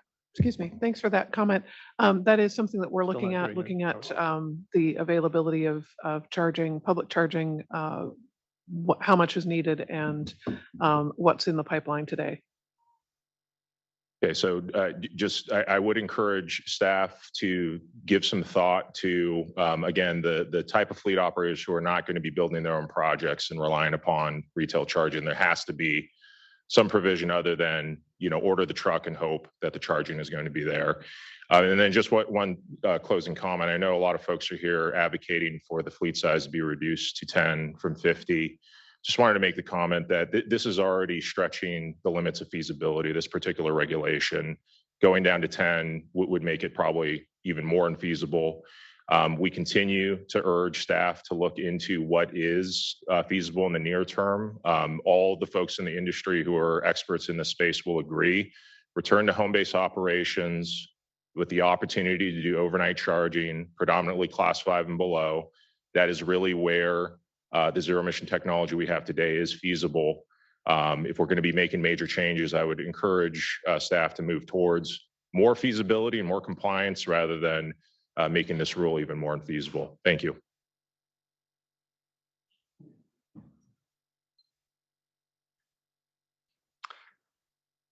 Hi, Sasan Sadat. I'm with Earth Justice. Thank you all so much for the presentation. First, I just want to start by thanking staff so much for moving the 100% sales requirement to 2036. That's a really significant achievement, something that the environmental justice community in California has been calling for a really long time and would make California the leader in the world in heavy-duty truck standards. And that's important to note because right now, as you all are aware, both the US EPA and the European Union are considering new truck standards to be proposed, and California's standards have a really significant opportunity to ripple into those policymaking areas, and that leadership could then diffuse. So we're just really pleased to see that and excited to work with you all on moving that through the board. Next, on lowering the fleet threshold for tractors. Everyone here knows these are the most harmful vehicles. They have the most outsized impact on communities of color and low-income communities. They have the most outsized benefit by being electrified. And so every single tractor that's gettable, that's electrifiable, that we leave on the road combusting is a policy failure, and we should treat it that way. That's why our coalition has called for lowering the fleet threshold to 10 instead of 50 for class 7 and 8 tractors. We saw just in a few moments ago, I tried to skim through the memo that staff prepared, and to be honest, it felt pretty uneven-handed, and it did not look like it was responsive to a lot of the questions that the board discussion generated around lowering the fleet threshold. For example, right now, what's the worst case outcome if a fleet of 20 trucks, for example, is genuinely unable to comply with the regulation? Well, through the numerous exemptions and flexibilities that you are increasing as we speak in this rule, they would just apply for an exemption and be granted one. But the consequences, the downsides of leaving more trucks on the road that we could have gotten is lives lost, is tons of greenhouse gases emitted in the final decade to address the climate crisis.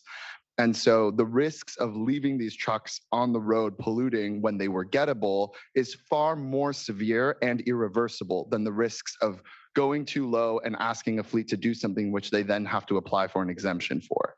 So we really want to underscore this is not equivalent. The risks of going too high are much greater. Finally, we are really alarmed to see that the waste exemptions has now been expanded to include LCFS as a compliance pathway, which is code for allowing vehicles to use fossil gas trucks, but couple them with book and claim credits from out-of-state biogas projects. This is not at all in line with the spirit of the board direction, which requested flexibility for SB 1383 fleets that have made, for example, we would agree there should be, greater flexibility for fleets who invested in capturing their own methane from waste diversion in state. That's not the case for the vast majority of CNG vehicles in this state. That changes the loophole from applying to hundreds of trucks to thousands, tens of thousands of trucks. Those trucks operate on fossil gas and render themselves as running on RNG by purchasing biogas credits from waste, like from landfills in Mississippi and CAFOs in Indiana, which do nothing to address the in-state methane crisis in California, and frankly, do nothing to address methane writ large, because as we've demonstrated, most of these projects were in operation long before the LCFS already existed, meaning the methane was already being captured, used for on-site electricity generation, and merely flipped into the LCFS program when they realized they could fetch higher credits. We should not be giving in to an industry handout or a waste fleet handout that is frankly just bending to political pressure and doing nothing to serve any of California's methane reduction goals, in-state methane targets, or its ZEV goals. And finally, our coalition will submit a letter along these lines detailing these requests and comments. And we would like to request that you follow up on this urgent loophole by, in addition, providing a demographic analysis of which communities would be most harmed by this delayed exemption provision. Because as the CPUC and the CEC have recognized, the sources of biogas in this state, namely landfills, wastewater treatment plants, and dairies, are predominantly sited in communities of color and low-income communities. And so if we delay the transition to zero emissions in this category, what are the air quality impacts for which communities? Who gets a delayed timetable to zero emission? We need to understand the distributional impacts of this policy that is being pushed on CARB staff to weaken their ACF rule on just one specific truck segment. By the way, I should note, this is the truck segment that CARB staff itself in its funding plan recognized was primed for electrification. The 2R initiative, that's your program acknowledging that ZEVs are primed for electrification in the refuse segment. This is a category that's uniquely suitable for electrification. The state is ponying up significant funding, and yet at the same time, it's going to exempt those fleets that operate nearest to communities most disadvantaged by pollution burdens to allow them to rely on combustion vehicles for longer than they need to. That's unacceptable and an incredible environmental justice hazard, and we urge you to look into the impacts that that would have. We think that there's a very clear solution here, which is to go with the language you all already used, that the exemption apply only to those vehicles exclusively fueled by biomethane, and that biomethane be from in-state sources of diverted organics, which is what the spirit of the SB 1383 exemption was for. It's not supposed to allow fossil gas trucks to continue operating. And finally, I would note that any effort to expand how many vehicles run on RNG or biomethane is directly at odds with the direction of the scoping plan, which acknowledged that this biomethane needs to be reserved for the highest and best uses. It's obviously not a highest and best use if it's one of the fleet categories that CARB itself has said is primed for electrification.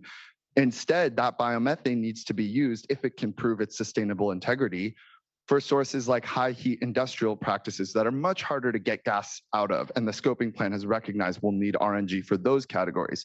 So this is creating new pots of demand for RNG consumption in an electrifiable vehicle segment is directly at odds with the scoping plan's direction to reserve that biomethane for the hardest to electrify categories.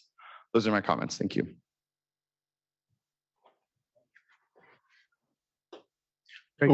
Just before we get started, we do realize we have a lot of people in line. We don't want to keep everyone standing around for the next half an hour or more. So we did go around and get the list of names for everyone.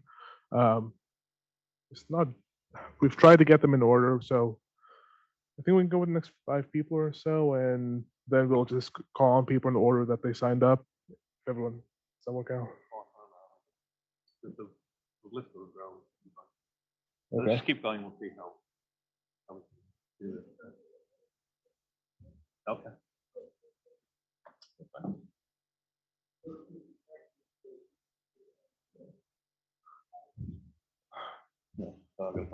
Okay.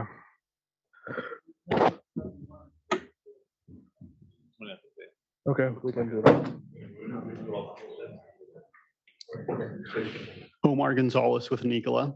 As a global leader in zero emissions transportation and infrastructure, Nikola firmly believes that the electrification of medium and heavy duty vehicles in the transportation sector is critical to reducing carbon emissions. Nikola and other manufacturers in the sector stand ready with zero emission heavy duty vehicle and fueling offerings that are available now. Nikola currently has 2 Class 8 vehicle offerings that are HVIP eligible. Nikola began serial production of the Tre BEV in March 2022. which is currently in the market for purchase. The Tray BEV is a cab-over battery electric truck for short-haul metro regional applications with a maximum range of up to 330 miles. Additionally, we expect to begin production and delivery of our longer range hydrogen fuel cell truck, the Tray Fuel Cell, in Q4 of this year, which has a range of 500 miles. And the company recently announced the creation of a new global brand, Hyla, to encompass Nikola's energy products for producing, distributing, and dispensing hydrogen to fuel cell electric zero-emission trucks. As a vertically integrated company, Nikola's business model plans to address the historic concerns of deploying vehicles without the required infrastructure by not only building a robust fueling network to support fuel cell electric fleets starting in California, but also providing mobile fueling products to assist the zero-emission vehicle technology transition and avoid delay to purchase and integrate these vehicles into Class 8 fleet operations. These innovative temporary fueling solutions are available for both battery electric and fuel cell electric vehicles today. Nikola's mobile charging trailer, e-skid chargers, hydrogen mobile fueler, and hydrogen tube storage trailer are part of the Nikola energy ecosystem to help fleets rapidly transition from combustion engines to zero emissions. The availability of these mobile infrastructure solutions provides transitional fueling in advance of permanent infrastructure and supports fleets, dealers, and customers who are looking to decarbonize transportation today. These versatile products can be integrated into fleet operations almost anywhere. California fleet purchasers have options that will meet their needs because zero-emission truck technology is here now and will grow, and vehicle options will continue to expand to meet the diverse needs of different industries. My one question would be around the mobile fueling options. In the site capacity evaluations, is that a consideration if a site can utilize a mobile charger or a mobile fueler for their granted or not granted an exemption? The way we worded the language was that even if there was a mobile fueling solution or temporary mobile fueling solution, we wouldn't necessarily use that as the factoring into the exemption. So that would be an additional overlay, I guess, if that's what you're proposing. Okay. Yeah. So we drew the line there rather than trying to get into every possible design that could be done.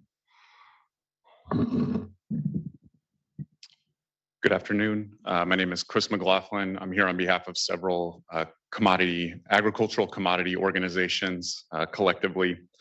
We'd like to echo some comments made previously, specifically from Mr. Shimoda and specific to the SB 1383 facilities. I'm sorry, I didn't catch her name before, but I wanted to echo those comments as well. The applicability and being able to utilize those in an agricultural fleet are important. And, these rules are written for a lot larger companies than what a lot of the applicability would be to agricultural industry representatives. So we appreciate the considerations for the exemptions, the manufacturing delays, the electrical connectivity delays, as well as ZEV purchase exemptions on models where no ZEVs are applicable. We do run into that a lot, specifically in agriculture with specialized equipment going out into the field. We know that a lot of those zero emission equipment vehicles that were demonstrated or highlighted in the presentation earlier have been proof tested on the road, but frankly, they haven't been in agriculture. And specifically to that slide, I know Orange EV was utilized as one of the yard truck case exemptions for it and showing a 24-hour battery life. One of the organizations that I'm speaking on behalf of, we're part of a case study where we got 17 funded through both state and federal funding for old diesel trucks to be replaced by Orange EV trucks. Through a year of being utilized in season, the battery life on those trucks now is probably around 12 hours. And that's cycling them in and out. They can operate them, then they have to plug them in and charge them. And those are out of commission until they're fully charged again. So we understand that you want to highlight the applicability and functionality of ZEV equipment, but in our practice and what we do in the field and at these processing facilities, it's not real world for what we experience more constantly than not. We do have more significant concerns as well. The financial cost for replacing this equipment is hundreds of thousands of dollars to millions of dollars, and that's including charging stations as well as the equipment overall. I know in your staff report, you highlighted cost per kilowatt hour specific to last year's modeling and averaging that you've done. Currently, the two major utility companies that service the San Joaquin Valley, where a majority of our agriculture production comes through, SoCal Edison and PG&E, both of them have general rate cases before the CPUC for a 45% increase to the charges that they have for electricity rates, which is somewhere around $5 billion that would then be borne on the backs of utility ratepayers. And so to increase that, as well as requiring purchase of electric equipment, is really difficult for our industry to comply with. And then again, the specialty equipment, upwards of $450,000. In cotton commodities specifically, there is no electric module truck that will take harvested cotton from the field. They're in talks to develop one, but it's $450,000, and that's just for the chassis. You need a specialized bed to be able to install on the back of it. And so again, the specialty agricultural equipment exemption makes it really difficult. And so also we would ask for no change to the proposed fleet size from 50 to 10. We would like to keep it at 50, just because the shift to 10 in the agricultural realm, that brings in a lot of people that it may have unintentionally been included by increasing that or decreasing that fleet size down to 10 and requiring those small family farms to comply with that fleet size rule. So thank you. Mark DeSmit from Autocar. I just want to start out by thanking all of you guys sitting over there. You know, you walk this fine line of making sure that everybody is addressed and you listen to what we're saying, and appreciate the effort that you guys are putting in on walking that fine line. I just want to make one real quick comment. The balance between advanced clean trucks and advanced clean fleets, the two meant to be complementary. On one side, making sure the trucks are available, on the other side, making sure there is demand for them. And we fully support the waste and biomethane provisions that you are making. I think it's really important use for that gas there. I just want to raise the concern that there's increasingly a mismatch between what we're demanding from the manufacturer side and from the fleet side, specifically to those manufacturers who are manufacturing that niche refuse trucks with CNGs over there.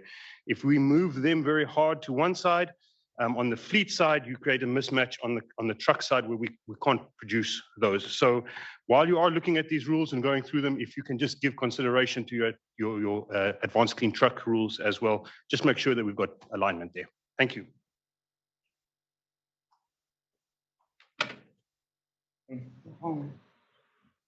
Hi, good afternoon. My name is Aaliyah Hassan.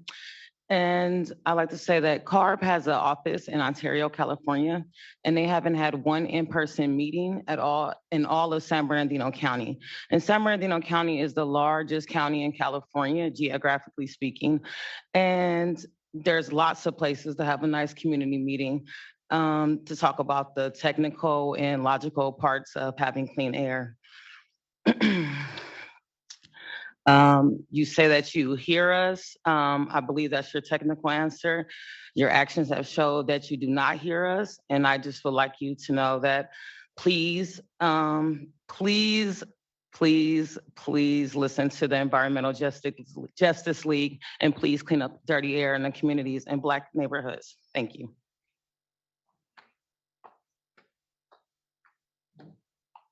Hello, my name is Wesley Campbell, and I'm representing Environmental Justice League. And I just want to have a quick comment. I wanted to say that it's inaccurate to say that California certified engines address our concerns, and those engines allow for diesel internal combustion engines and don't necessarily allow for hydrogen or renewable gas engines. So just do us all a favor and listen to our voices, and we can go about the business of clean air. Thank you.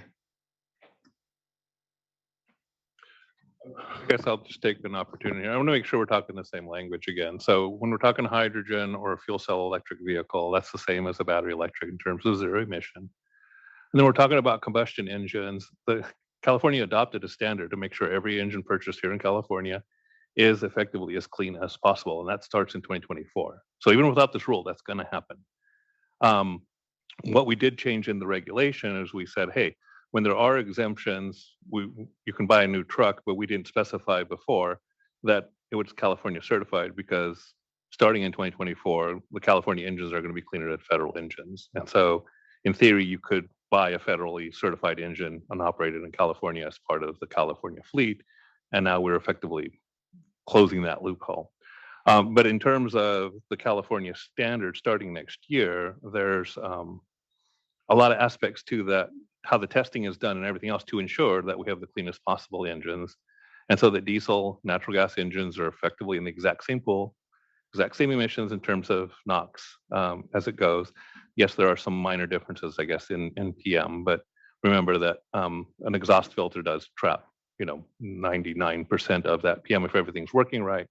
And if it's not working right, again, there was another rule already adopted that, lack of a better explanation, is effectively a smog check for trucks.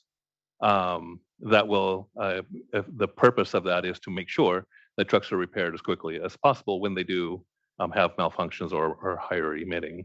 So those two regulations get as clean as you can get in terms of combustion.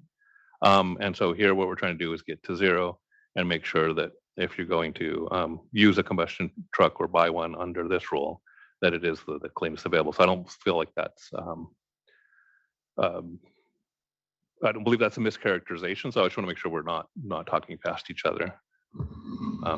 Thank you. My name's Reginald Lucas, and I am a trucker. I have a question. All these batteries that you're going to be bringing into the state, where are you going to dispose of them at? And how are you going to keep them? Is it going to be a weekly mail out, or are you going to have a central location? How are you going to work with this? Yeah, we have California broadly is working policies to make sure that we have to recycle and reuse batteries. So some examples that are ongoing is that we have some energy storage sites that are coming online that are using used electric vehicle batteries. We're working on we have developed policies. I'll make sure that batteries are labeled, that can be recycled for reuse. And broadly, we are trying to make sure that these batteries don't become landfill trash, that can be used in better applications than once their lifetime in the vehicle ends. Because we do see that for once their life in the vehicle, once the capacity degrades past their life in the vehicle, there are many other applications that could be used. So we have policies in place to make sure that that happens, and we're continuing to make sure that goes. And all of these sites are environmentally safe, right? Storage sites? For the ones in California, they will go through their own environmental processes. So all right. Hello, Matt Schrapp with the Harbor Trucking Association. Just a couple quick questions, possibly building on some things that have been said before, but try not to repeat what's already been said. Looking forward to all us getting all back together in April, and as Chris had alluded to, it's probably the last time that we'll have this group setting for a workshop prior to the regulation. So looking forward to what those updated greenhouse gas numbers are going to be. But my question is, and I think I know the answer, but perhaps you guys can elaborate for me. When talking about greenhouse gas emissions and understanding the criteria, pollutants, and local community concerns about exposure, but on the greenhouse gas, on the global kind of climate change front, when you guys are estimating the greenhouse gas reductions from this rule, is it vehicle only? Or are you guys considering upstream sources such as the energy, which I know that there's a speculation, or rather an assertion, that upstream emissions for the energy is cleaner than what is happening in the fossil fuel side? So A, are those estimates included in your greenhouse gas numbers, as well as the production that goes into the vehicles? A nice gentleman here, one of our fellow colleagues who's delivering America's economy, alluded to earlier, these batteries. I'm wondering if you guys are including battery production, the rare earth mining that goes into it, the shipping of those materials, the processing of those materials. I believe GREET 2.0 addresses that, but I'm curious, in this assessment for greenhouse gas reductions, are you guys also including those upstream emissions, both for fuel and for production of the vehicle? For this particular staff report, we didn't include the upstream analysis separately. We looked at the tailpipe emissions in the ACT regulation when we did the manufacturer sales requirement, our Fast Clean Cars ones, we did, and it's always lower. So we didn't do it again, but there's really no expectation that anything would change in the last 2 years in terms of those assumptions. But those are two different rules, right? So did you use the ACT assessment for informing the emissions reductions that'll be associated for greenhouse gas in this? You say it's always lower, but just because there's a manufacturer sales requirement doesn't necessarily mean they're meeting those deadlines every year. And if we're a regulated community, especially because in drayage, where there is no fleet size limitations in drayage, by the way, it doesn't matter if you have 1 truck or 1,000 trucks, you're treated exactly the same. So I'm just curious if you guys are going to look at that, because I hear a lot from our members, and also, again, even folks who are on the road every day, like what about all the negative emissions that are associated with producing the zero emissions equipment? And so you're saying that it's not included, those upstream emissions are not included in the advanced clean fleets rule because you already did it under advanced clean trucks. Yeah, there's no reason to repeat the analysis. The advanced clean trucks regulation required a certain number of zero emission trucks to be sold. The sale and production of those vehicles is part of the analysis. In this regulation, what we did is we said, here's what it requires. Where we don't require any increase in zero emission trucks, then there is no change because that's already been accounted for. And to the extent that there is an increase, there would be more trucks having the same kinds of emissions benefits and the same overall emissions impact. So you use the production number side, but not the upstream emissions from the fuel sources? If you have 300,000 trucks sold by a year certain under one regulation, you're going to expect the emissions impact to be exactly the same for another 300,000. I mean, advanced clean trucks, again, it's a percentage of sales that are based upon your previous year's sales. So whether or not the OEMs actually meet it is a different story. When we're talking about what we did at advanced clean trucks, we did a tank to wheel analysis. As this was a vehicle do by itself, that showed the greenhouse gas benefit. We also looked at the upstream portion, was the emissions of the electricity and hydrogen versus the emissions of the diesel, producing the diesel and gasoline. That was also a benefit. So if we included upstream benefits, it actually increased the overall benefits of the rule. We saw them both advanced clean trucks, I believe advanced clean cars too, and we expect a similar result for advanced clean fleets too. So if we did include that analysis, which we didn't see was necessary, we would show a greater benefit than what we have at the moment. But you're not doing that though. No, not at the okay. time. There's no reason to. You're going to get so beside the point, just again, I think that a lot of people are always asking questions about rare earth materials and mining and whatnot. So it sounds like go check out the advanced clean trucks rule if you want to hear about greenhouse gas emissions associated with deployment of zero emission report, where we did describe that we're just going to get more reductions. So at the end of the day, I'm not sure. Cool. Speaking of the staff report, you guys did the high priority fleet survey, basically, or the fleets of 50 or more. Can I ask how many of those fleets were drayage fleets? I don't rightfully know, and we did not. We specifically surveyed fleets with 50 or more trucks. So a lot of the to the extent that the drayage ones are below that, and even others that are below that, we didn't get information from them. So you don't have data on fleets of 50 or less who are operating drayage vehicles? So let's make sure we're talking the same language. So in that survey, we did not collect it. There is information on drayage fleets and the trucks and the distribution. Right, there is. There's a San Pedro Bay assessment. And there's a CalSTART assessment that's now 10 years old. And it's all relative to Southern California. As we just heard from Chris, the example of this kind of daily use consideration, which might be something that staff should look at, because again, Oakland isn't even considered in this, and that is the agricultural port where people are coming from the valley, they're coming from Reno, they're coming from upper Northern California. So I think it's disingenuous to just say, well, all the trips are all within 100 miles. I mean, even if you look at the technological feasibility assessment for San Pedro Bay ports, the 2020 update shows that there's even higher mileage compared to the 2018 numbers that you guys were using. And if I'm a guy in Reno or in Fresno and I'm trying to get to Oakland, the battery electric platform does not work for me.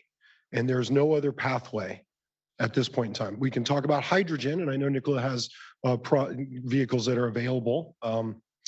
Need fueling infrastructure, I think, is a problem, and the trucks are very expensive. So maybe a consideration for daily usage in drayage is probably appropriate. Well, and again, I want to make sure we're also talking the same language. As I understand it, there is a fuel cell electric truck now that you can. Right. How much does it cost? I'm not going to put them on the spot, but do you know how much it costs, Tony? No, I can't right. say that I do. Okay. So again, this is why it's important. You say, well, yeah, look, there's a truck out there, but it's $750,000, and HVIP's going to give you 250 maybe. So that's still $500,000 that I need to finance somewhere. So there's cost considerations that go into it. Just because, I think was alluded to earlier, just because the truck is available doesn't necessarily mean it works for your fleet, or rather you can even afford it. You guys are picking winners and losers here and eliminating small fleets, although they're not in the high priority fleet. And, you know, it's been repeatedly stated that we want to see, you know, the community groups, environmental groups want to see the threshold lowered. In drayage, there is no threshold. It's you're either in or you're out. And right now we have members of the Harbor Trucking Association who cannot perform the work that keeps all their employees employed, their health insurance, everything else cannot work because the vehicle cannot do the job that they need to do to fulfill their business needs. So some consideration in drayage for daily use is probably appropriate. Also, something else that my colleague from the CTA mentioned, we've got guys who placed orders for new diesel trucks last year. They say, yes, Q4 delivery possibly. As we all saw in the supply chain crisis of 2021 and 2022, many things can happen. And so a provision to include, if you order an internal combustion truck with diesel, natural gas, whatever, and you ordered it well before the rule was adopted, even before October 27th, whatever the date is, and if you can't take delivery of that until after 2024, there should be a process to allow that vehicle to be put into your fleet, because again, things are happening outside of your control that are forcing that issue. So we would appreciate that, because we do have, and you know, you can talk to the OEMs, they probably have all different answers depending on who you ask, but production timelines have been pushed out because of labor, parts, other things of this nature, and you know, semiconductors. So I'll leave it there, but thank you. Hello, I'm Marie Collier. I am a Sacramentoan in the vicinity of Oak Park, and I don't know much about emissions and diesels and all that, but I do thank you today for your time and efforts to try to put this together. I see this as a very huge project. It's going to affect every community. And we all need to come together in unity as you are. So I thank you for the opportunity of hearing me today and the others here.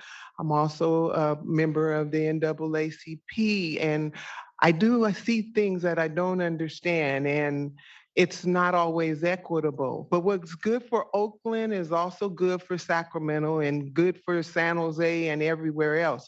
So I know that you can't handle it alone by yourself. So when you need help, ask for help, as well as we're asking for your help today in seeing to it that our communities are safe and that the vehicles that we drive, or we're looking forward to our futures in driving, that are safe and not blowing up and we're losing more casualties. Our communities have been hit very hard by things that have affected our respiratory and our air and water. And we share that in common, that we all need our air, we all need our water. I work for the school district, and the children need their buses. And this looks very expensive. It looks bigger than all of us to really make this change. And I know that everyone, from the common person to the engineers and everyone else who understands the environmental factors, but we're all in this together. And I ask that you remember us on these SB 350s and whatever that we don't understand, because there should be more meetings so that we do understand these things, so that when we go to vote, that we understand what we're voting for, because a lot of times it's over our head and we don't understand it. Education, it needs to happen in the schools. I mean, everyone needs to know because it involves everyone. I don't want us to end up with saying that I can't breathe. All of us can't breathe if we just continue to destroy the air. So look to the alternatives, because you're probably going to need some of those alternatives to you might need to bring in the herbalist and everybody else to help before you can make this change, to change all these vehicles to be safe, because it's not going to be able to do it all at one time because it's way too expensive. And I would like to know that there's some things on the ballot that will help our communities that are low income, seniors, that are going to have to make these changes, and that we're not ending up in court because we haven't got the right vehicle changed yet, or we can't afford them, because and then the ones who have to ride the bus, they can't pay for the bus because the bus is looking brand and shiny new. All these pictures you showed of us, all these vehicles, they look very expensive. And our communities have been hit with high rents. And in the Oak Park area, people have been driven out and nobody seems to care. And the African Americans and the other communities that are already struggling from respiratory and other problems, they're higher on the totem pole of having the worst health. And so this is going to take them out quicker if we don't get this right. So I just ask that you remember all of our communities and do the same thing in unity. It shouldn't be that one community is coming in here saying, well, we don't have a board meeting. If you're part of the resources board, why not make sure that it's done the same way in the next city, so that every city benefits from a safe and equitable and fairness in everything that is happening. So I just want to thank you for your efforts today. I'm sure that plenty of you have families and things that you wanted to do. And I thank you for allowing us to have a part in it and have a chance to speak. And I hope to see more education, more things on the TV to help us understand, so that we could make informed decisions about these laws that are going to come and show up, and that you just continue to, in your planning, to remember that we need your help. So I just thank you today. Okay, so now it's approaching 2 o'clock. We have at least 15 people standing currently and about 40 people online. So we are going to switch to online soon. I know people in the room aren't happy about that, but the people online aren't going to be happy either. So I guess we're going to make everybody unhappy today. And obviously we're going to go past 3. Prepared to do that. But again, would appreciate keeping your comments to the main points you want to make, and again, identifying, obviously, if somebody's already said what you wanted, then identifying that your comments align with theirs is helpful. Will do. Thank you. Adam Browning with Forum Mobility. I've got first a question and then a couple of recommendations. And the first question is, do you anticipate under this rule that third-party depots or entities providing what is often called truck as a service, where you provide both the fuel as well as the truck for a standard fee, will they be a compliance pathway as a part of this rule? Yeah. Yeah. So the short answer is yes, but it will depend on I'm going to presume that these are contracts for multi-year. And if we can tie a particular project to a truck owner that would be operating there, then largely the answer is yes. If it's some kind of thing is like, oh, I'm going to use it for a whole month, then no. Well, in there, the word I see is lease, and it provides for 1 year lease agreement. I encourage you to actually write that in there and be very precise about this. We've had other instances where it's been a difference of opinion as to what a word actually means. That is actually, our company right now would have hundreds of trucks on the road right now if there weren't some differences of opinion on what a single word means that isn't actually found in the regulation. So if you could be precise and expansive as to that, I would think would behoove us all to have that included. Go ahead. Yeah. Okay. Sorry, if you would be able to send us to the ZevFleet email a suggestion for how the reg language could look, we'd greatly appreciate that and would be happy to include something like that. I would definitely do so, but I came up here to share it verbally just so that we had contract terms. So contracts are pretty universal. word, but yeah, any specifics? Again, the inclusive language with specificity is helpful. And then follow up to that, if that's a compliance pathway, that should also be afforded the same types of delays that are permissible for, on-site purchasing, and have that be written into the DNA of the regulation as well. And then finally, this is going to be a big challenge. It's a doable challenge. We are supportive of certain instances of delays for vehicle delivery, as well as construction. We want that to apply to our sites as well. But then, especially around the site electrification delay provision, which can provide a pathway up to like 5 years of continued driving of the existing diesel. Really want to make sure that those are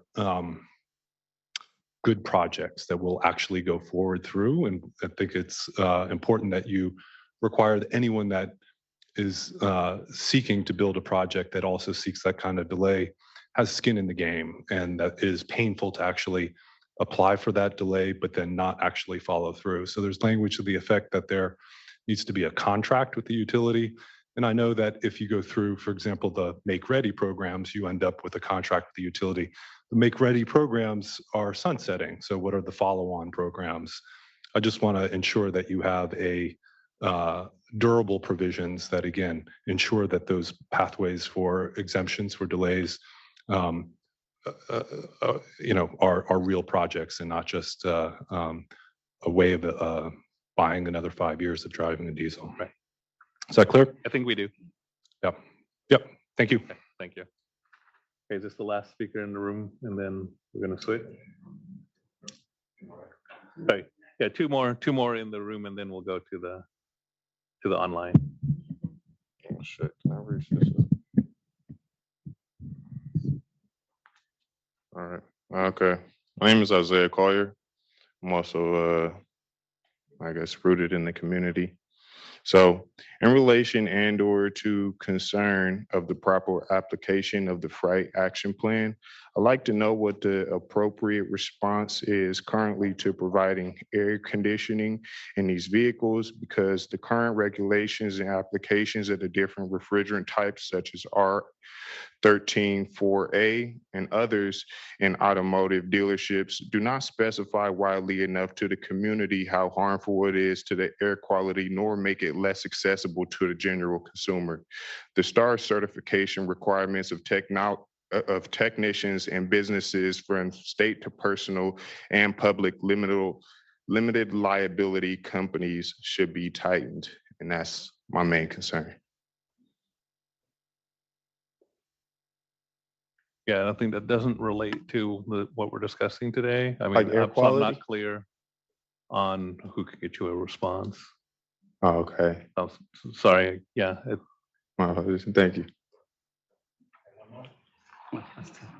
Hi, my name is LaDonna Green, and I'm with Betty Williams organization. They spoke earlier this morning.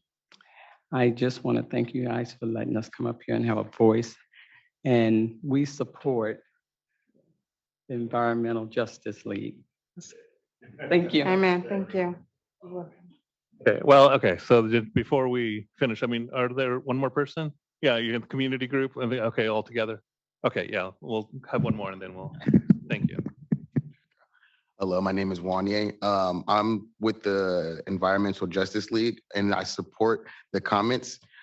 Basically, my point was, I feel like we need clean air now, not the big idea, not what the big finance companies are pushing.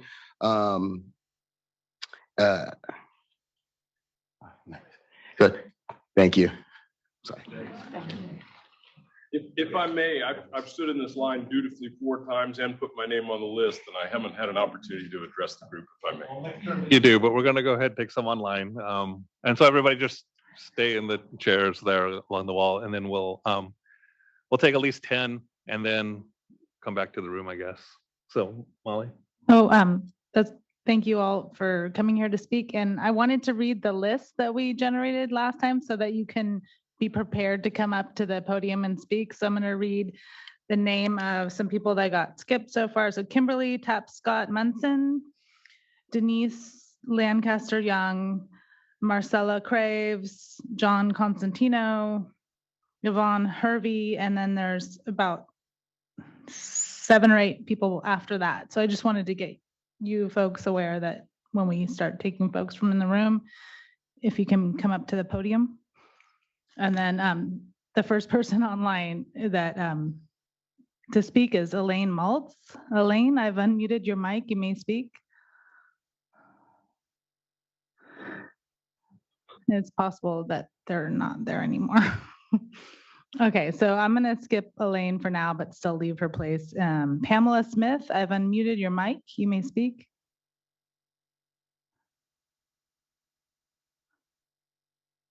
Okay, how you doing? My name is Pam. I want to speak to the fact that there hasn't been a meeting in South Central Los Angeles on this. There hasn't been a meeting in West Oakland on this. 75% of Black people in this state live in proximity to those 2 areas. That's why we are mad.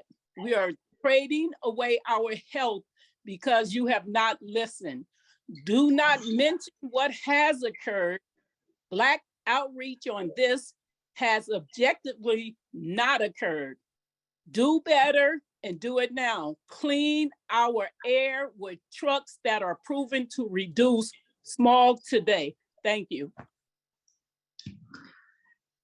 Thank you. Next in line to speak is Miles Heller. Miles, I've unmuted your mic. You may speak. Hello, yes, this is Miles Heller with Air Products. Good afternoon. Thanks for the chance to comment. We support CARB's work on this regulation and the transition to zero-emission vehicles. In fact, we've announced an agreement with Cummins to work on transitioning our fleet to hydrogen fuel cell vehicles. So we're very interested in the success of this transition and this regulation. And in that regard, we want to comment on one issue today. We've raised this before, but we still don't see it addressed in the regulation anywhere. But there's an interplay between infrastructure investment and vehicle availability that we think needs to be highlighted in the regulation. Some fleets may in fact install both electric and hydrogen refueling infrastructure, but others will elect the infrastructure that works best for them and will proceed to make that significant investment in one particular infrastructure. Once that investment is made, obviously there's a desire to then purchase vehicles consistent with that infrastructure. So for example, if you've made the investment in hydrogen refueling infrastructure, you will be looking to purchase fuel cell vehicles that can rely on that infrastructure. And our concern really is that with the ZEV availability exemption, the way it's written, there's a concern that fleets may be in fact required to purchase vehicles that are not consistent with the infrastructure where they've made that investment. And this can happen to both hydrogen vehicle fleets as well as electricity vehicle fleets. So we're just hoping that there could be a recognition under the fleet specific exemption process where entities have made a clear investment in one kind of fueling infrastructure, that can be taken into account in the selection and the availability determination of vehicles. We'll just be interested in any response you have to that request.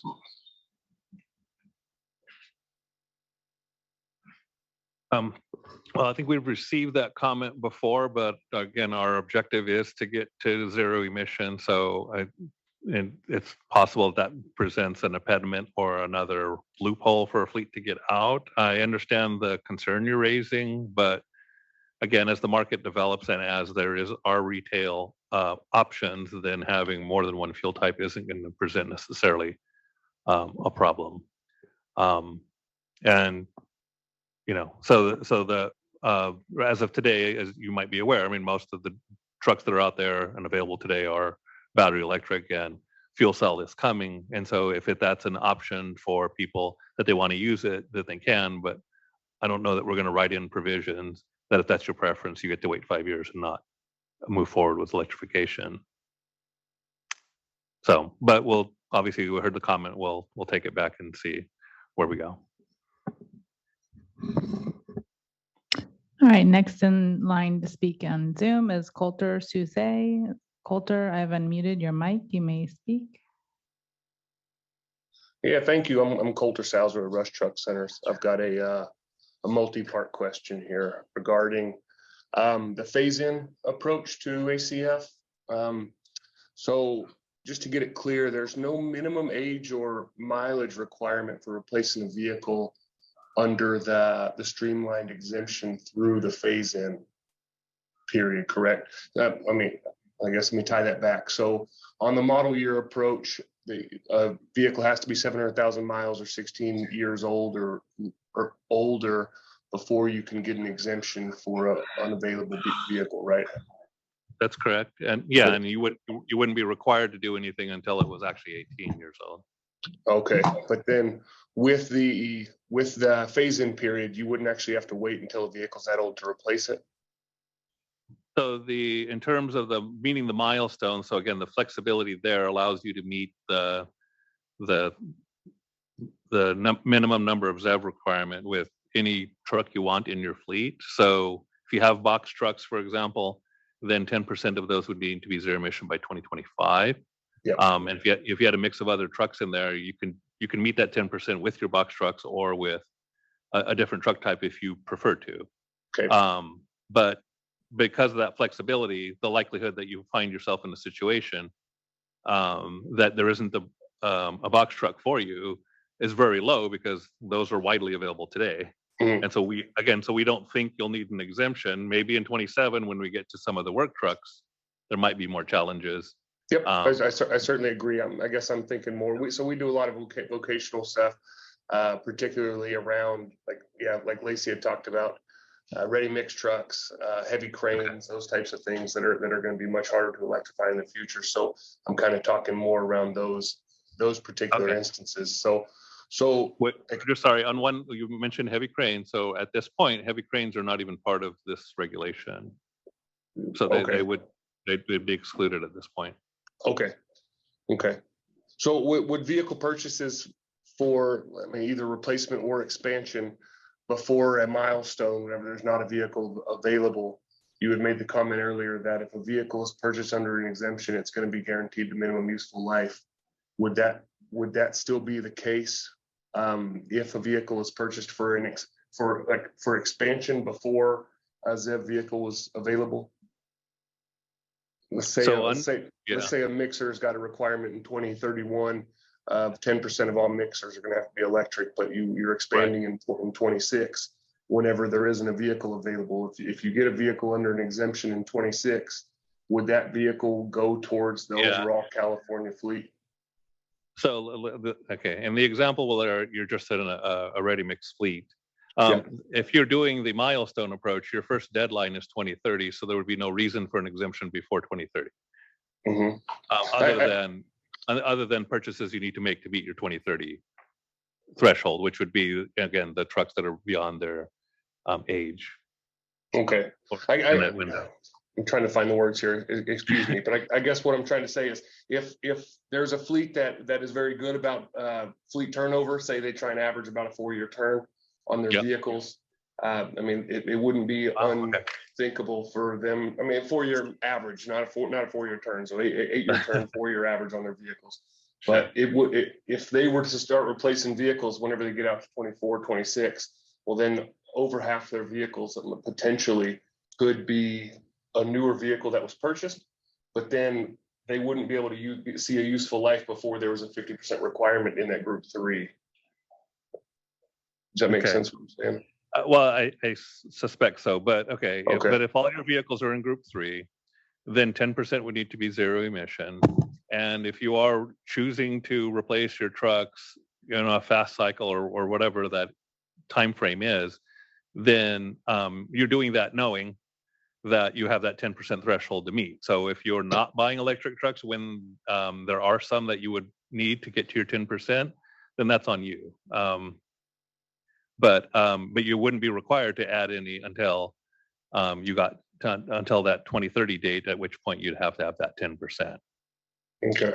So in other words, some of your purchases before 2030 would need to be ZEVs to meet that requirement. And the other ones, if you want to keep buying combustion trucks, it's fine. But you do recognize that the 2030 timeline ends effectively or phases in ZEVs to 100% by 2042. So a purchase that you make in 28 might be good to 2040, 42, something like that, depending on what you normally do for replacement. So that might work perfectly for the way your normal replacement schedule is, but that's ultimately up to you on how to do that. Okay. For the omnibus changes that were kind of talked about at the end of the presentation there, the changes that you guys are proposing, when are you thinking they would go into effect? Will the EPA have to issue a separate waiver for those changes?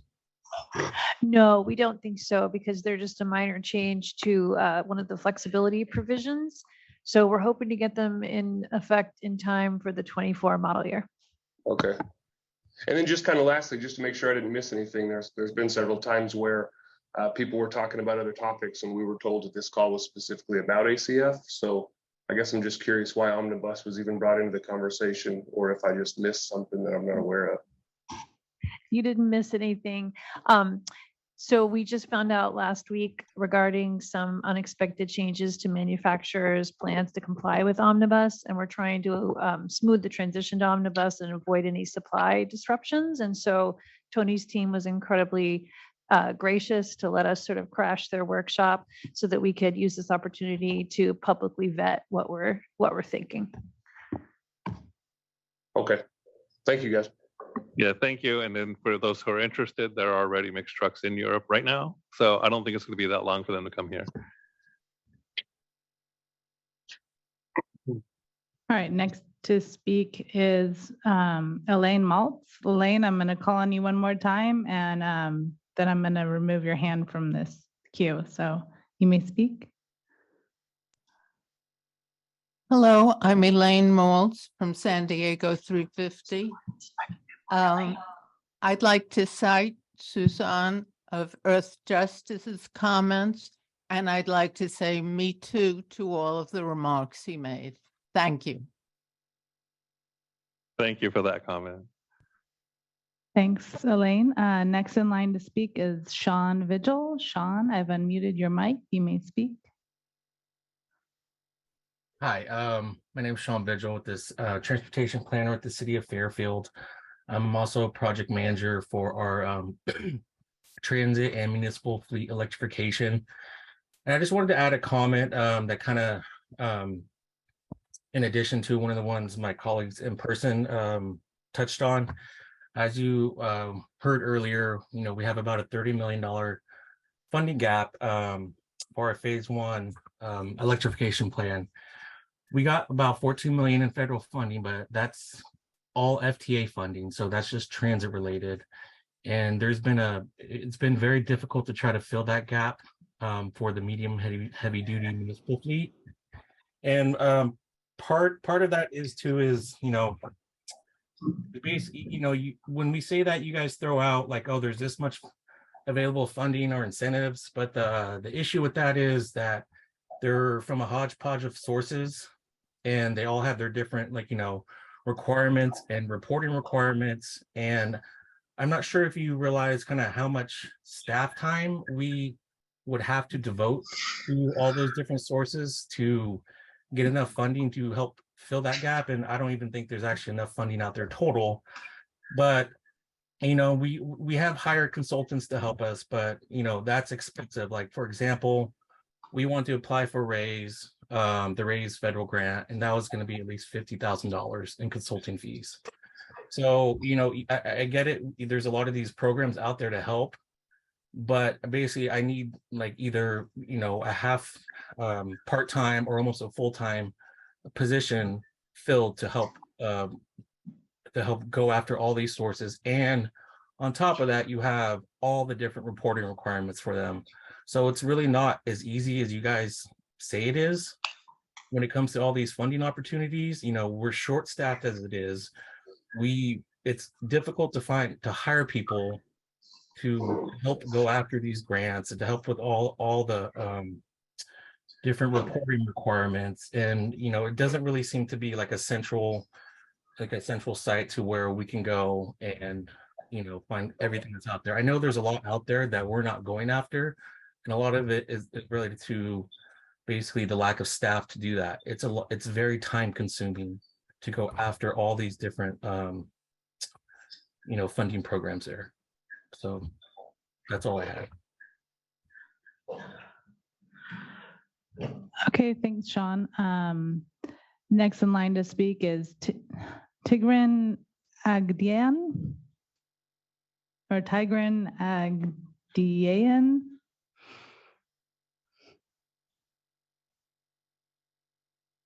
You may, go ahead. Hey, my name's Tigran Agdian. I'm the manager of advocacy and public policy at Breathe Southern California. We're an environmental health nonprofit based in Los Angeles that focuses on clean air and healthy lungs.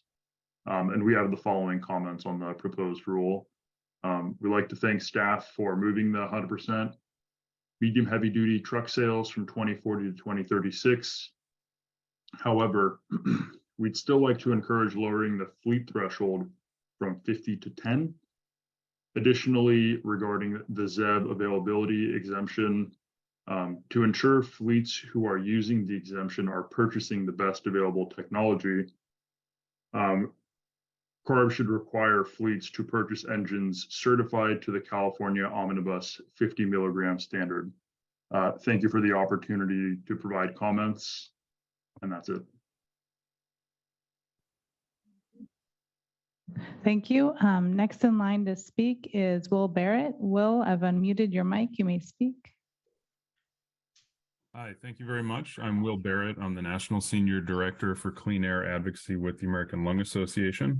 And thank you for hosting the meeting today and posting all the materials so that we could review them in advance.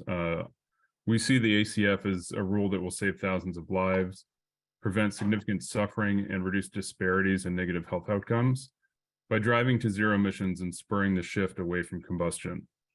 I'll make 3 comments, most of which have been covered, so I'll be brief. We appreciate the updated time frame for the 100% sales requirement.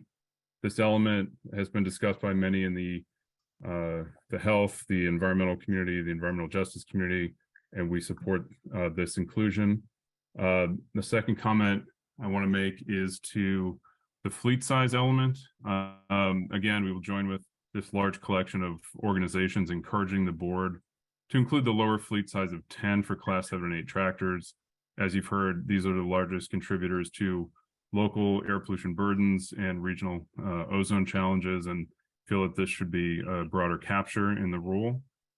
This would capture the greatest level of health benefits as outlined in alternative analysis going back to the SORIA and the ISOR, and as discussed at the board hearing, so I want to reemphasize that.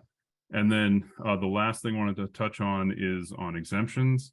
And really just to put another fine point on this, any exemptions or delays, they should be limited in duration and scope to ensure that the rule fulfills the needed transition to zero emissions to protect health. Any exemptions should be clearly evaluated and explained to the board and to the public in terms of projecting any lost emissions or foregone health benefits. The memo that was posted last week calls out the potential for exemptions to reduce emission benefits. We agree with that broadly and think that the board should be aware of any lost benefit that come with exemptions and extensions and any delays. And then finally, in terms of the waste fleets, we understand the issues related to the universe of SB 1383 methane capture, and really urge you to clarify that there'll be no crediting, exemptions, or extensions for fleets that are burning fossil gas under the name of 1383. So with that, I just want to say thank you again. I appreciate the opportunity to speak and look forward to working with you as this comes to a conclusion in April. Thank you very much. Thank you, Will. Next in line to speak in Zoom is Amber Caluso. Amber, I've unmuted your mic. You may speak. Hi, this is Amber Caluso with Border Los Angeles. I would like to thank staff for lengthening the time for infrastructure delays. With that being said, the ports of Los Angeles and Long Beach provided written comments upon first release of the proposed ACF language. One of the main concerns in our joint letter has not been addressed in the newly proposed ACF language. The Port of Los Angeles continues to request that staff align the definitions and exceptions found in the current draft ACF regulation to the existing heavy-duty inspection and maintenance regulation. CARB staff had revised the heavy-duty inspection and maintenance regulation to include a new alternative compliance verification terminal definition that allows the port's non-container terminals to verify truck compliance annually through the sticker verification process. Port of Los Angeles requests a similar revision to the proposed ACF regulation language that would count the sticker verification visit to the terminal access center at the truck's annual visit to a port. This would satisfy CARB's ACF requirement that a truck must visit a port or intermodal rail yard at least once a year without severely impacting our existing non-container terminal operations. Additionally, Port of Los Angeles requests the facilities not be required to collect and report truck exit data. Requiring facilities to collect this data adds unnecessary infrastructure and administrative burdens to both our container and non-container terminals.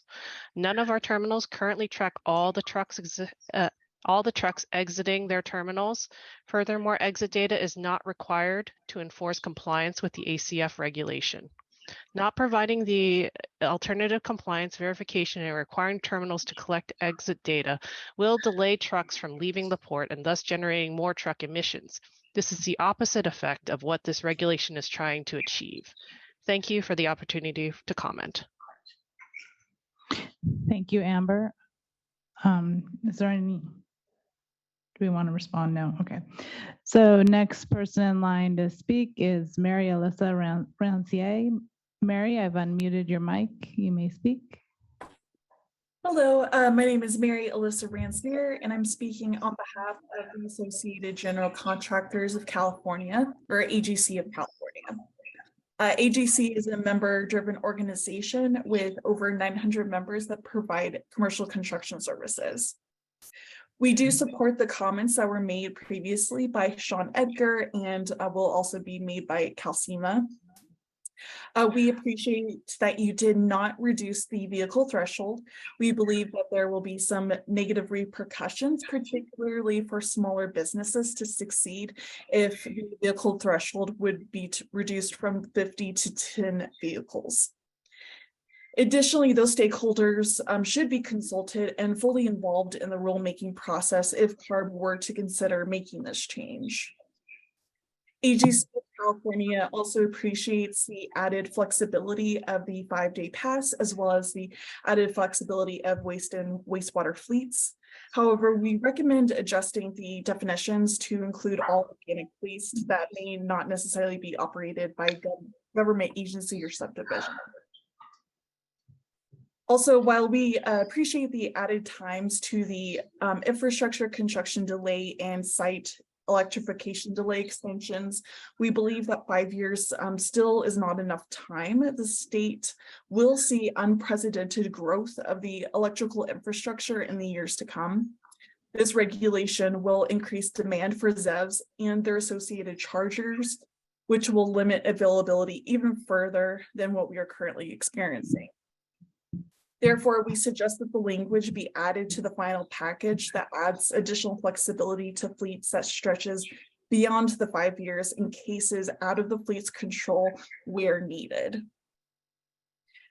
Lastly, there is a significant concern with the disposal of the highly toxic batteries that run EVs. As of right now, there are no EV battery recycle plants in the state of California. And they're extremely limited across the country. If I recall correctly, there's only about 5 battery recycle plants in the entire country. AGC of California asserts that a plan be established for the proper disposal of these batteries before the regulation is adopted. Thank you for taking the time to hear all of our comments today. We hope that you deeply consider the suggestions that are expressed today. Thank you for your time. Thank you, Mary. We're going to take some folks in the room. Okay, so those of you who are against the wall, you don't have to get up, but we'll go in order for where you are. Anybody that's on the list also that isn't necessarily sitting there, we want to make sure we hear from you, and then we're going to go back to the online commenters that were received up until about 15 minutes ago, and then anybody else who raises their hand after that. We might not get to you, but I think that'll at least get everybody that's trying to get a comment in. So well, Appreciate it. My name's Kent Thompson. I'm the Chief Compliance Officer for a trucking and warehousing company that operates all across the country. We have more than 200 Class 8 tractors across the nation in interstate and international commerce, and plan to have more than 250 by the end of this year. California has been our home since 1970, where we started with one tractor. Our model is to grow and replenish our fleet via a full maintenance lease for a 6-year term in order to have the newest, least polluting fleet available, and we've done this for many years. This is to give you a little bit of context to some of the questions that I have here. Since we also operate warehouses around the country, including more than 1 million square feet in California alone, and have friends and family members working and living around all of our sites and equipment, we desperately want to be a zero emissions company. We believe our partners, customers, and vendors feel the same way for largely the same reasons. Currently, in order to qualify for even one portion of current incentives, we need to disable forever our almost new by diesel standards, again, no more than the 6-year-old ICE tractors that we don't even actually own, and or be a smaller fleet. We believe some of our fleet may be able to transition sooner to ZEV than others. To explain further, 150 of our power units require a power takeoff system in order to operate a dry bulk trailer transfer system to move product. This part of our fleet routinely requires constant power to the tractors for 12 to 14 hours per day in order to accomplish their work. Our dry van fleet and our drayage fleet do not require use of a PTO, but they still run 12 to 14 hours a day, and therefore all of our fleet will require replacement with very long endurance, duty cycle mileage capacity ZEVs. First, how does fleet mix affect compliance calculation for a company like ours? For example, there's no PTO capable equipment available at present, nor proposed to be available soon to support our operations. That means we may be able to transition 40 or 50 of our California-based fleet to ZEV sooner than others, or since they're capable of being transitioned, will that portion of our fleet be treated as a drayage fleet for these calculations? We understand there's interest and value in obligating the industry to eventually go ZE, but today the incentives are few, and the infrastructure related incentives are nearly non-existent. How do we do our compliance math based on our fleet mix and equipment available in the market when we're trying to calculate what we need to accomplish here, at least in the state of California? It's question one. We have a long-standing relationship with an OEM with whom we partner for leasing our tractors. We'd prefer to continue to partner with them for a number of different reasons, and prefer not to have a regulatory committee disallow us to continue to maintain our choice of provider. What I think I heard today is that if any provider says, yes, we can get you a tractor, then we will be required to use that manufacturer if our partner of choice cannot provide us an option sooner. This is counterintuitive to allowing free market choice, and we don't believe it should be a requirement. Maybe I misunderstood. OEMs of vehicles do not have the same operating model of monopolistic protections that apply to a utility. Will you consider long-standing relationships with trucking equipment providers as a criteria for exemption or extension for industry customers, such as ourselves? Charging equipment to support our switch to this limited portion of our operations will amount to roughly $4 million in investment for the charging equipment only, and a lot of real estate that we don't currently need, because for diesel refueling, there's readily available public fueling stations that don't require us to park at their sites for 8+ hours while we're charging. In other words, significant additional real estate investments needed to support our shared efforts to have a 100% ZEV deployment. What if we don't have the space to support organically, which we don't? Do we buy real estate to handle the additional space requirement? Question 3, that was. Oh, by the way, the financial model associated with this requirement presently does not make sense for us. For example, a Class 8 power unit that would meet our van trailer and drayage fleet requirements runs over $450,000 from our contracted OEM provider, as opposed to $135,000 for ICE units brand new. Also, there's residuals available on those ICE units, and currently we don't have any idea if there's going to be a residual market for the ZEVs. I can identify no programs to help subsidize this significant increase in cost in any way for a company of our size, except the disabling option mentioned earlier. Is the problem that we are too big to receive help? Would you consider offsetting the cost of these ZEVs for a company like ours by giving those who lease truck credit for significantly discounting transfer of our newer off-lease tractors to smaller fleets, so long as the recipient agrees to remove their older tractors from the road, thereby cleaning the air? None of the above takes into account the lack of grid ability to support the roughly 20,000 extra kilowatts of power production required per day to support the charging requirements for this relatively small percentage of our fleet. Take those grid requirements times 4 or 5, and you're getting closer for our fleet alone. How does this additional strain on the grid get figured into the overall plan? Are utilities expected to manage? Finally, and in closing, you heard me say we have been in California since 1970. We love it here and appreciate partnering with bodies like this. That said, unilateral decisions related to our partnership discounts the other party and makes them feel disenfranchised. Thank you for opening the discourse to members of industry and the community. We welcome the opportunity to work together to make this all a reality. Appreciate your time and consideration. Thank you.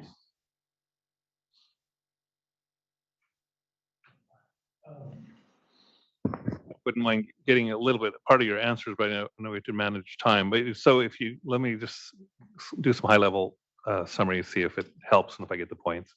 So it sounds like you have some drayage trucks as well as others. For all intents and purposes, I mean, the drayage truck requirement is very straightforward. It is based on year.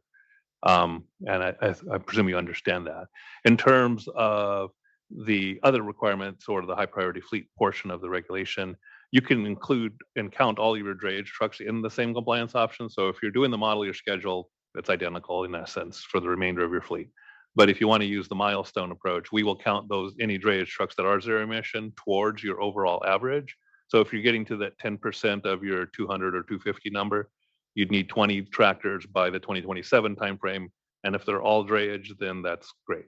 And if they're not all drayage, you have to get to the 20. And then that'll buy you some time. It sounds like you're probably okay to 2030, but after 2030 to ratchet up more in terms of your I forgot your trailers. The dry bulk trailers with the PTO system. I suspect there will probably be a number of options by then, but as of today, I don't know what those options are.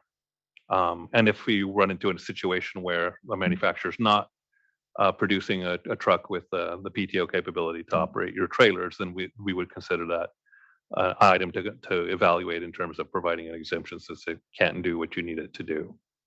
So hopefully that helps. Let's see, was there anything else? It does. Yeah, we were talking about real estate and. Yeah, and so then how you, and then, well, part of the answer on the real estate too is going to be, your time frame. So if we're talking 2030 and later, we do know that there's a number of manufacturers and infrastructure companies that are planning to put in infrastructure at retail. You might still find it for your operations better to have it in depot, and so ultimately that would be part of your, business decision on how much of that do you do in-house versus how much do you rely on retail. Of course, it's going to be a longer-term question. And I guess the 3 times cost per tractor. We've tried to do the math on that. Yeah, I mean, so yeah, those differences are higher today. We expect those to go down over time.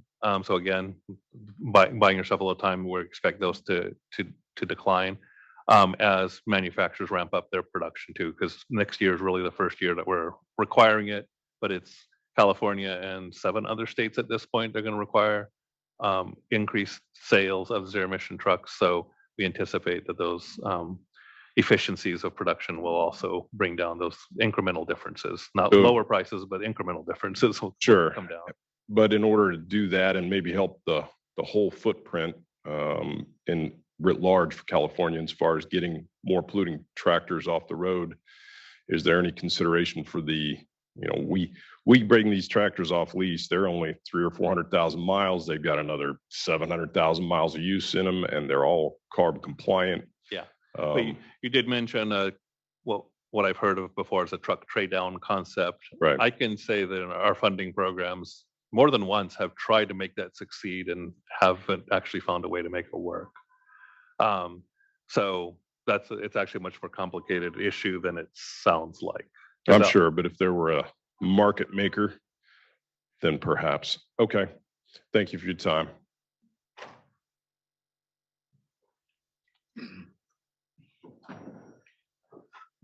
Yeah, my name is Eugene Brathwaite, and I'm here to support the Environmental Justice League and in their efforts to get the cleanest available engine technology as soon as possible.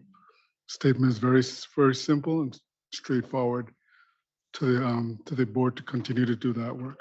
Thank you.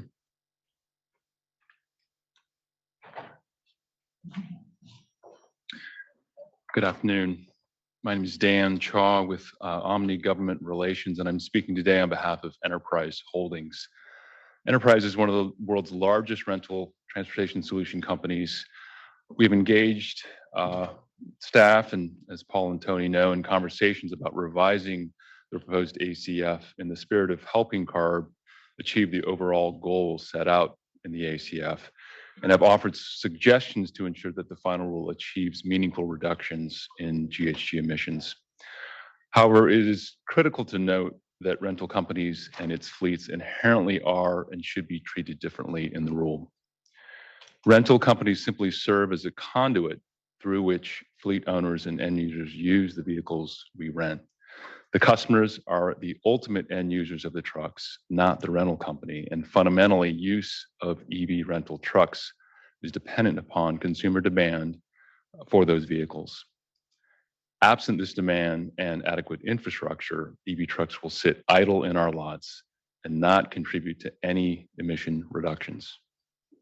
Therefore, we have proposed solutions to staff that would appropriately treat the rental customer as the fleet owner in order to drive demand for these vehicles and close any potential loophole whereby fleet owners could rent a portion of their fleets in order to avoid the requirements of the ACF, similar to what the EU has done in the Clean Cars 2 directive. Secondly, it is critical to recognize that many of our customers are small to medium-sized businesses or state agencies who do not have access to depot charging and would not otherwise be subject to the ACF. Again, without widespread deployment of publicly accessible charging, the use and uptake of zero-emission trucks would be limited until there's adequate infrastructure. Moreover, there could be potential safety concerns should, for example, a customer unknowingly attempt to charge a truck using an improper connection or without appropriate electrical panel upgrades.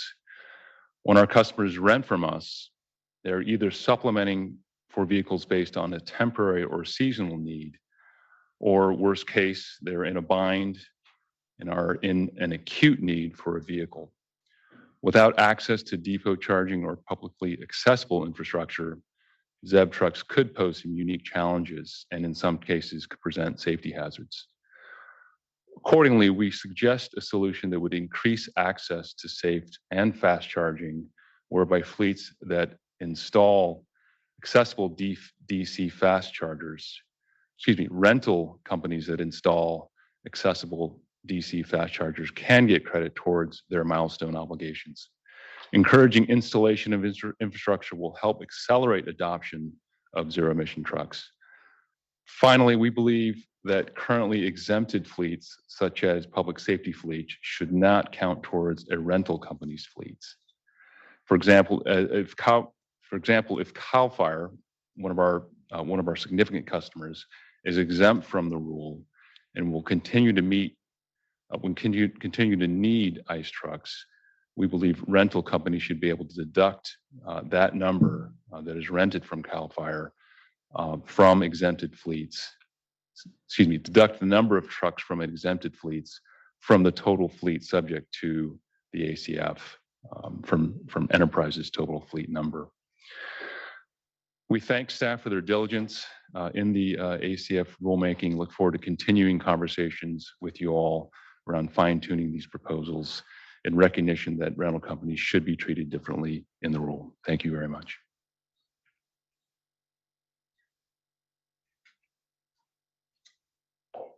I'll stay up there if you have any response. Thank you.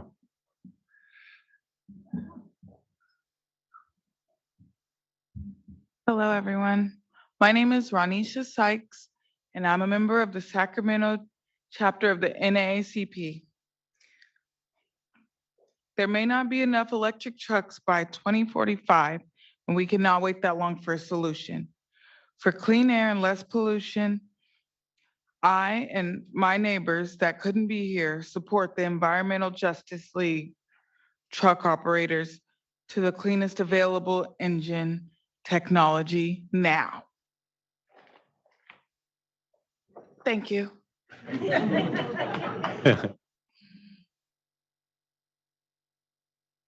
Okay. Okay. Good afternoon, CARB Board. I am the Honorable Kimberly Tapscott-Mudson, trustee for Fresno County Board of Education, retired school librarian of 20 years of outstanding service to Fresno Unified School District, and the first woman of color elected to the board. That's not necessary, but thank you. Today, I am here representing Environmental Justice League. Today, we have come together with a movement from Los Angeles, Oakland, and Fresno, the Southern California, the Bay Area, and the San Joaquin Valley. Black communities are here in your chambers with you today with our stories, and we want you to hear us. We've noted ZEV, SB 350, AB 32, AB 1279. The effort in part of a broader strategy to increase clean, affordable transportation operations, such as zero emissions technology, innovating methods to improve freight activity and effectiveness of transportation systems in California. But we want you to hear our stories because we, one, have a question. Are there any CARB meetings that are being held in Fresno, California? Can you answer that question for us? I can say that as of this particular rulemaking, no, almost everything has been online. Okay. Obviously with COVID, because we've been at this for a few years. It's not just in the last 5 or 6 months we've been doing this. Were you going to say something? I was going to add that we did have meetings with specific industry groups in Fresno and did some site tours around the agricultural equipment. And do you know what type of outreach they are using to reach the Black community? That was specific to the agricultural committee organizations. So that was organizations in that community that invited industry. So you don't know who you collaborated with? Okay, for outreach? Okay, thank you. So that's one of our concerns. We're not being reached. We don't know anything that's going on. We don't even know the conversation that's being had. But I do want to share with you that I have traveled today with more than 70 other of my constituents from Fresno, California, representing the San Joaquin Valley and the 93706 zip code, which is located in Southwest Fresno, which has been deemed as the third worst zip code in the United States due to carbon emissions, which is a predominantly Black community. Our community is heavily impacted by delivery of diesel trucks and nonstop movement in and out of our family's community, transporting goods from the Southwest Fresno Transportation Hub. Needless to say, it's simple. What we want is we just want clean air. And we really would appreciate the fact that you stand with us with that. And my husband is a truck driver. I know you have a big task. He has problems traveling from Fresno to doing his daily routes. If he's got to go a further distance, the batteries aren't holding the charge. So you've got a big task before you, and we thank you for your time and your service and hearing us today.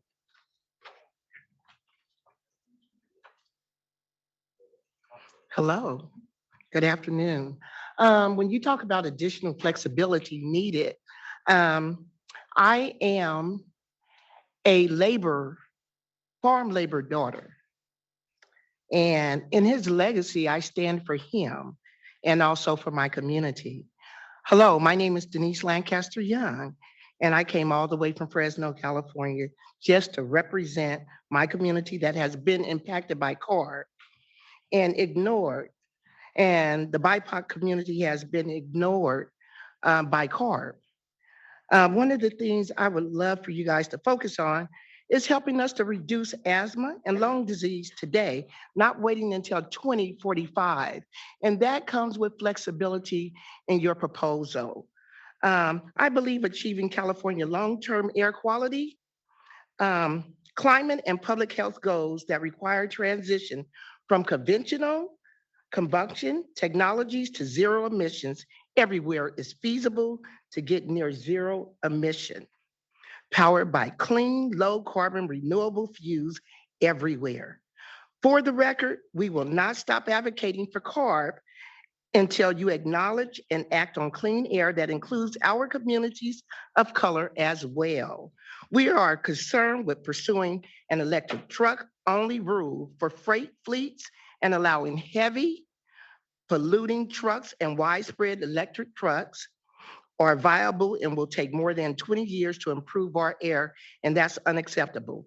I hope you reconsider allowing people of color on your board, which will help you better understand our pleas. Thank you.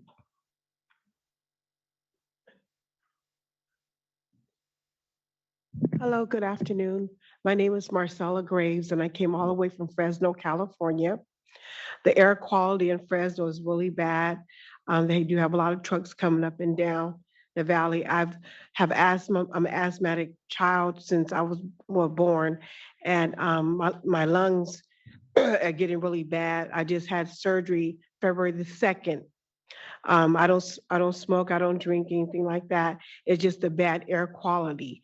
And right now I'm supposed to be in the bed, but this is very important to me to come here and tell you how bad it is in Fresno, California. And we need better trucks on the road now, not 2045. We need it now. And so I just really appreciate you adhere to us and listen to us and take heed to what we're talking about, how bad it is in Fresno, California, and all up and down the valley. Thank you.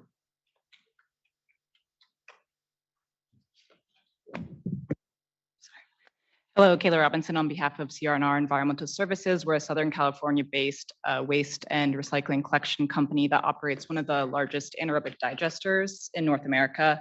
And just want to start by thanking staff for creating a pathway for SB 1383 implementers that create renewable natural gas from recycled organic waste. So just appreciate you doing that in the first place. We do have a couple of remaining concerns with limiting it to our vehicles in our fleet as of 2024, and then some of the language around contracts. I also want to put a me too for Sarah from CASA's comments about having an interagency working group to find out the best use for this gas outside of the transportation sector.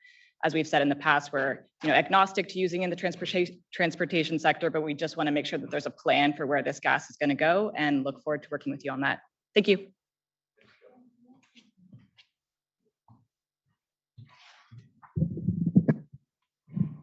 Good afternoon, Tom Swenson from Cummins, and Kim is leaving the room. So my comments are around the omnibus changes. Okay, we'll hear them. Kim just left. She might have just stepped. Oh, Mitzi's here. Oh, great. Hey, Okay. perfect. I mean, I know it's being recorded and all that. Okay, so again, Tom Swenson with Cummins. So on the legacy caps, we would prefer that the caps get lifted in their entirety and not just adjusted. Reason being is trying to figure out in real time, because that's basically how we have to manage every engine order if there are percentages, is extremely difficult because we don't know when that engine goes into service. We know when we built it, but depending on what the application is, depends on when it finally gets delivered. And just a quick example, if I'm building a tractor engine, a diesel tractor engine, that could show up, in the registration database in a few months. If I'm building a natural gas refuse truck engine, that's got to go to a bodybuilder. It may be 18 to 24 months. So the math gets really wonky pretty quickly. And even though I knew what I built at the time, there's a disconnect between when it gets delivered. So we could report, what we build and when we build it, and keep track of it that way. But to try to do it on the registration side causes us to get very conservative very quickly, because the last thing we want to do is meet your enforcement folks. Come on, that was a joke. Okay. Long day. Yeah, it's a long day. Right. I'll be here all night. Okay. So I think we've got that one. Oh, Mitzi, do you have? We support the dollar per megagram versus the cap the other way. And you gave us a per engine number for the for medium duty. Do you have that translated for heavy duty? No. Will you? When we did the omnibus regulation, is just the medium heavy duty calculation, not the heavy duty. But we're open to ideas. If you have any calculation, we're very open. We can work with you on that. Yeah, okay, I appreciate that, because one of the things that we're wrestling with is without a cap, there's a limit, especially if we don't expand the pool of credits that we can use. And I know it's tiered right now, but we have to prioritize the zero emission ones first. That's a limited fraction of what's available.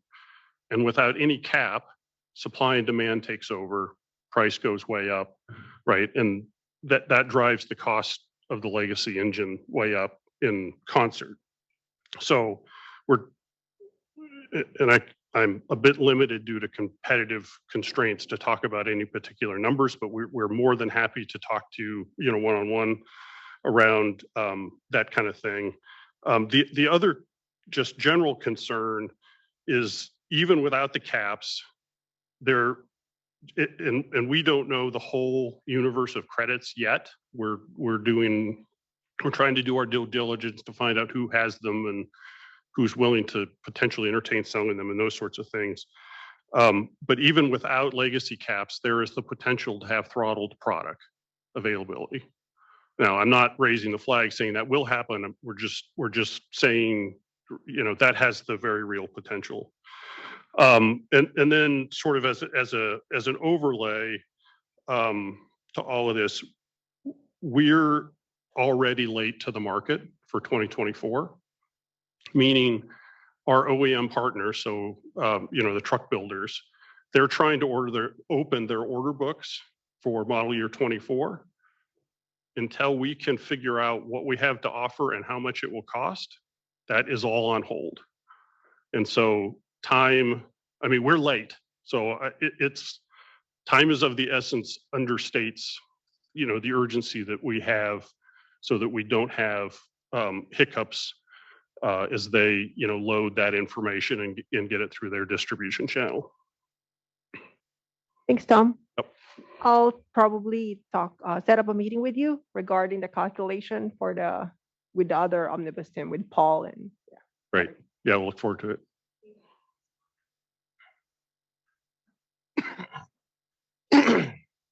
Good afternoon, Tim Cromartie, Environmental Justice League. I wanted to follow up on a comment with respect to best available technology as it relates to the California certified standard. Respectfully, it is not accurate to say that the California certified standard addresses our concerns about the need for best available technology if a sufficient number of electric vehicles are not available. That standard allows for a variety of engines, including diesel and other internal combustion engines, that represent a variety of emissions levels, some of which are far from representing best available technology. So I would again reiterate, and you've heard from folks here earlier today who have told you the human impacts, the direct health impacts that they personally have suffered as a result of this. The folks that live in the congested areas near highways, ports, refineries, and other facilities, there are real health impacts for them. So again, respectfully, We need a best available technology standard, and right now we simply do not have it. Thank you.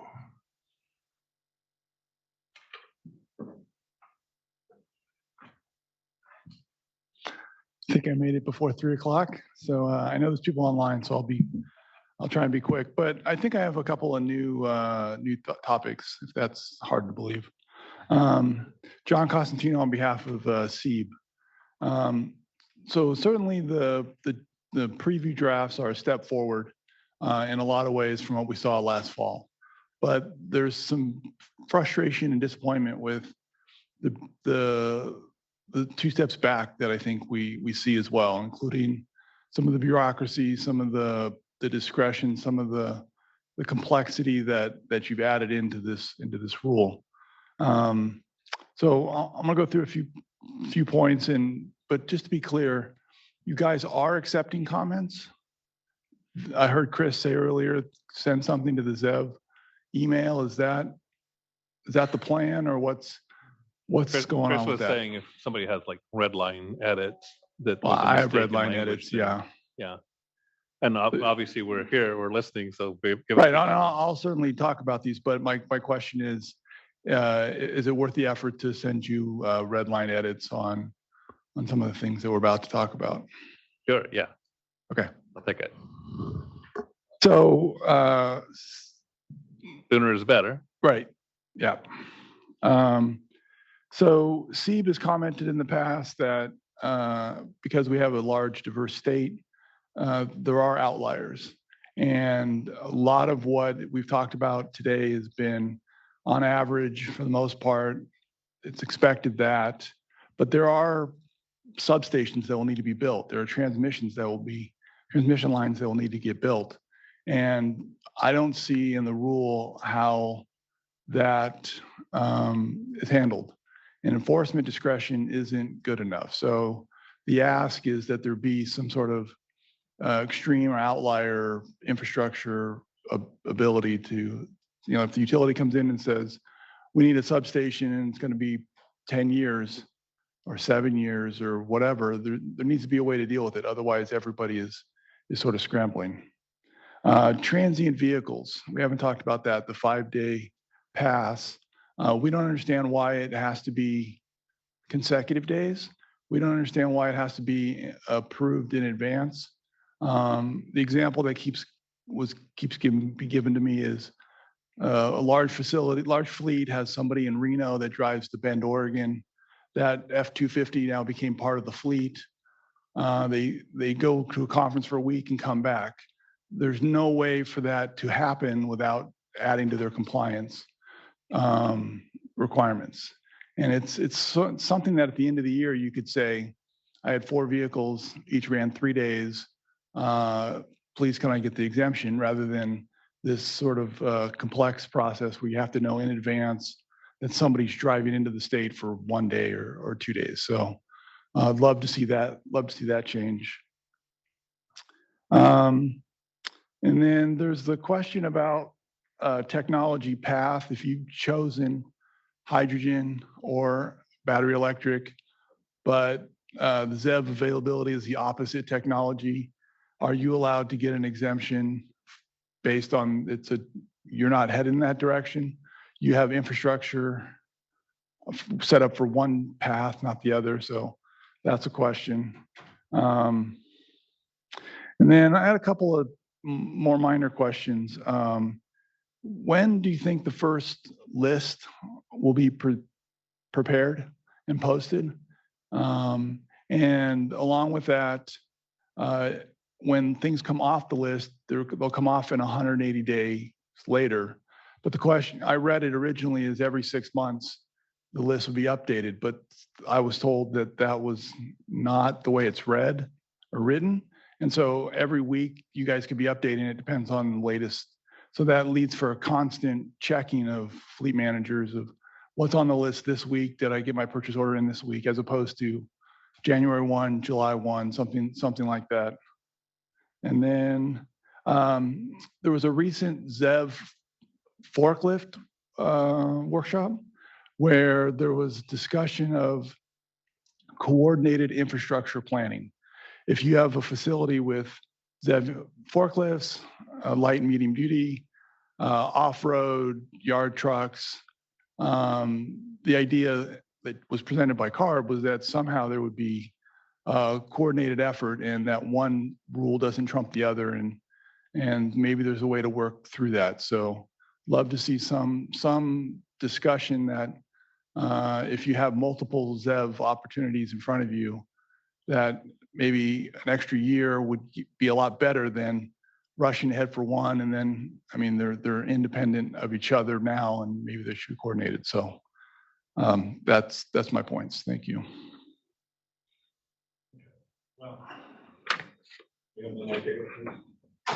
Couple items, at least on what you touched on.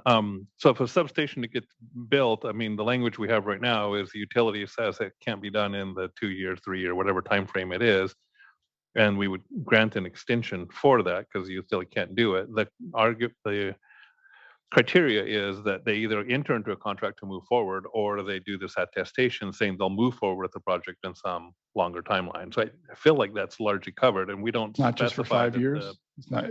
It's open-ended. Well, it would, no, I mean, right now, we would give a 3 year extension and say if anything's changed after 2.5 years, and if it hasn't, then we would give you 2 more. So that's a 6 year window from when you presumably would have started the project. So we think that covers quite a lot. And the reason that that delay happens, if it's on the utility side, at the end of the day, it doesn't matter. It's what that the utility can't get to it, and you can't control the utility. Yeah, and it's still 5 years though, right? Yeah. Yeah. Okay. Transient vehicles 5-day pass, because it's kind of almost the opposite of what you said. If you have a vehicle that you know that will be in California, no, never mind, it probably wouldn't even work. We have backup vehicle provision if you're doing less than 1,000 miles total. Those are vehicles you know, and they're kind of just backup. This transient vehicle thing is you weren't anticipating coming to California with your truck, or you need to bring a special truck in for railroad maintenance or something.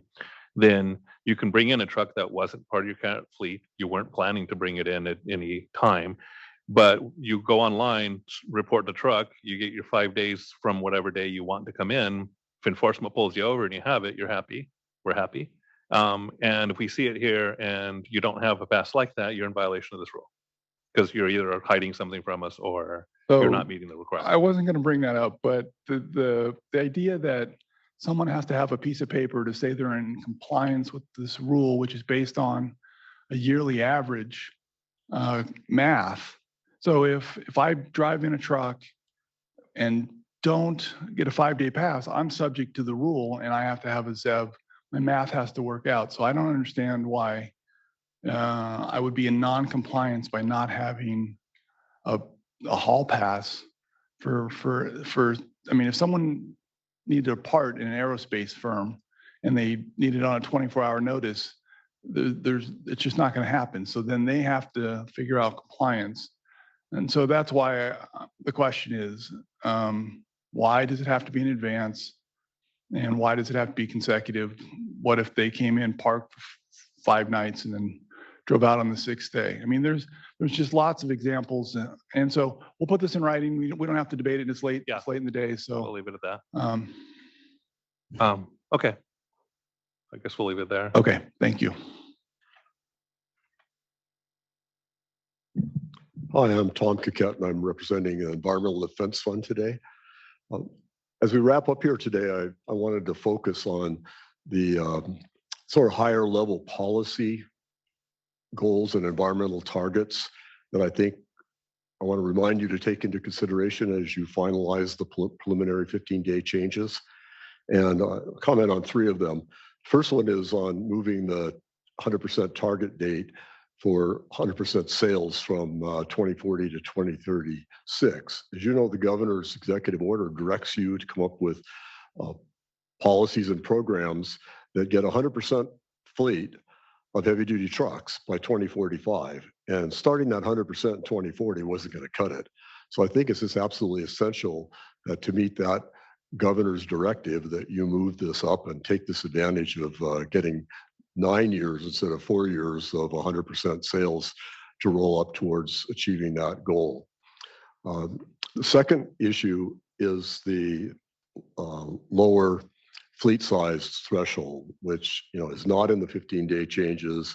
And I know I read your paper this morning, and I know you're still resisting doing that.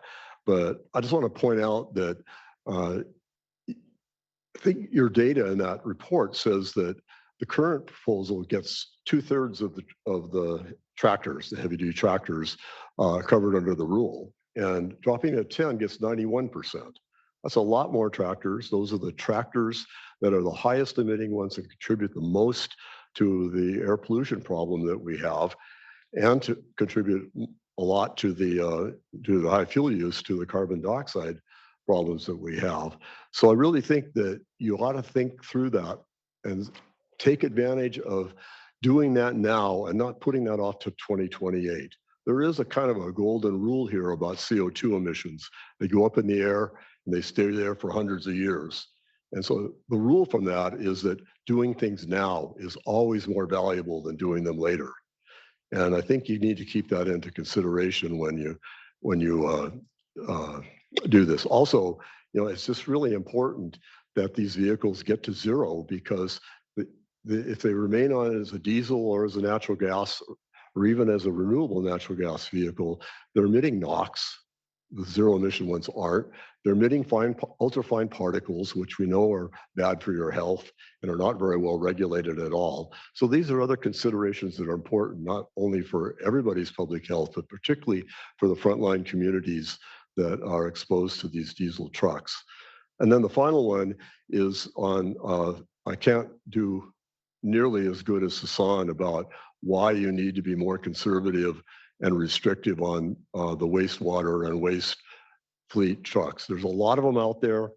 The board's direction, I thought, was pretty clear, and that is that you need to let the trucks that haul the organic waste to a facility that's producing biomethane to be able to fueled by the biomethane. That doesn't mean opening it up to every truck that a utility may or an agency may have. It means the ones that carry the waste or the yard clippings and things like that can be used for biomethane. Doesn't mean the ones that carry the blue trucks that carry your scrap waste and boxes and things like that. It should be just the ones that are active in assuring that there's biomethane produced. And the idea that we should let offsets from purchase from some other state allow a vehicle to go ahead and use maybe regular natural gas, that doesn't make any sense at all. I mean, the whole goal here is this one is not a greenhouse gas goal. This is a goal of getting the vehicles to zero so we don't have so much NOx and particulates and ultrafine particles being emitted into our neighborhoods. So we hope you'll consider that policy goal as you finalize these 15-day changes. So thank you.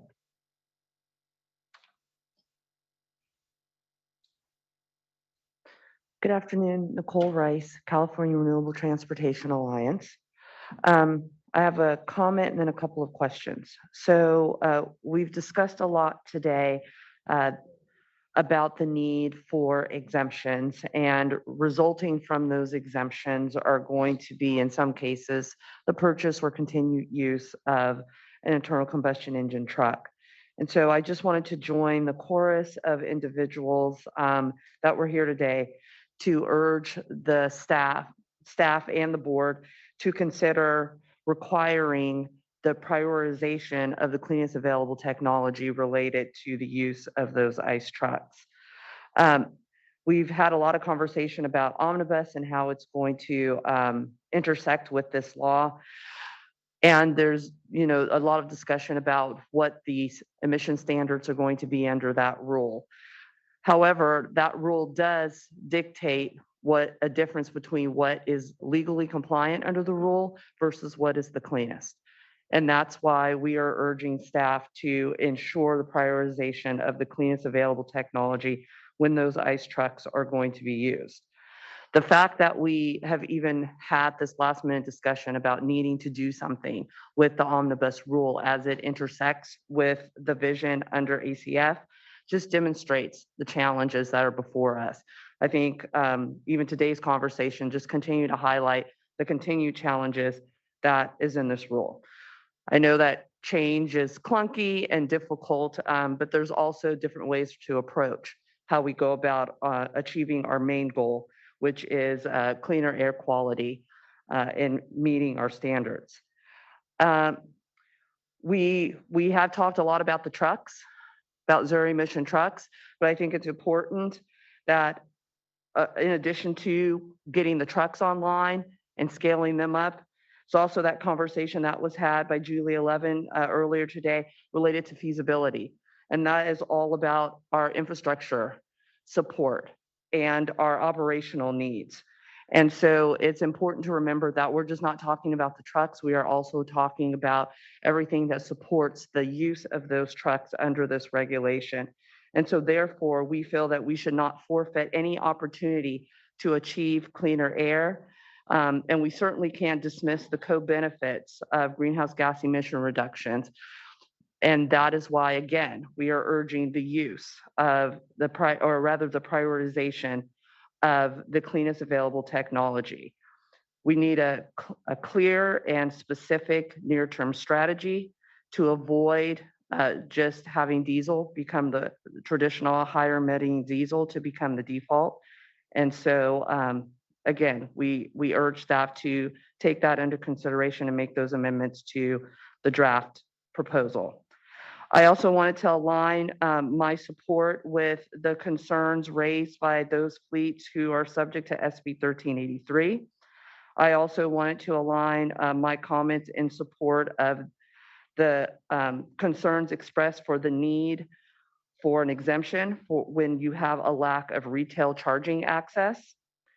And then also, I just wanted to raise that our organization still has a concern about how all of this is coming together, that discretion about the process and the procedures and the decisions that are going to be made are solely and exclusively within the executive office at CARB. We had requested and suggested that there be some type of transparent process to allow people to participate in and how those decisions are being made and how the lists are being formulated and all of those different aspects. And there doesn't seem to be that incorporated into the language. So we would definitely like staff to take a look at that process rise. As it relates to the questions that I have, so I wanted to know, based upon the conversations and all the additional comments made today, how does staff plan to respond to today's comments between now and when you're going to do the 15-day period? And how do you plan to incorporate those comments and concerns into the next phase? So to get at your last comment, we plan to address the comments we've heard today in the 15-day package. I mean, that's the next step. Okay, and so will there be any additional opportunities between now and then to have any back and forth with how the language will develop for that comment period? I mean, we're going to touch bases with anybody in terms of some details that we might need to sort through. We've already tried to do that for the most part. What we put in front of you is our best step forward. And I guess I'd like to remind everybody, I mean, we already presented this to the board. The board said move forward with some changes. So we're trying to make those changes and address some of those concerns. But what you have in front of you now is our best foot forward. Obviously, we'll continue to sort out with our legal and others on making sure we can simplify or make more clear. And then obviously some of the comments we've gotten today, I foresee that we'll probably make some changes in process and things like that. But I would expect that our proposal will be very similar to what it is now. We're not getting, we're getting closer to the end. If we're going to use golf as the analogy, getting a little closer. We're on the green at this point. And so I just keep getting closer to the final decision. And then the board is who makes the call. I mean, just to make sure that's clear, because I think somebody made a comment like we were the board. We're not. We're staff. We work for the board. We're trying to get everything down as best we can. So yeah, that 15-day package is really going to be the next public document. Okay. Thank you. So as it relates to the omnibus proposal or concept that was presented to us today, so what's the process moving forward with that? Do we need to have another workshop related to omnibus, or does there need to be some type of process related to opening that back up for discussion? Like how are we moving forward with that?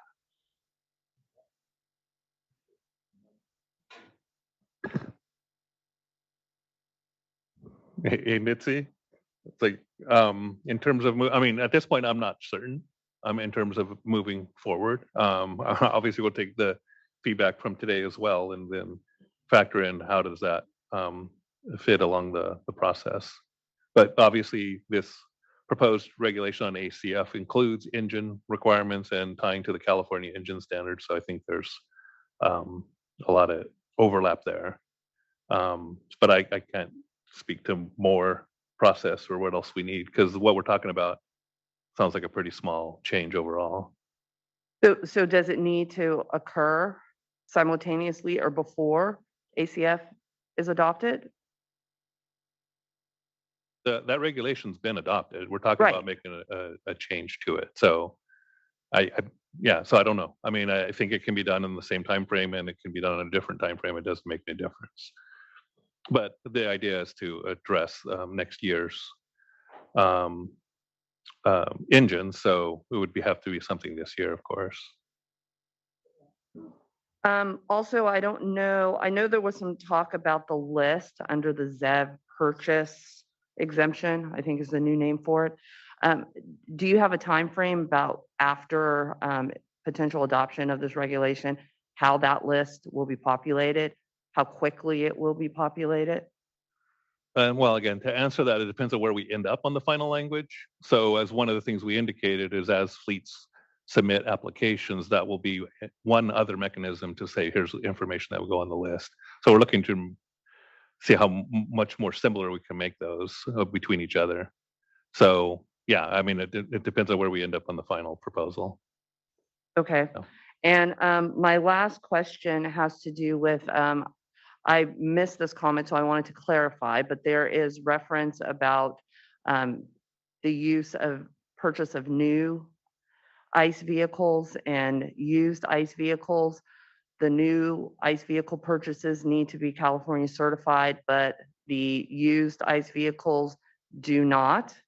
I wondered if you could just clarify that for me. I apologize, I missed that conversation. Yeah, no. As written, again, used ICE vehicles would only really be in case of an accident, and in the milestone approach, you have flexibility in what you do as long as you're meeting your ZEV target. So those are the two areas. They wouldn't apply in the drayage aspect and wouldn't apply under the model year schedule.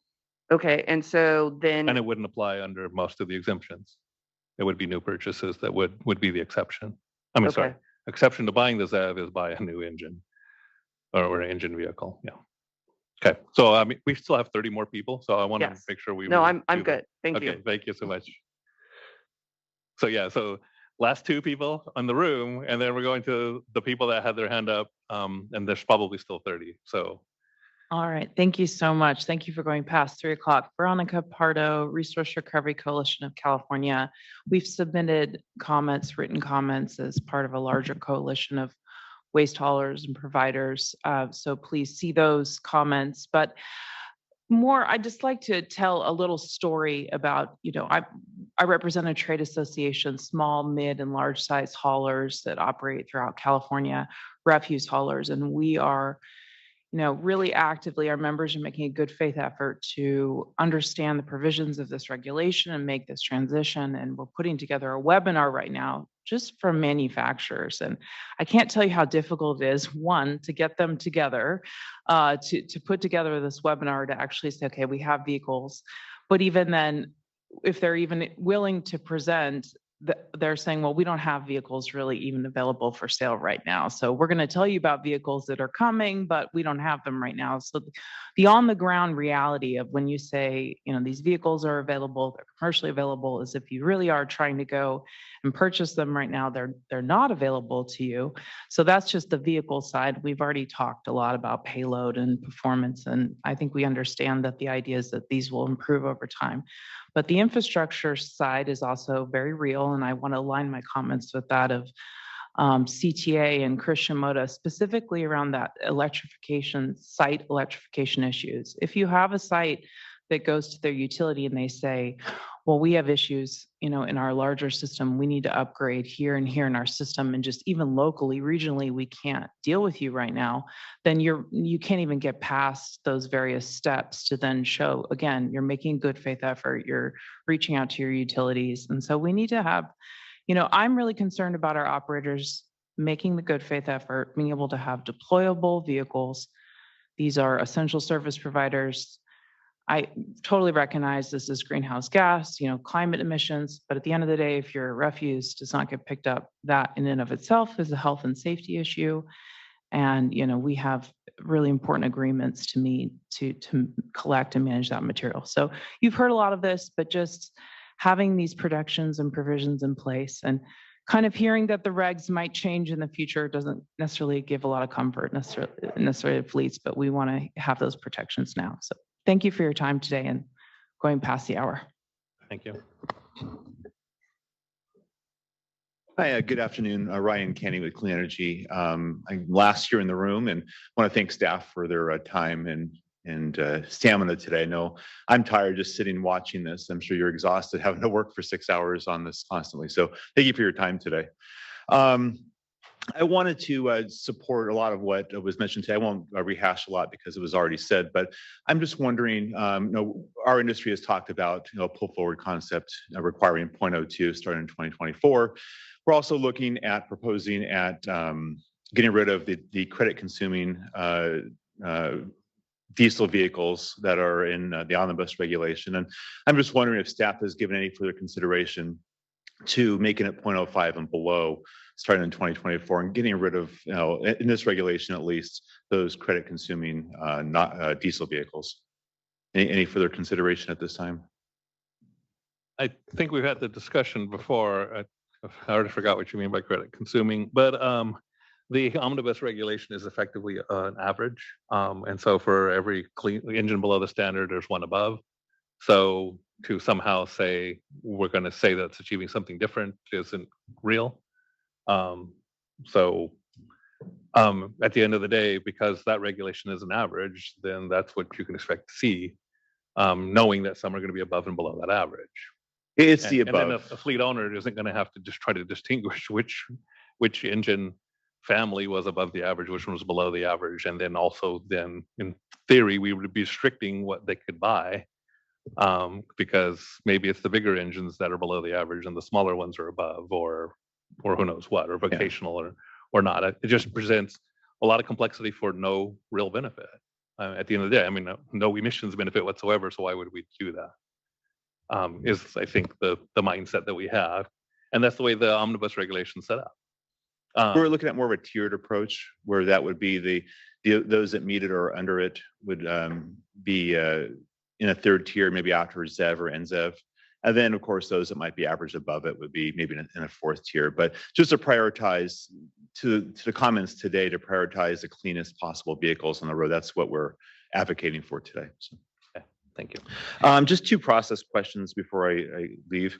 January 1st, 2024, the effective date, especially in drayage, I'm wondering, just based upon the process, the APA process here in California, do you think that there's any possibility that could be pushed back further, or is that going to be pretty much set in stone? Because obviously adoption's in April, and of course the rulemaking process after that. I'm just wondering if there's any delay. Our objective would not to be to move that back. Is it possible? Of course. Yeah. I mean, our board could do anything, and that could be a change too on purpose. But yeah, no, our objective is to get everything rule wrapped up and in effect starting 2024. So that's what we're working towards. Okay, not so much the board decision, of course, that they could do that. I'm just wondering, as far as rulemaking process, do you see any squeeze there or any issue that it could be threatened for January 1st, 2024? No, we're doing everything we can to make sure that nothing gets delayed. Okay, great. Yeah. All right. And my final question is just on process today. You mentioned after today, and a lot of comments were taken. I'm just wondering, in the room upstairs, when you're making your decisions, having these discussions, what's the threshold to make amendments to the language that was released about a week or so ago? The language that we have in print, obviously, is probably close to being finalized. I'm just wondering, what would it take to make some changes at this point relative to the questions and comments from today? That's my last question. Thank you. I mean, at the end of the day, I mean, we're trying to make sure we're consistent with the board's direction from the last hearing, and to put something in front of them that they're going to approve ultimately. So, yeah, I mean, so that's the objective. And obviously, as we try to, and you probably have noticed in the changes to the language, we're trying to make it better and more workable for fleets, to see if we could end up at a place that's going to make a lot of sense, and also be able to, the provisions again are there to largely address the outlier or a circumstance that a fleet owner wouldn't be penalized if they're trying to do the right thing. So at the end of the day, that's what we're trying to end up with. Okay. All right, so let's go to the folks right, online. We have 29 people with their hands up. Okay. So I'm going to call on Bradley Northup. Bradley, I've unmuted your mic. You may speak. Thank you, everybody. Can you hear me? Yes, we can hear you. Thank you. Thanks for hanging in there with us. My name is Bradley Northup. I'm the fleet manager for City of Carlsbad, California. I'm also representing the Napa Fleet Management Association here. On behalf of our member pool of fleet managers here, I'd like to identify a couple of concerns that are still present, but also now made exacerbated with the recent changes. With regard to the streamlined ZEV purchase exemption, purchase costs for ZEVs are still a major concern, and although funding from programs like Energize and the Inflation Reduction Act have made progress in supporting our fleet conversions and our planning, the cost disparity for zero-emission vehicles over ICE counterparts is still very, very high, and are resulting in an unacceptable and immediate cost to the fleet owner for compliance, especially in the 2024 realm. These costs are especially significant in the highest emission sectors for classes 3 through 8. And we ask that the streamlined ZEV purchase exemption include ZEV vehicles with a cost disparity of greater than 50% over the counterpart. And that would ensure that fleet owners are not being forced to purchase vehicles that are grossly overpriced and resulting in little to no return on investment. A good example of this is a Class 7 street sweeper available right now from Global M4 EV. Yes, it is available. It is $660,000, and its ICE counterpart from Elgin for the Regen X system, and these are all quotes as of June 2020, $320,000.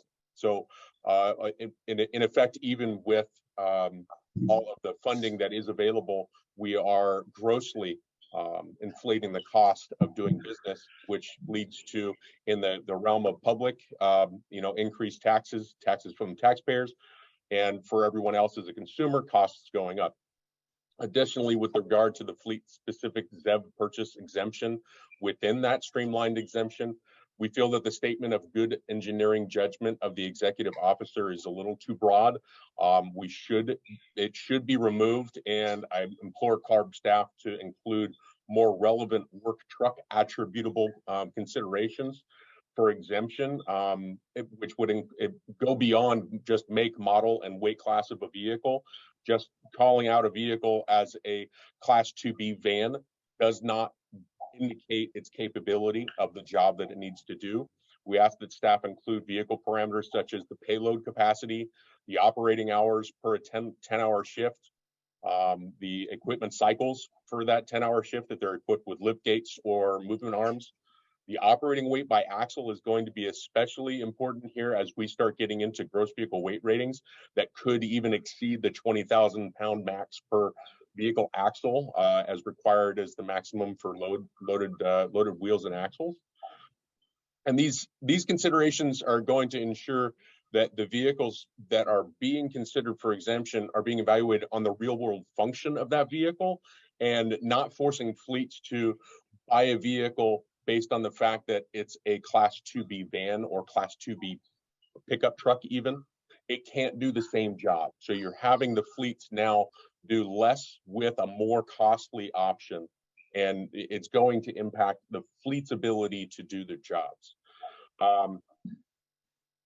Again, to put onto the context here where gross vehicle weight rating comes into play, forcing fleets to purchase a higher weight class vehicle over an ICE counterpart because a class 7 vehicle or class 6 vehicle can't do the job, and then you get a class 7 vehicle instead, is going to open up a door for creating dangerous situations of operating vehicles that, one, require a different classification of license for a vehicle driver in California, but also it may start to exceed legal operating limits for bridges and roadways. We also have a still outstanding concern, and it was voiced here. I'm just going to reiterate it already.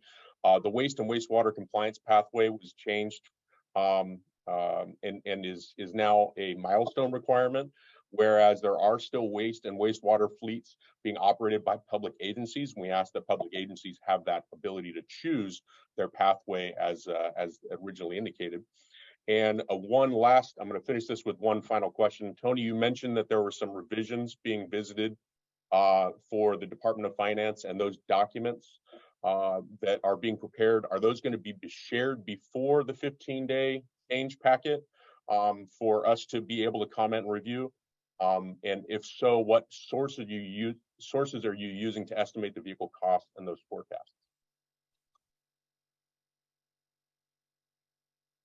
So at this point, I don't think we'll be having updated cost documents before the 15 days. But in terms of the changes, there are the main changes that we would be modeling are the inclusion of the Inflation Reduction Act, which was passed last August. That will have some major cost benefits to fleets. Updating some of our fuel price assumptions, that's done by the California Energy Commission, and adjusting the populations based on the new requirements for the waste and wastewater fleets, as well as 100% zero emission sales requirements. So we're just making some updates based on the modifications we've made. And all the other cost assumptions are the same as in the staff report.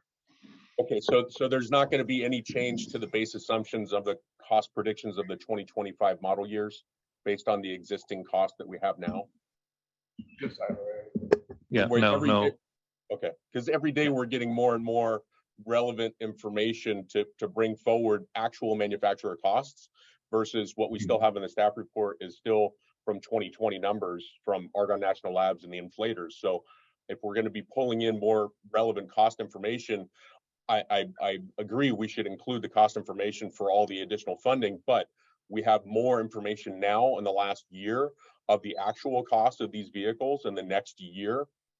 Fleets are not going to be placing purchase orders for these vehicles starting in 2024, 2025.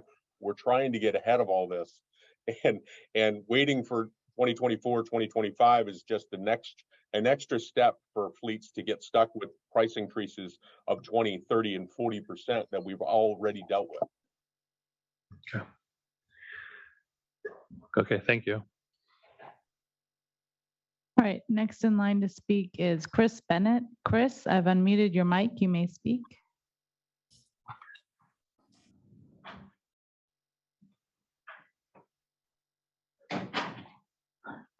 Chris Bennett. Hi, good afternoon. My name is Chris Bennett, and I'm the Director of EV for Laser Logistics. We provide California businesses with customized yard management services and solutions through the operation of Class 8 terminal tractors and day cabs, and we do qualify as a high priority fleet under ACF. Thank you for the opportunity to comment today. So we are a proponent of ZEVs and specifically electric propulsion, and to this end, We have already deployed numerous Class 8 BEV terminal tractors throughout the state. We are, however, concerned with the proposed pace and scale of Class 8 ZEV deployment across the transportation value chain for 4 key reasons. The proposed regulation as written favors incumbent providers over new entrants that may offer competitive value and benefits to California businesses. Ultimately, we anticipate the effect will be a less competitive environment. As has been touched on by several commenters today, it has not been sufficiently demonstrated to fleet operators that the grid will be able to support the expected increase in electric demand beginning in 2024 as part of this proposed regulation. With respect to the proposed useful life definition, from our perspective, it doesn't make sense to eliminate a complete truck asset after 18 years. It's not the model year of the truck that's really the issue being addressed here, it's the engine, right?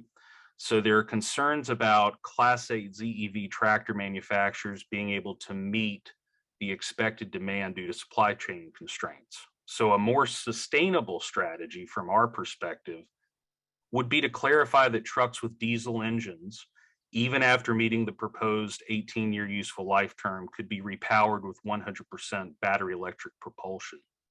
This approach would accomplish the desired emission reduction outcome while taking considerable economic and supply chain strain off of fleet operators, truck OEMs, and component manufacturers. From a maintenance and repair standpoint, there is an insufficient number of EV certified heavy-duty service technicians to service the expected demand, and increasing the size of this workforce is going to be very critical. The California Energy Commission offers ZEV workforce development and training funding. However, we strongly support additional state funding and focus to more rapidly develop the heavy-duty ZEV technician workforce. So ultimately, if assurances are not able to be provided that these issues would be addressed prior to January 1st of 24, we would like to see some additional exemptions to delay or defer aspects of implementation. Now, it appears the latest proposed language does provide some exemptions or deferrals, so we're appreciative of that. However, we'd like to see some additional focus here. So thank you again for the opportunity to share our thoughts with you today. Thank you. The next speaker is Christopher Roberts. Christopher, I've unmuted your mic. You may speak.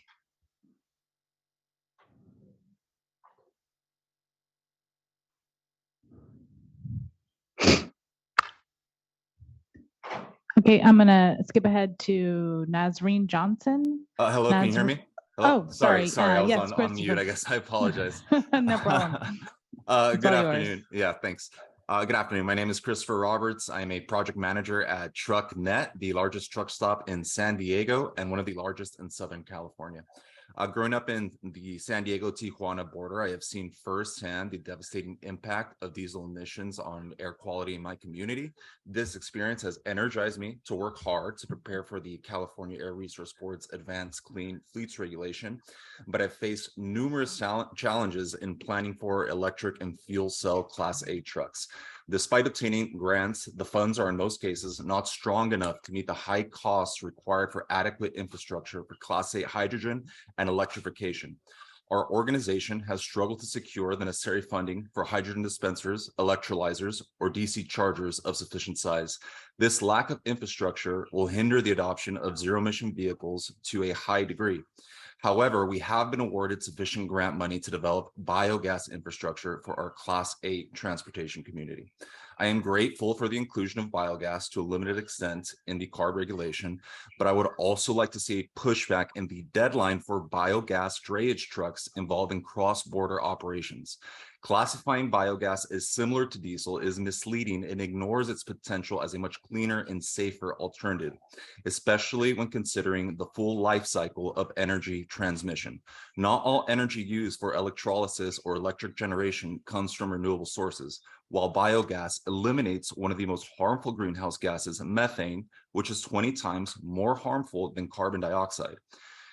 The California Air Resource Board, based on some of the comments I've heard today, could find a good compromise by reducing the high priority fleets classification from 50 to 10 trucks, but treating biogas trucks in the same vein as electric and fuel cell trucks, even if they're being used for drayage purposes. This would allow for a smooth transition to a more sustainable transportation sector, while also improving our environment and health without devastating our small to medium-sized transportation businesses across California, especially those in our underprivileged communities.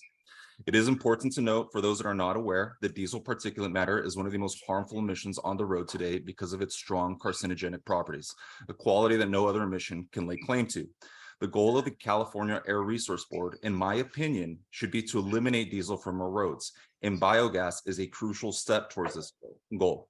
Now, this is not just my opinion, but a fact acknowledged by air pollution control districts across California. Many small to medium-sized transportation companies, which are highly dependent on the Port of San Diego and Long Beach, have only just started to make the switch to renewable natural gas based on the encouragement of local air pollution control districts. Telling these companies now that their investments will not be viable for drayage purposes if their trucks are not delivered and registered before January 1st, 2024 would be a tragedy. I strongly urge the California Air Resource Board to consider the benefits of biogas and its role in the transition to a more sustainable transportation sector. Excluding biogas engines from this regulation will only prolong the use of diesel trucks and harm underprivileged communities, including my own. Thank you for your time and consideration. Thank you. Next in line to speak is Nazreen Johnson. Nazreen, I've unmuted your mic. You may speak. Good afternoon, everyone. My name is Nasreen Johnson. I work for Caglia Environmental, a family-owned business providing essential waste and recycling services to Fresno and the Central Valley since 1939. Over the past decade, we have grown our collection vehicle fleet to over a dozen natural gas vehicles. A few were through some grant funding opportunities to get diesel trucks off the road ahead of schedule, but the majority were converted from diesel, not because we had to, but because we chose to invest in cleaner technology. We live here in the Valley and breathe our air too. Environmental stewardship is just part of the company's DNA. The advanced clean fleet regulation is limiting in the way that we've grown our clean fleet of waste vehicles. The way that I'm reading the regulation is that it freezes our RNG fleet inventory, and we still have diesel trucks. And as I understand it, the waste fleet provision doesn't allow us to replace our diesel with cleaner burning RNG. It prevents us from growing the cleanest part of our fleet in the Central Valley and utilizing RNG, which is the cleanest fuel that we are able to operate today. As we continue to divert organics from landfills under SB 1383, allowing RNGs in specific applications makes sense.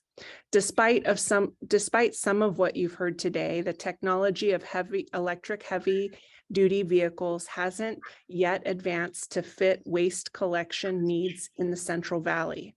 Factoring in weight, extreme heat, and range, for our region, it would take nearly 2 electric waste vehicles to replace just one of our diesel trucks.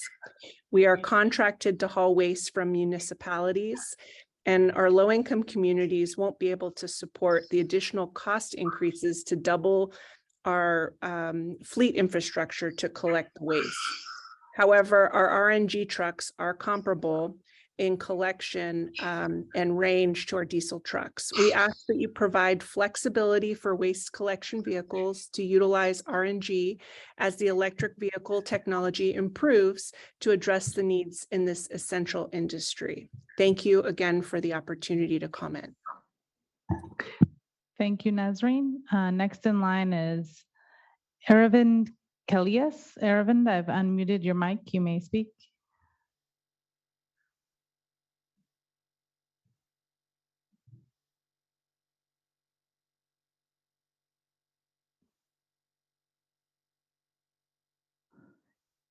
Aravind, we're having a hard time hearing you, so I'm going to skip ahead to Patricio Portillo. I've unmuted your mic. You may speak. Hi, this is Patricio Portillo with the Natural Resources Council. I guess one of the benefits of going later is that others have already spoken up much more eloquently on a number of the items that I wanted to raise. So I'll try to be quick. First off, I really would like to commend staff on their hard work to get the rule to where it is today. This has been a very robust, multi-year process with extensive stakeholdering, and it shows, many of the tech feasibility concerns we've heard today regarding infrastructure, funding, and vehicle ability, they raise understandable questions, but they've already been discussed extensively in previous workshops and are well addressed in the latest proposal. So for most of these criticisms, it's more a matter of doing, I think, additional education or clarifying elements of the rule rather than, staff having to go back and make substantive changes. And generally, I think staff are honing in on a very robust yet feasible standard. In particular, we're very supportive of the 100% ZEV sales requirement by 2036. This change is absolutely critical since it'll send a clear market signal and result in significant emission reductions. We're also supportive of the drayage truck timeline, which appropriately reflects the importance of transitioning these vehicles to zero emission. That said, there are several areas that the proposal can be strengthened. First, I'd like to echo the comments from Greenlighting, Sierra Club, PowerShift, and others on the importance of lowering the high priority fleet threshold for Class 7 and 8 trucks to 10 vehicles or more to better address the outsized pollution impact from these vehicles. Second, Sasan Sadat's comments with her justice on the RNG exemption were fantastic and timely, and we strongly agree with them. Listening to today's workshop, there's been, I think, a lot of attention on the misguided and often self-serving idea that methane gas in any form is somehow clean, should be given preferential treatment. The best available technology today is zero tailpipe emissions, not tomorrow, today. RNG may have a greenhouse gas emission reduction benefit, but that completely misses the point. Burning methane, regardless of its source, emits NOx and particulate matter and should only be used in hard to electrify segments of the economy. On-road vehicles is not one of those segments. Moreover, as with any combustion engine vehicle, the emission control systems in methane gas trucks deteriorate and degrade over time, causing tailpipe pollution to spike as they age. Let's be clear, methane gas trucks are an antiquated second best solution and should not continue to be supported. We strongly oppose any type of exemption or flexibility for methane vehicles. If CARB insists on an exemption around the use of RNG, it must be limited to vehicles using biomethane produced in-state. The state's clear objective is to transition the entire on-road fleet to zero-emission vehicles as quickly as possible. An exemption or leniency today is tomorrow's polluting stranded asset. Lastly, I just want to note that we'll need more time to review the omnibus rule adjustments, but in general, they seem justified. However, I do want to strike a note of caution against doing anything beyond the 2026 date in the future. And that's all I got. Thank you. Thank you, Patricio. I'm going to go back to Aravind Kalias. Aravind, I've unmuted your mic. You may speak. Okay, I'll leave you still in the queue and instead go to Kevin Hamilton. Kevin, I've unmuted your mic. I'm sorry, this is not Kevin. This is Kimberly McCoy. I am a climate and environmental policy advocate with Central California Asthma Collaborative. And I just wanted to add some comments about the environmental justice and equity portion of the ACF.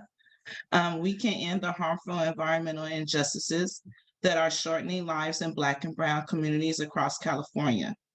Low-income communities and low-income communities of color have to constantly shoulder the burden of deadly diesel truck pollution. These communities breathe deadly levels of toxic air pollution, which contributes to higher asthma rates, cancer, and other illnesses. These communities deserve to have clean air and be able to thrive and live healthy, productive lives instead of having years taken off their lifespan. Thank you. Thank you. Next in line is Bill McGavern. Bill, I've unmuted your mic. You may. Oh, hold on. Sorry. Thanks very much. This is Bill McGavern with Coalition for Clean Air. In terms of the changes proposed today, we strongly support the move to 2036 for all new sales I think that that's definitely feasible. I'm not going to say it'll be easy, but it can be done, and it will help clean up the air sooner. We also support the closing of the potential loophole for internal combustion engines in the event that there are exemptions granted. I hope there are no exemptions, but if there are, we want those to be the cleanest combustion trucks available. And this is something I spoke about at a previous meeting, so I appreciate that loophole being closed. When it comes to methane, you know, I worked on SB 1383 and its predecessor bills on short-lived climate pollutants, and the goal is to reduce California's emissions of methane and the other short-lived climate pollutants. So where there are companies or agencies that are harvesting biomethane at their facilities and putting that into low NOx trucks, it makes sense to give them some extra time while we're on the road to fully zero-emission vehicles. What we do not want is to open up any kind of loophole that allows for fossil methane to be burned in trucks. And speaking of loopholes, I was concerned to hear about the possibility of letting more legacy dirtier diesel engines into the heavy-duty omnibus rule. I did not hear an estimate of what would be the emissions effect of that.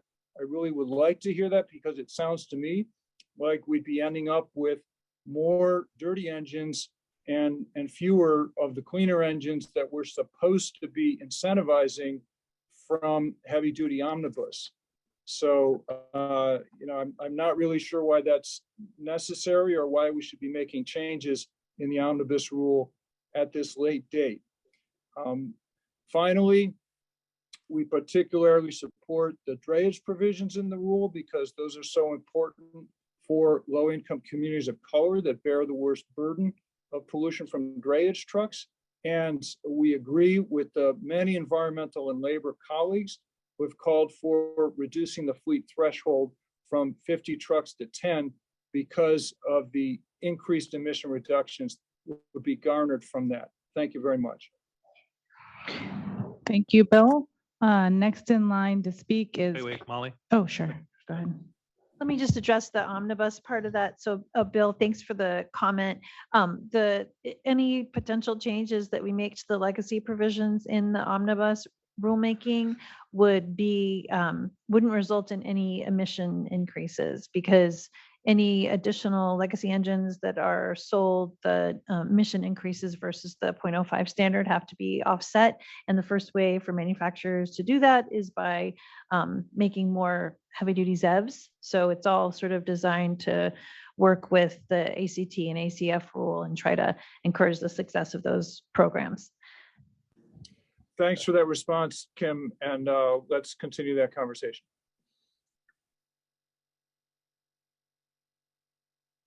Okay, next in line to speak is Curtis Paxton. Curtis, I've unmuted your mic. You may speak. Good afternoon, CARB staff. My name is Curtis Paxton. I'm General Manager of the Las Colinas Valley Sanitary District in San Rafael in Marin County. The district is a member of the California Association of Sanitation Agencies, or CASA, and we are in full support of the comments and requests made by Sarah Delorier and Greg Kester of CASA earlier today, and also the comments and requests made by my other colleagues in the wastewater sector. Just want to thank you for your time and for the opportunity to provide comments. Thank you, Curtis. Next to speak is Emily LeMay. Emily, I've unmuted your mic. You may speak. Hi, this is Emily LeMay with the Northern California Power Agency, or NCPA. I have a few comments and questions. One is just a quick clarifying question on the intermittent snow removal vehicle language. Is the term plow mounting attachment meant to include both a blade or a blower attachment for snow removal? Yeah, so the dedicated snow removal vehicles are exempt outright. So if it's got like a if it's a machine that just blows snow with an auger, that's fully exempt. But if you're just putting a snowplow on the front of a truck, that's what we're calling an intermittent snowplow vehicle. Does that help? So it would be kind of any attachment put on the front of a vehicle for removing snow. Like it doesn't matter exactly what technology it's using.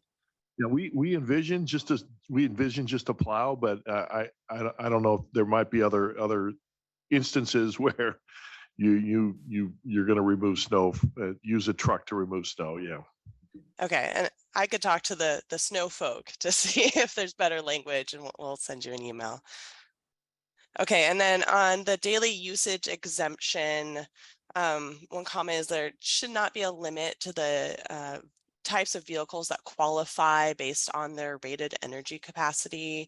We believe that these are arbitrary. We don't know exactly what the use cases are going to be, what the battery sizes needed are going to be, and we just want to make sure that the regulation isn't built so it's inflexible kind of to the unknown. That's kind of the front part of the exemption. And then my other question is about for looking at the requirements for using a ZEV for measuring the energy use data. There may be a fleet that doesn't have a ZEV performing the same duty cycle, and I just want to clarify. So the new updated language, it seems to now allow for you to access ZEV data from anywhere, not just from your fleet. And does the fleet actually need to operate the vehicle to get that 5 days of data, or can you just rely on data from a fleet kind of doing a similar daily assignment? I mean, so short answer is yes. The part of again, I can't remember the exact details, but part of it is that the type of truck and the operation would be similar. And so we would be ultimately looking at your combustion truck data to make sure that it's comparable to the test data or the truck being operated, so that they're apples to apples as much as possible. Yeah, that was actually like my follow-up question is like, who is determining what a similar daily assignment is? So it sounds like that's something that you would be doing a comparison on between the ICE vehicle and the ZEV and making that determination. I mean, ultimately, yeah, but I mean, we'd be looking at the fleet to also be part of that process. I mean, if you have a bucket truck and there's data on a bucket truck used to do tree trimming, that's a lot of movement kind of thing. That's not very comparable to doing a repair on a utility line where you pretty much don't move for most of the day or a good chunk of it. So those wouldn't be very apples to apples. And I think the combustion truck data in comparison would be a way to do that. Okay. And has there been thought into what we do if we can't locate a ZEV to do that, to get that data? Is it possible to kind of access data from other exemptions from other fleets, or have CARB help us to connect with manufacturers to locate these ZEVs? Well, yes. I mean, one, we would try to locate, help people identify the trucks that they can buy as zero emission would be one of the first things. And then ultimately that will help determine which ones you can't. But yeah, no, part of this would be, especially with the public agencies and so on, if they've already collected the data, and there's many cases, there are studies published on specific use cases, but that information would be shareable. And if it's applicable to one fleet and another one just doing a very similar operation, we think that would be a very straightforward way to use that information.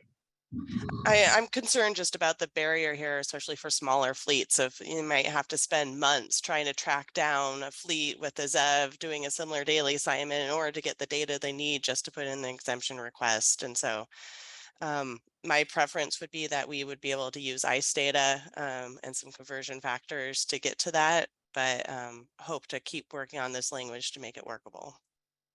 Thank you. Thank you. Thank you, Emily. Next in line to speak is Olivia Seidman. Olivia, I've unmuted your mic. You may speak. Yes, thank you so much. This is Olivia Seidman, Climate Policy Coordinator with Leadership Council for Justice and Accountability. We're a community-based organization that organizes alongside communities in the San Joaquin and Eastern Coachella Valleys on environmental justice issues.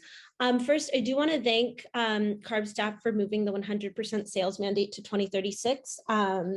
We're very much in support of that. And we would also urge the reduction of the fleet size threshold for compliance from 50 to 10 for class 7 and 8 tractors, echoing other comments made today. And the reason we are advocating for this is that in places like South Central Fresno, which is a very industrial community with lots of alongside a truck route and by many warehouses, the life expectancy in South Central Fresno is 20 years lower than that in North Fresno, 20 years. It is quite literally a matter of life and death for environmental justice communities that we clean up this pollution. And that gap between 10 and 50 that won't have to, fleet sizes that won't have to comply with this, is continuing to pollute these communities. Secondly, I wanted to make sure that I understood on slide 31 of the presentation around the allowance of purchase of NZEVs to meet requirements for state and local gov fleets. I wanted to make sure I understand that correctly. So if they could theoretically meet all of the requirements of the ACF by purchasing NZEVs instead of ZEVs.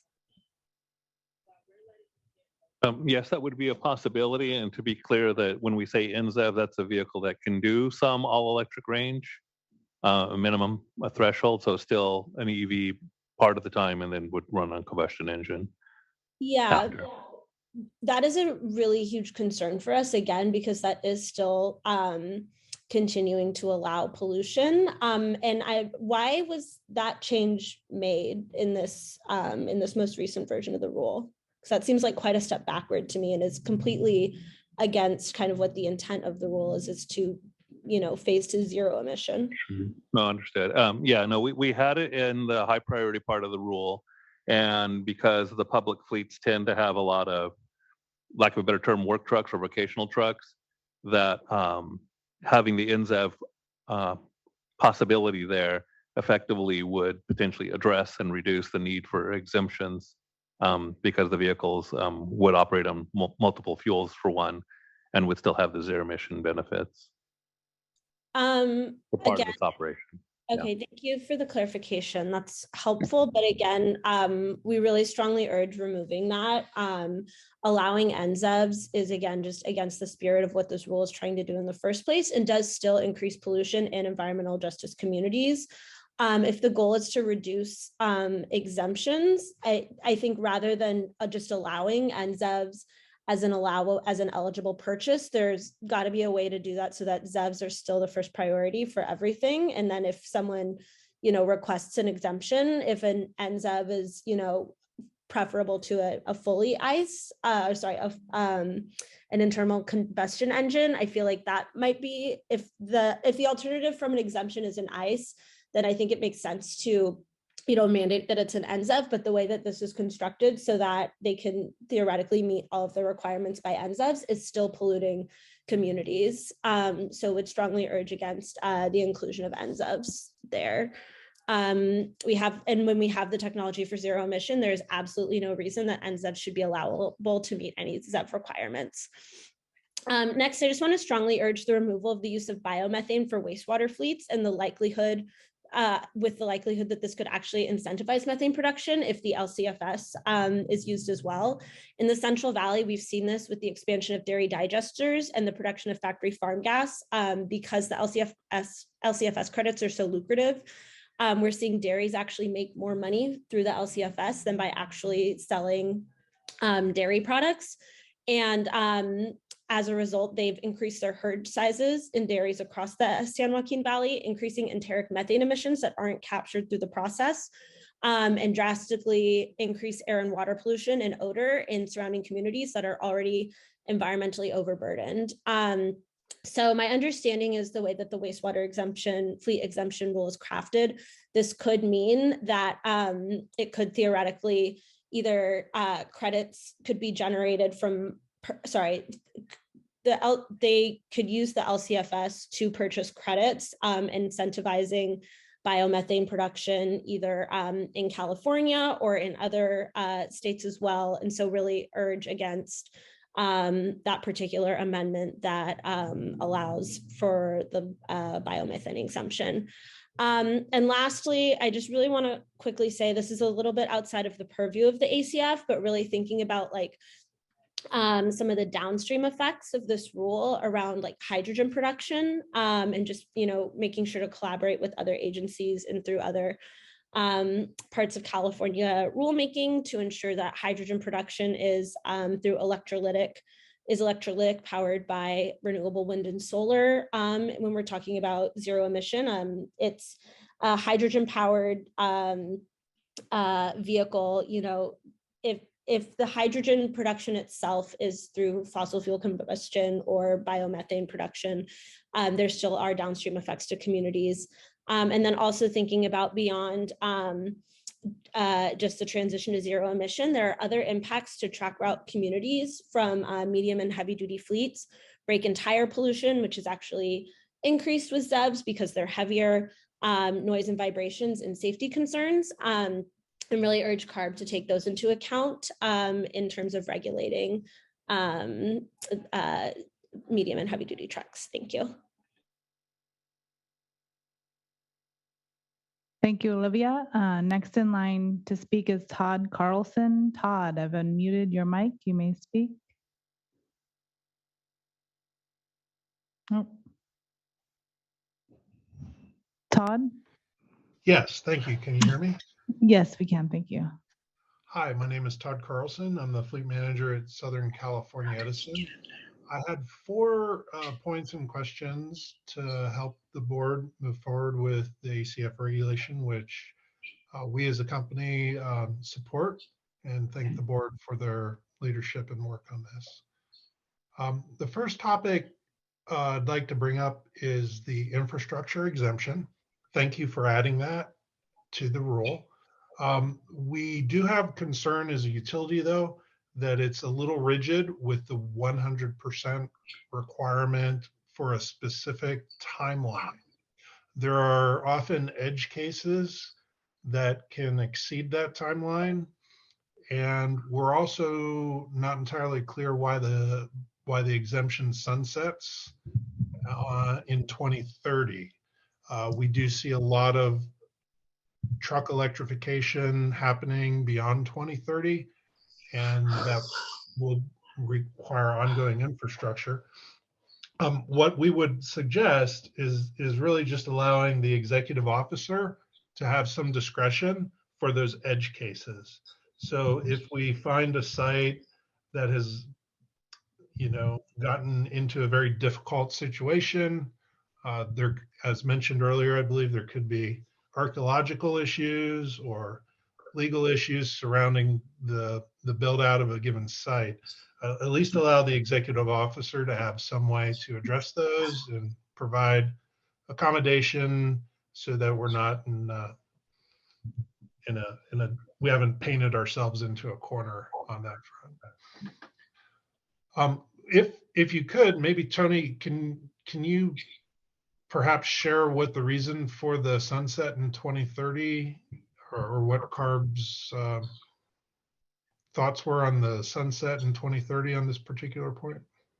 Yeah, that basically that utility-based delay, frankly, does not ultimately make sense when you have 5 years to plan for it. I know you have identified, hey, some of these things could be 5 years and 10 years. We expect fleets to be planning for those. And by 2030, they should know that. If they haven't planned for it, then we don't believe we should have a lot of sympathy for somebody who's not been trying to work with their utility to get a plan together by 2030. And 2030 is the first milestone date for the last group in the milestone category. So if you haven't figured out a plan by then, not too sympathetic. Doesn't show a good faith effort. Okay, yeah, we would really encourage some type of leniency for perhaps the executive officer discretion to be a relief valve there. if possible. The second topic really deals with the availability side. We still believe that if just one manufacturer makes a vehicle, that's potentially creating monopolies under the regulation. And most fleet managers know that the aftermarket retrofit vehicles pop up very regularly, but they are typically referred to as parade vehicles in the fleet industry because most fleets buy one and never buy another one due to either performance, reliability, or support, or even the company itself going out of business and or parts not being available, et cetera. Yeah. So there's concerns there that if you're just asking one aftermarket retrofitter if they can make it and they say yes, that we've put ourselves in a challenging position. And then the third point also has a question for the board here, but we had proposed some language to clarify the common ownership and control section and definition. And our concerns still exist because I don't think the language was adopted in the edits that were proposed. And I'm really curious here if you can clarify CARB's intent to require companies who hire temporary or short-term vehicle support, such as for construction contractor activities, if you're really expecting the large fleets to ensure compliance and maintain the record keeping and reporting in section 2015.4 for all the vehicles used by the contractors and any of their subcontractors that a general contractor dispatches to a construction site. And so an example, so just so you understand what we're talking about, might be if we as a utility are hiring a mom and pop diverse vegetation company and they have one truck to do tree trimming, and we dispatch them on a certain day to maintain and cut certain trees at a certain location. We're curious what CARB's intent is of the language, because as it reads, we're concerned we would have to track, report, record, and keep all the records of use and compliance for not just that contractor, but everyone else who does anything like that in our fleet. Yeah. Yeah, so I think the example you just used, you're hiring somebody for a whole day. I mean, I don't see how you're controlling that company and what they do. You're just hiring a subcontractor. So I don't think that's not within the scope. The language that we have in the regulation about if you're hiring an entity as the motor carrier, broker, and so on, the verification of compliance is predominantly look on our website. If they're listed there as a compliant fleet, then they're in good shape. Most of the people with diesel trucks already have to do that as part of truck and bus for brokers that are hiring them. But the check is that they've identified themselves as a compliant fleet to us, and you keep record that you looked their information up or got a certificate from them as another example for the record. So you're not tracking the individual vehicles in any way, shape, or form in that example. That's great. Our request would be that section 2015B, under the definition of common ownership and control, incorporate a modification to clarify that. It currently states common ownership and control includes relationships where the controlling party has the right to direct or control the vehicle as to the details of when, where, and how work is to be performed. And a strict legal reading of that could go very broad, much broader than we may all contemplate. And we're a little concerned that it could be interpreted to be more than how we're intending it to be described. Okay. The last question I had is hopefully an easy one for you, Tony. Can you explain how pickup trucks over 8,500 pounds should be defined, or how they're defined for which milestone in the rule? Oh, yeah. So they're in group 2, if that's the question. And the pickup is a truck with a pickup bed on the back, not an F-350 with a flatbed or service body or something like that. Okay. So open bed, OEM equipped typically. If there's a way to just specifically clarify that pickup trucks are in group 2 in the rule, that would be a helpful clarification. And then part B of that, Tony, is pickup trucks are defined as an uncovered bed. We have just under 2,000 pickup trucks, and the vast majority of them have a tonneau cover, like a bed cover, or some of them have a camper shell. If you can also clarify how bed covers and camper shells work with a definition of an uncovered pickup bed, because the concern is if you have a bed cover or a camper shell, is someone going to legally interpret that to be a box truck or a goods movement vehicle? Okay, we'll look into that, but I mean, we are pointing at the vehicle code and it has an open type box bed or something up to that. So whether you've actually covered it or haven't covered it doesn't matter. It's still an open type bed as originally designed. So I don't foresee problems there, but I will look at the language to see if we can minimize the potential for any issues there. Thank you. And that's all I had, Tony. Have a great day. Thank you. Thank you, Todd. Next in line to speak is Clifford Gladstein. Clifford, I've unmuted your mic. You may speak. Can you hear me okay? Yep, we can hear you. Thank you very much. Appreciate that. I just have a question. I have a question about section 215.2 F6. Give you guys a chance to get there. This is the, I think this is the definition in the milestone option for what was the ZEV unavailability exemption. Now it's the ZEV purchase exemption. In the language there was clearly an effort to delete references to NZEVs. So my question is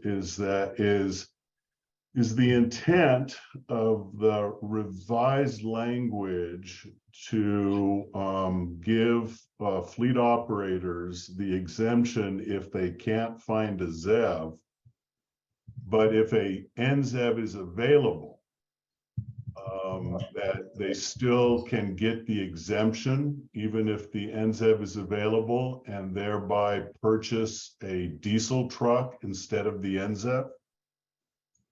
That is not the objective, so I'm not you. Yeah, I think throughout the regulation text, we removed references to NZEVs a couple of times.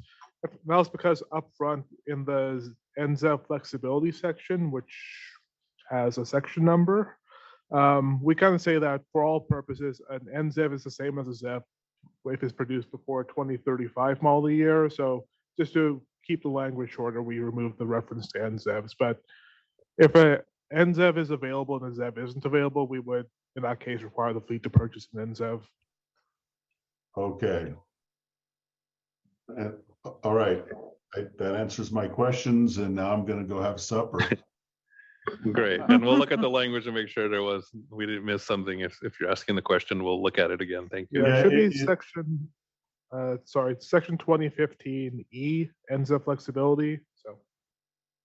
Yeah, I mean, it's clear from the definitions in 215, but there, because NZEVs were deliberately deleted from the language in 15.2.F6, it just appears that that a fleet operator can use the unavailability of a ZEV to avoid the purchase of an available NZEV and thereby purchase diesel trucks. And, Okay. and what you're saying is that that's not the intent. That's not the intent, so we'll reread it more than once and make sure that it can't be interpreted a different way. All right, thank you very much. Thank you, Clifford. Next in line to speak is Michael Taylor. Michael, I've unmuted your mic and you may speak. Thank you very much. This is Michael Taylor. I'm the advocacy lead for the National Automotive Fleet Association, or NAFA. And first of all, I want to just thank you all for going late today and giving myself and everybody a tremendously generous opportunity to speak. NAFA is the world's largest fleet management association and represents more than 3,000 fleet managers from corporations, public safety, education, government agencies, and utilities. With many of our members based and operating in California. We wholeheartedly applaud your efforts here. We also appreciate the more positive direction taken recently with the changes in the initial proposal.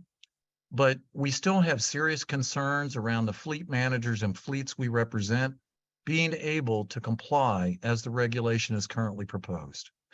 I would like to just quickly and briefly echo previous comments by 3 of our California members. David Rensler, the city of Fairfield, California.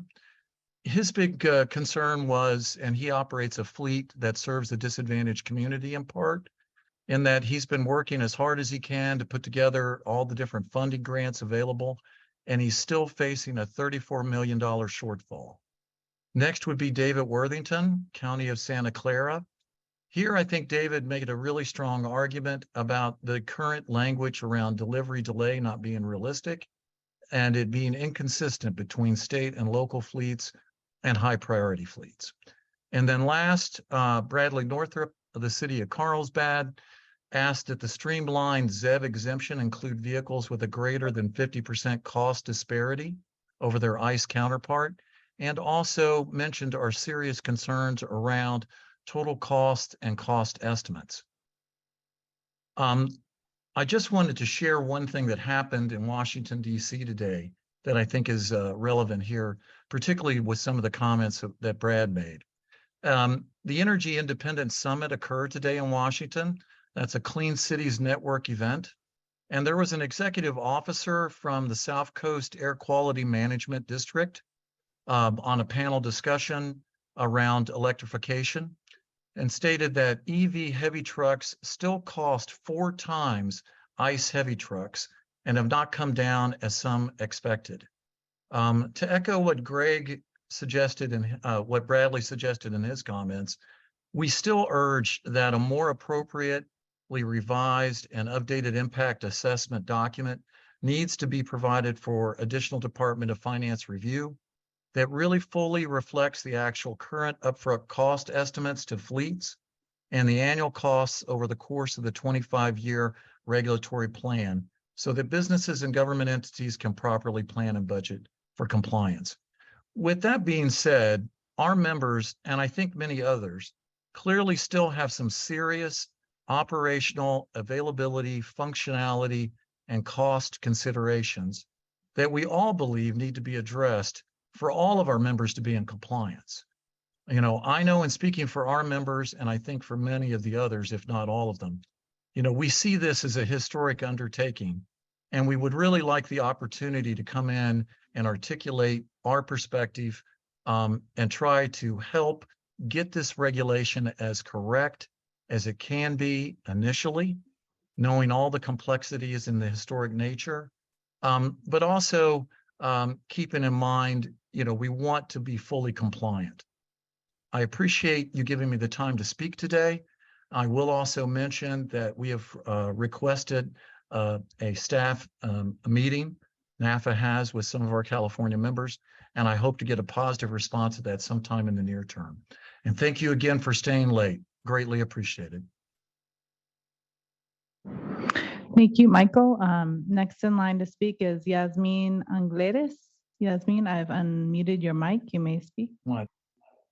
Hi, my name is Yasmin Angelides, and I'm with Earth Justice. I want to like the other speakers before me, really thank staff for everything today and for all your hard work on this rule. I have 3 comments I want to make.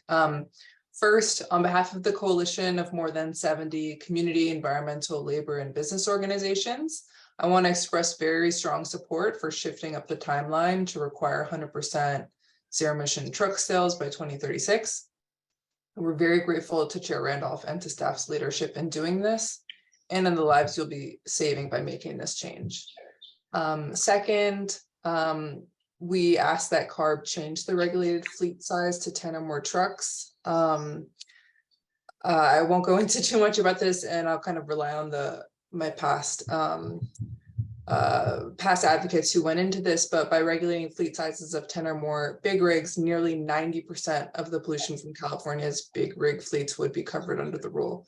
So we think that's a really critical amendment. And then finally, I want to voice our coalition's strong opposition to the proposed exemption for methane burning waste and wastewater fleets. This exemption really makes no sense, and it would have massive environmental justice and air quality implications across California, but particularly in the South Coast and the San Joaquin Valley, which are of course air basins that remain out of attainment with federal and state air quality standards.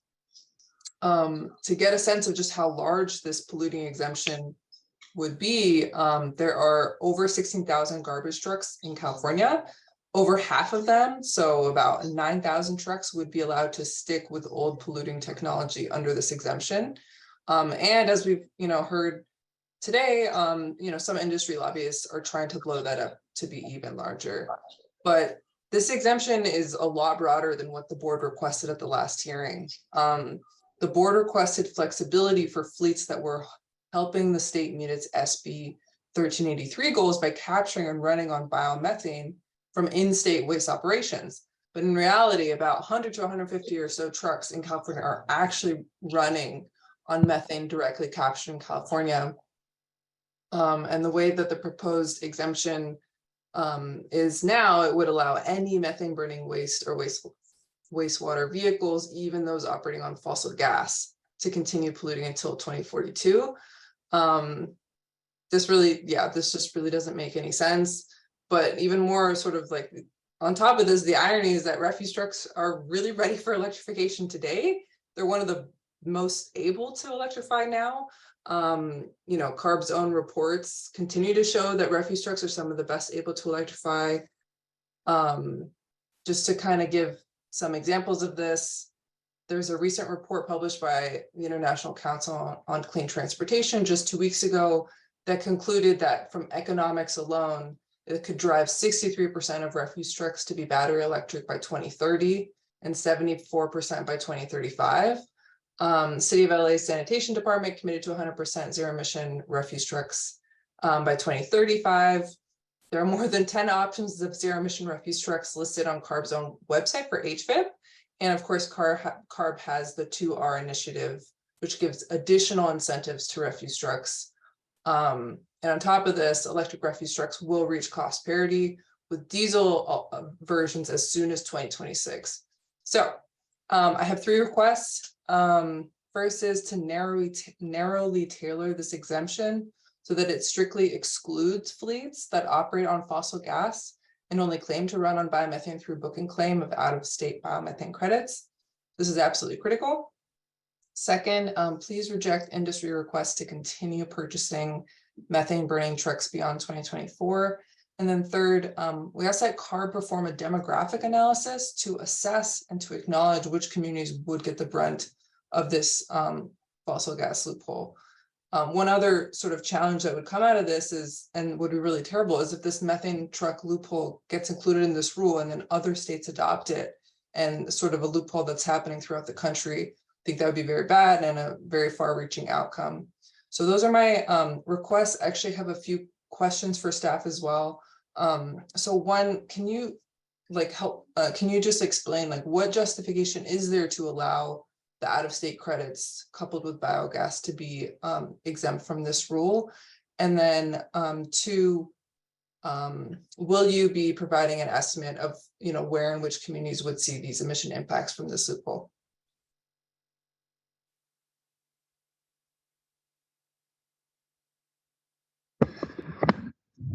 Yeah, in terms of doing an analysis on the location of those emissions, I don't know that we're necessarily going to be doing that. But broadly, I mean, as you kind of indicated, the population of trucks and so on, most of the fleets in the Southern California region are subject to the, I forgot the number, 1194 requirements in the South Coast to go to alternative fuels. And so there's going to be a higher proportion in the South Coast that are operating on CNG. In terms of the rationale, I mean, and in part is to try to find some balance on the use of biomethane in the state. It is to encourage production and to meet, help meet the 1383 objectives and ultimately provide a little more time to start finding other markets for that biomethane into those harder to decarbonize sectors, and in part a little more time to, with the PUC decision to implement SB 1440 was that the utilities need to put biomethane in the pipeline so that it can be ultimately allocated to non-transportation sectors, but it will take some time for that to actually happen. Yeah, and I hope that I'm clear from my comments that we understand that sort of SB 1383, what you're trying to do with that in terms of like actually allowing the biomethane that's actually being, you know, created within the state to have a source. Yeah. And so we're not opposing that, kind of like having a specific exemption to allow for that. But we think just the, you know, the massive like expansion beyond that doesn't really make sense at all. Yeah, no, and yeah, I think the other piece to that, I mean, is the LCFS again is the fuel providers ultimately need to make sure that they get enough credits ultimately to meet the carbon intensity for the state as an average. And so the way that works, as you guys understand, is kind of a book and claim process, the way the terminology you're using. And to separate the in-state versus the out-of-state derived credits and so on is would be challenging in and of itself too. Got it. I hear you, but yeah, I think you understand our point, so I'll understood. Yeah, so thank you. Thank you. Thanks, Yasmin. Sorry, just a quick time check. We have a hard stop at 5, and we have, I think, 11 more speakers before the drop dead time. So we can keep things moving. We should be able to finish up whenever we stay under 3 minutes, but we do need to keep moving on the time. All right, next in line to speak is Rebecca Baskins. Rebecca, I've unmuted your mic and you may speak. Good afternoon, Rebecca Baskins of Constories in Conway, speaking on behalf of Nisi Farmers League and other ag commodity groups. First and foremost, thank you for holding this workshop today and taking the time to listen to all of our concerns. I'll keep this short and just say that I echo my colleague Chris McLaughlin's previous comments regarding rising electricity rates, infrastructure availability or unavailability, keeping the fleet size at 50, and the lack of applicability to specialty ag equipment. Thank you. Thank you, Rebecca. Next in line to speak on Zoom is Dave Worthington. Dave, I've unmuted your mic. Thank you. First, thank you to all the CARB staff and everybody that makes these meetings happen. I appreciate you staying late, much later than you anticipated, but the comments that everybody is providing are very important. I represent the Northern California chapter of the Municipal Equipment Maintenance Association, as well as today from the National Association of Fleet Administrators. NAFA represents over 3,000 fleet managers from corporations, public safety, education, government agencies, and utilities that control more than 4.2 million vehicles and travel more than 84 billion miles annually. The high priority in federal fleets requirements includes new language allowing for an extension exemption when a vehicle is deemed non-repairable. We request that the language be included in the state and local government agencies' fleets portion, as well as the drayage trucks requirements, to standardize the language between all applicable fleet groups. We don't see any discernible difference between the need for the high priority fleets and federal fleets from either of the other two groups. We further request that the language be modified to include the words "where applicable" in the section stating a copy of a police report or statement from the insurance company indicating the non-repairable vehicle has been in an accident is non-repairable. The majority of government fleets and some private fleets are self-insured and have no relationship with insurance companies, so it's impossible to meet the current language requirements. Government agencies that are self-insured internally determine if a vehicle is non-repairable. Most medium and large-sized cities in California do not send police officers or other staff to accident scenes to write an accident report unless there are injuries or the vehicles are blocking a major thoroughfare or highway. Entities involved in an accident are directed to submit an online or a written self-report of accidents to law enforcement agencies. These reports do not address liability or extent of damage to the vehicles. Again, we request that the non-repairable vehicles language be standardized between all three different types of fleets.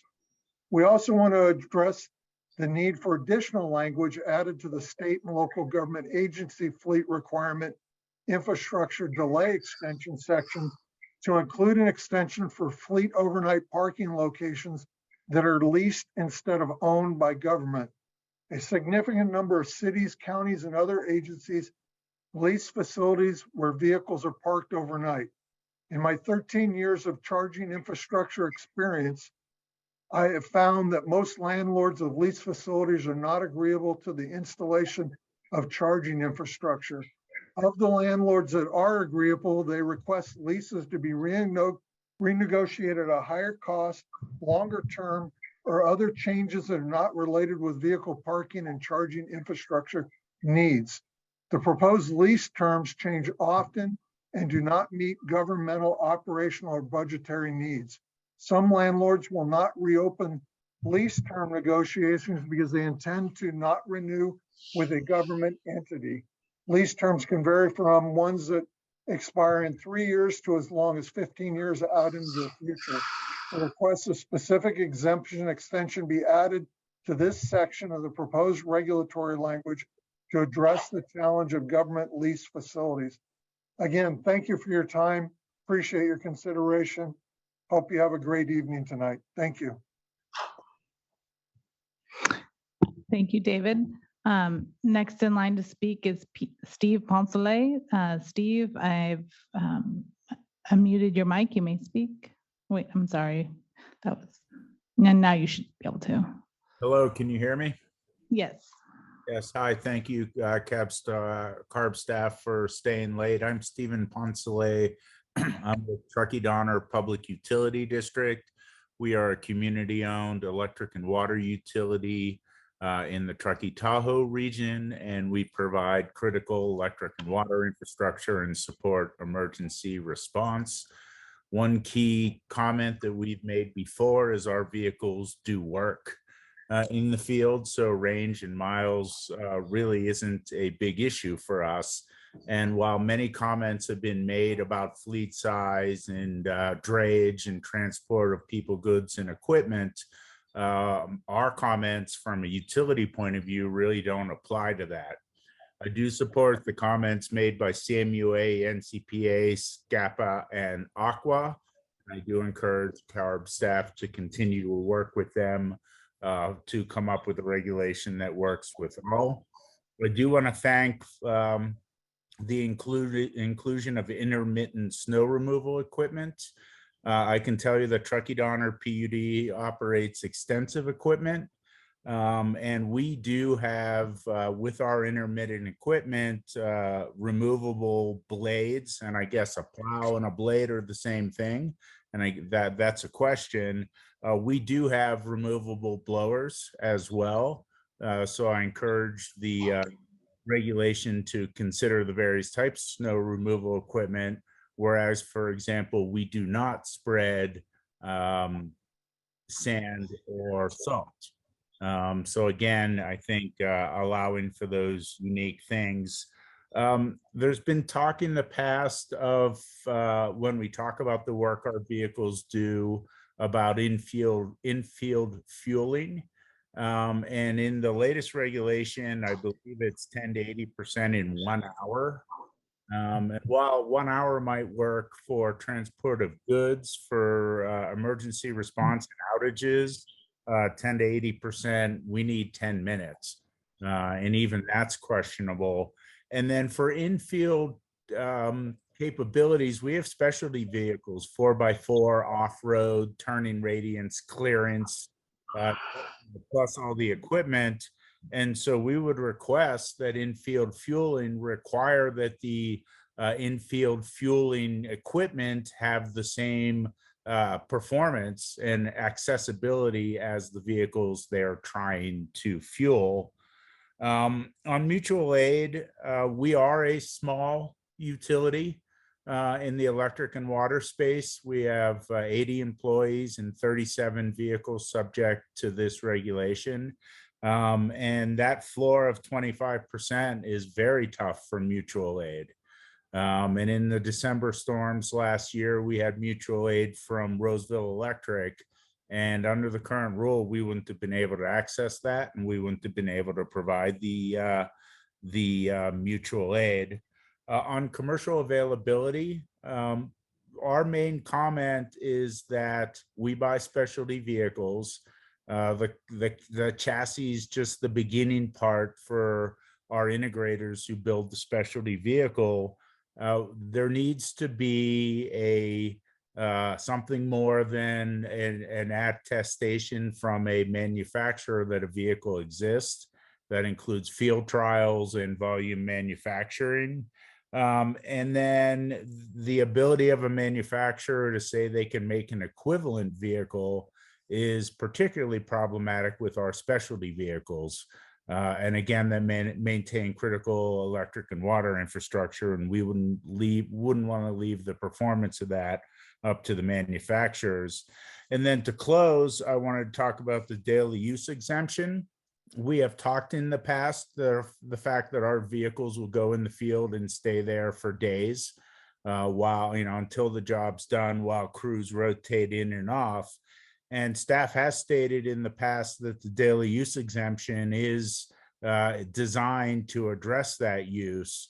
However, the daily use exemption calculations based on an average usage, and it omits the three most extreme events in the calculation, meaning that if a vehicle that can do less than the average of our requirements is available, we're forced to buy that vehicle. And given that an electric and water utility has to respond to the most extreme events in the last 5 or 10 years, not even being able to respond to the last most extreme in the last 3, plus others, is highly problematic. And we hope that you will address those concerns. Thank you. Thank you, Steve. Next in line to speak is Nicholas Cardella. Nicholas, I've unmuted your mic. You may speak. Hi, good afternoon. My name is Nicholas Cardella with Wager Jones Helsley, and I'm speaking today on behalf of the Western States Trucking Association. First, I just want to thank staff for all their hard work. This is obviously an extremely complicated and significant undertaking. So we appreciate all the effort that has gone into staff's proposal and the revisions and the public involvement. I just have one brief comment, and so I'll get right into it. Western States submitted detailed technical and legal comments on the initial rulemaking package, and having staff's responses to comments on the initial rulemaking package and any revisions is extremely helpful. In some cases, it's even necessary to have a meaningful opportunity to comment on particular revisions and to evaluate the impact of individual changes on the regulatory scheme as a whole. And with that in mind, I'd like to urge staff to provide written responses to public comments when it publishes the 15-day notice for any proposed revisions to the rulemaking package. Thank you. Thank you, Nicholas. Next in line to speak is Catherine Larson. Catherine, I've unmuted your mic. You may speak. Hi, good afternoon. Can you hear me? Yes. Great, thank you. This is Catherine Larson with SMUD. Thanks for the opportunity to speak today and staying late. And especially thank you for posting the draft language a week in advance. That was really, really appreciated. I will keep it to just a couple topics in the interest of time. We did first want to say thank you for allowing additional fleets the option to comply with the ZEV milestone approach within this draft. On the ZEV purchase exemption, we also, again, appreciate the inclusion of the fleet-specific exemption concept. I'd also like to echo the comments of SCE and CalETC, including on the importance of vehicles being available from more than one vendor to be considered available for OEMs to provide evidence with their responses when CARB posts exemption applications online, and also clarifying how body equivalence will be evaluated. And so sort of to that end, we'd like to recommend that the fleet applying for a ZEV purchase exemption from CARB should be able to respond to the manufacturer's responses on equivalent bodies before CARB approves or denies an exemption. One clarification on this that I had was, as I understand it, fleets would have to show no other vehicle in their fleet, at least on the ZEV milestone approach, could be transitioned to ZEV to qualify. And so if there are multiple configurations that are not available as ZEVs, would a fleet submit an exemption application that covers multiple configurations at once, or how do you see that working? The way we wrote it was, in essence, on a per vehicle basis. So part of the answer is going to depend on the compliance option you're using. So if you're just doing a simple purchase requirement, whether it's the state and local government portion or the model year schedule, that's pretty much vehicle by vehicle. So whether you turn in one application or separate applications,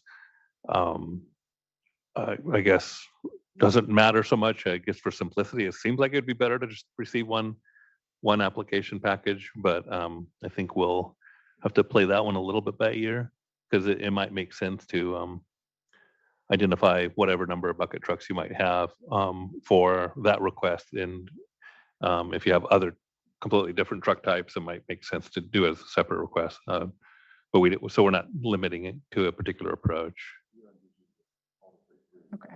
Yeah. But yeah, but the criteria, yes, I'm sorry. And the applicable criteria would still be met for each of the different vehicles that you might be talking about. Right. Yeah. Then just very briefly, two other comments on daily usage, support the comments from NCPA, SCAPA, and CMUA. Just wanted to offer a specific example to highlight why we think the daily usage exemption shouldn't, go away once a ZEV with a certain minimum rated energy capacity is available. Right now, as we understand it, the daily usage exemption wouldn't be available if there are class 4 to 6 ZEVs that are available with a rated energy capacity of at least 325 kilowatt hours. But in our own fleet, the average daily use of class 5 aerials over the last 12 months exceeds that. And so the 325 wouldn't be enough to do the job. So we're hoping for a little more flexibility there. I mean, so just out of curiosity, so you're saying you've operated some ZEVs with something near that? No, let me clarify. So we've converted the fuel consumption to an equivalent rated energy capacity. And so yeah, we've done that for different vehicles in our fleet. No, understood, but that's why we think it's imperative that we actually compare to real data on a ZEV, because right now I would say divide your number by 4, because electric truck typically uses a quarter of the energy or even a fifth of the energy, especially if you're talking about applications where there's a lot of idling, where no work is actually being done. Then a ZEV is using pretty much no energy, where your combustion truck's still idling and burning fuel.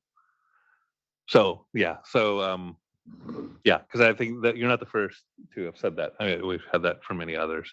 So again, that's I think why we want to rely on actual data for in-use information. Otherwise, the default is to look at what manufacturers are identifying as the mileage for some other trucks that would be in a delivery configuration versus a utility truck configuration.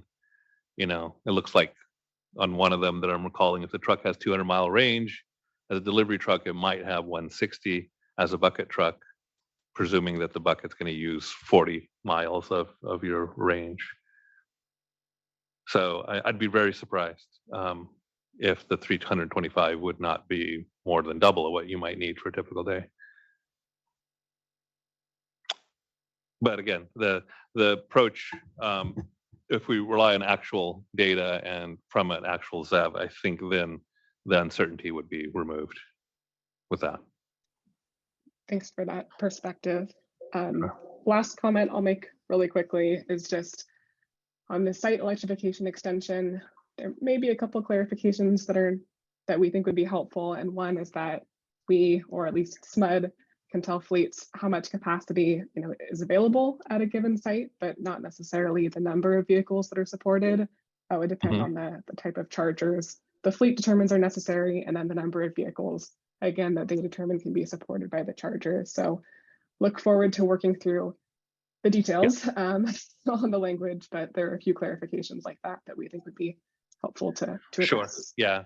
We'll look to clarify with either you or some of the other utility representatives, because the basic concept is if the utility if they have enough capacity at an existing facility to do 5 or 10 trucks, whatever the number is, but doesn't have the capacity to do 50, we would still expect them to move forward with the 10. And if we're talking about a 3-year project or longer, that capacity could potentially expand within that 3-year period over time, as opposed to nothing happens until the 3rd year and then all of a sudden everything's turned on. So that's what we're trying to address. So we'll follow up. Sounds great. Thank you. Thanks, Catherine. Next in line is Frank Harris. Frank, I've unmuted your mic. You may speak. Was he? Oh, okay. Oh, Frank, sorry. Try again. Now, can you hear me okay? Sorry. Yes, yeah, sorry, Awesome. my bad. No worries. I wanted to just a few things that are new, and then I'll just do me too on a few things. I wanted to reiterate the last topic that Ms. Larson raised, and that is that the utilities, and I think this is a relatively easy change because it doesn't conflict with what you're trying to achieve here. But the utilities can't commit to a customer how many trucks can be powered. They can just commit to a customer what capacity is available. And then the customer using whatever resources are permitted would then have to determine how many trucks can be powered. But I think that change does not conflict with your goal in that particular element of the rule. I wanted to also, staying on infrastructure side electrification, from the perspective of my water members, the increased flexibility there and recognizing that some things might take a little bit longer is welcome. I actually would encourage staff to consider even providing some language in the regulation that would allow for reconsideration even after 5 years. I've been in the electric utility business for well over 20 years, hate to admit to being so old, but I am aware that in many cases, it's taken much longer than that, particularly if there's a transmission issue involved. And so some sort of flexibility within the rule, I think, just to recognize that would probably in the end save a lot of heartburn. Better to have it and not use it than need it and not have it. But it may, in any event, there it is. I wanted to also reiterate and support some previous comments, if you will. One, Mr. Poncelet mentioned the 1-hour refueling time. We cannot shut down trucks in the midst of an emergency for an hour. We don't even like to do it for 5 or 10 minutes, but 5 minutes or 10 minutes to refuel is what is there now. But you just can't, we can't, the normal idea that staff goes to work, takes an hour off for lunch, and then comes back, that does not apply in emergency response. And so shutting down a truck for an hour, while it may not seem a big deal, it can be a really significant problem when you're trying to reestablish service. Also, I wanted to support a previous comment about annual informational updates. I know that staff has discussed beginning in about 2025, taking a second look at this rule and going back to CARB in 2028. I would encourage annual updates to the board on this rule, just to make sure that things are proceeding as planned. This is a very dynamic area, both in terms of technology and economics. And so annual updates, I think, could be very beneficial. In terms of the higher weight rating, there's some language in there that says that if a vehicle is available in terms of an exemption request, but if it's available in the next higher weight class, then the exemption request would be denied.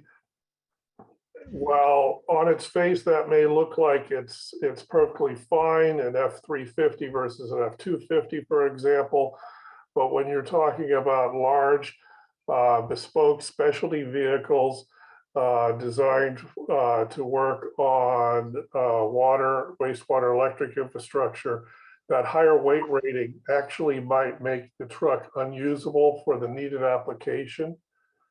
And so I'd like to revisit that. In terms of the question about, there was a question about infrastructure, site electrification delays, infrastructure construction delays, and a few other exemptions about what the 13-year issue that I raised earlier. One point that I was unable to raise at that time, or just forgot to raise, I'm sorry, is that the language as written talks about 13 years of the existing vehicle in your fleet. Many of my members are actually experiencing significant service growth and are expanding their fleets. So hopefully this type of rule does not strictly apply solely to replacement vehicles when a new vehicle, when a fleet's being expanded. And then finally, I just wanted to reiterate, I think it was Mick who made this. He was speaking on behalf of Roseville, invited staff to go up there. I want to reiterate that. I've been up there and seen the work that they're doing. And I think that there's nothing like seeing what's actually happening on the ground to help everybody understand the type of work that my members do. And so I encourage staff to take them up on that offer. I'm sure you can work with Mick to get that taken care of. If not, reach out to me and I can get it set up for you. Thank you again for the time to comment today. Thanks, Frank. Next in line to speak is Tim Blubaugh. Tim, I've unmuted your mic. I think you should speak now. Thanks very much. And this is Tim Blubaugh with the Truck and Engine Manufacturers Association, and sincerely appreciate CARB staff's sticking around and taking all these comments. I just had a few comments about the 2036 100% ZEV sales mandate proposed in the latest language. We heard a lot of discussions today about exemptions. I even heard it said that CARB does not want to force fleets to do something they cannot do. That should apply equally to the 2036 100% ZEV sales mandate, because we all recognize that manufacturers cannot sell a truck unless there's a customer to buy it. And I had a couple questions relative to that 2036 mandate for the staff's consideration. First, we request that a study be done to make sure that it's feasible to use ZEVs in all commercial vehicle applications. That's 100% ZEV sales mandate with only emergency vehicles exempted. And that study include truck equipment manufacturers, bodybuilders, that they're ready to electrify all applicable bodies used on commercial vehicles in California by 2036. The second request for consideration is that that ARB conduct a study of the readiness of the infrastructure that will be needed to power those vehicles. I think I heard earlier today Paul say that by 2035, and forgive me if I have this wrong, by 2035, there would be 230,000 ZEVs, medium and heavy duty ZEVs in California. I thought I heard later a number showed on a chart came up to 612,000, but let's go with the 230,000. You're going to find it awesome. At 230,000 trucks, that's the 612, I think. At 230,000 ZEVs, there needs to be approximately 500 chargers coming online every week between now and then. That's a lot. And that's, I think, why this study needs to be done to assure we're on a path to meet the infrastructure needs of that number of ZEVs. I would note, I checked today, according to the California Energy Commission, there are currently 1,943 chargers suitable for medium and heavy duty vehicles in California. And of course, that study should include the grid upgrades necessary. So a lot of work to be done. I'll conclude my comments. Thanks very much for listening to me. Thanks, Tim. Next in line to speak is Clayton Miller. Clayton, I've unmuted your mic. You may speak.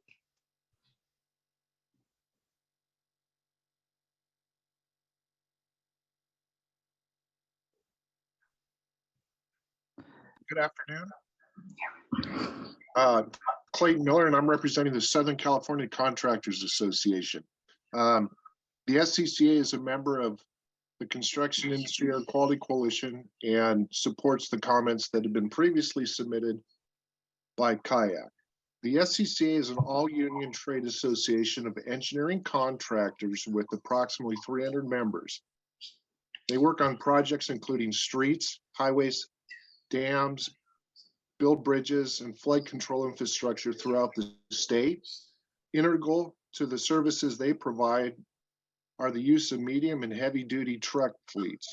SCCA does not support lowering the fleet threshold to 10 vehicles for many reasons. Significantly, however, electric ZEV medium and heavy duty construction vehicles, including work trucks, water trucks, dump trucks, bucket trucks, and service trucks, if these various truck types exist, are infeasible because DC charging stations are not available at remote construction sites. Charging stations require hardwired, high voltage electrical infrastructure that is unavailable at construction sites, including highway construction projects and dirt construction sites. Utility power at these locations is unavailable. There are no portable DC charging options. So the only way to recharge the trucks would be with the use of diesel generators, and that is just not practical or acceptable. Additionally, remote DC charging stations do not exist now or in the foreseeable future. Recharging construction vehicles is therefore impractical, considering the often remote and distant locations construction trucks must travel to and from project sites. There needs to be a clear exemption process and clear method to delay the deadlines for trucks utilized by the construction industry when Sufficient vehicle types, electrical power, and infrastructure are not available. Thank you for your consideration today. Thank you, Clayton. Next in line to speak is Blanca Lopez. Blanca, I've unmuted your mic. You can speak. Hello there. Hello. Great. My name is Blanca Lopez. I'm the executive director of Plug-in IE. We are a project funded by California Climate Investment Dollars as well as WIOA funding. And our project is based around workforce development on the electrification transition in the inland region. We are the inland port, the hub of where 44% of the nation's goods that come into the LA ports are then transported to the inland region by trucks and trains. And we are working in the transportation and logistics industries to create training opportunities and workforce development programs to address the transition so that workers, incumbent workers and new workers in our region will be able to operate, maintain, and install electric equipment and zero-emission vehicles. We, the population of the industries that we're working with are highly impacted and have the most exposure to diesel pollution, not just in their day-to-day jobs, but also in the communities where we reside. Because of the trucks and trains and us being the hub for the LA ports. And so we definitely support CARB and accelerating the zero emission goals for California. And our urge is to lower the fleet threshold from 50 to 10. In terms of access, the smaller fleets, the smaller businesses, if they are not required to transition, they will be left out of the knowledge of what is required to make that transition. They will be left out of the opportunities to access the incentives that are currently available. The businesses with 50 truck fleet sizes or larger, they do have the resources, the manpower to do the research, to access the benefits, to access the incentives that are available to make the transition now. If smaller fleets are not required to do so, and they already are stretched to capacity, I know that earlier there was folks on the call speaking to this directly, that they simply don't have the capacity, the manpower to keep up with the regulations as they are currently to be in compliance. And we know that the closer that we get to compliance, incentive funds will be drying up. And so in order to ensure that smaller businesses, smaller fleet sizes have access to incentives, they need to also be part of the conversation for what it's going to take to make the transition and have access, more importantly, to the incentives that are available to the larger fleet sizes that are currently taking advantage of the incentives, because often they have procurement department themselves and have the resources to be able to do the work and the research around getting these incentives for the transition. And so again, I just want to reiterate that our recommendation and our urgency to the board is to lower the fleet threshold from 50 to 10. Thank you. Thank you, Blanca. Next in line is Bob Yunke. I've unmuted your mic. You should be able to speak.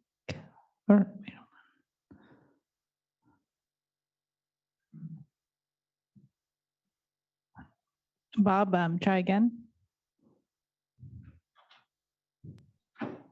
Is that better? Yep. Yeah, I can hear you. Okay. Thanks. Thank you. My name is Robert Yunke. I'm representing Elders Climate Action. We submitted comments to CARB on the SIPs for South Coast and San Joaquin Valley, focused on the importance of this particular rulemaking in helping to cover the shortfall in the committed measures in those SIPs. As Dr. Cliff mentioned at the hearing, you're 44 tons short of the NOx reductions needed for attainment in South Coast, and you're barely at attainment for San Joaquin Valley. And our point is that we strongly encourage you to expand the scope of the current rule for the clean fleets to include the 2036 vehicle deadline and the 10 vehicle fleet size target that you've already identified. But we would ask you to consider one more measure, and that would be to address the concern that South Coast has identified with regard to emissions of NOx from out-of-state trucks. And out-of-state trucks is a primary obstacle to attaining the ozone standard in South Coast. And we believe that this rule could be expanded to include all tractors. Most out-of-state trucks are tractors, and tractors do not involve many of the issues you've heard about today with regard to specialty trucks. California can't single out out-of-state trucks and treat them differently than in-state trucks, but tractors as a category could be phased out within the attainment deadline by 2037. And we strongly urge you to evaluate that for the NOx reduction potential and to consider including it within the scope of the rule. Thank you. Thank you, Bob. Next in line to speak is Heidi Oriole. Heidi, I've unmuted your mic. You may speak. Thank you and good afternoon. My name is Heidi Oriole and I represent two wastewater agencies, the Sacramento Regional County Sanitation District, known as Regional SAN, and the Sacramento Area Sewer District, known as SAC Sewer. Our two sister agencies work together to collect, convey, and treat wastewater from an area serving 1.6 million people in the greater Sacramento region. We operate a regional wastewater treatment plant that treats an average of 139 million gallons of wastewater every single day, 24/7. Our two agencies together operate and maintain 117 pump stations and close to 5,000 miles of pipe. And we also operate systems to produce renewable energy, treated biosolids, and recycled water. A varied and reliable fleet of small, medium, and heavy-duty vehicles is essential to the success of our round-the-clock operations to protect human health and the environment. We're members of California Association of Sanitation Agencies, and I'm here today to express our support for CASA's comments, requesting that the regulations be revised to provide both flexibility in the implementation of the public fleet ZEV requirements and to support the beneficial use of wastewater-derived biogas for transportation fuel. Thank you, and I appreciate the opportunity to comment. Thank you, Heidi. Next in line to speak is Christian or Chris Peoples. Chris, I've unmuted your mic. You may speak. Thank you. My name is Chris Peoples. Normally, I speak in front of you on behalf of my agency, but I didn't fill out the paperwork in time, so I'm speaking for myself. I want to thank you for all your work on this rule, and thank you for hanging around long after you expected in order to hear all of us. The comment I have responds particularly to all the speakers you've had, except for my former colleague, Mark Williams, and the gentleman from Nikola and the gentleman from the San Diego fueling folks. They acted like hydrogen fuel cells don't exist. They do. My agency has been operating hydrogen fuel cell buses for 20 years with great success. Now, those are medium duty. The diesel equivalent runs on 9-liter engines, and the class in 7 and 8 tends to run on 14 or 16-liter engines, but those exist. Hyundai has a production fuel cell Class 8 truck. They have sold 1,500 of them to Switzerland. You are helping to support a fleet of 30 of them who are going to run as drayage trucks out of the Port of Oakland. The Toyota Paycor Class 8 truck that's running down in ports of LA and Long Beach is just a demonstration, but those are going to be available within the next few years. The Mercedes and Volvo Class 8 trucks are a little behind that. But if you want refueling in 10 minutes, hydrogen will do that. If you want refueling that can be delivered to a remote site, hydrogen can do that. I just hope that I know all of you know all about hydrogen fuel cell trucks.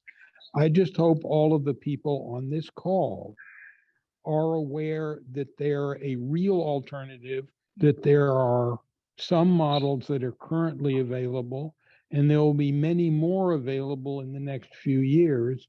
And they solve many of the problems that people have identified with battery electric.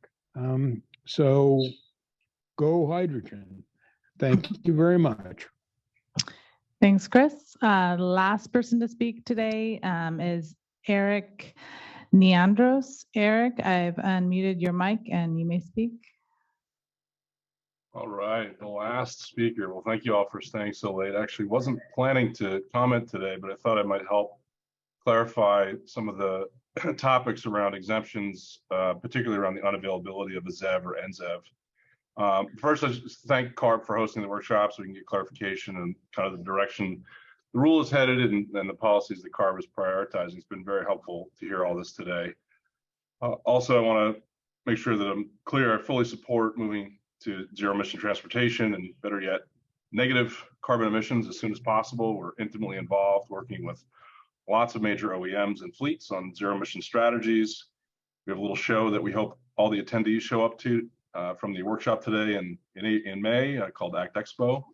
But that aside, I just had a couple of questions, and I know we're over time, so I'll keep them short. Most of these are really, I'm totally fine if you just answer them yes, no.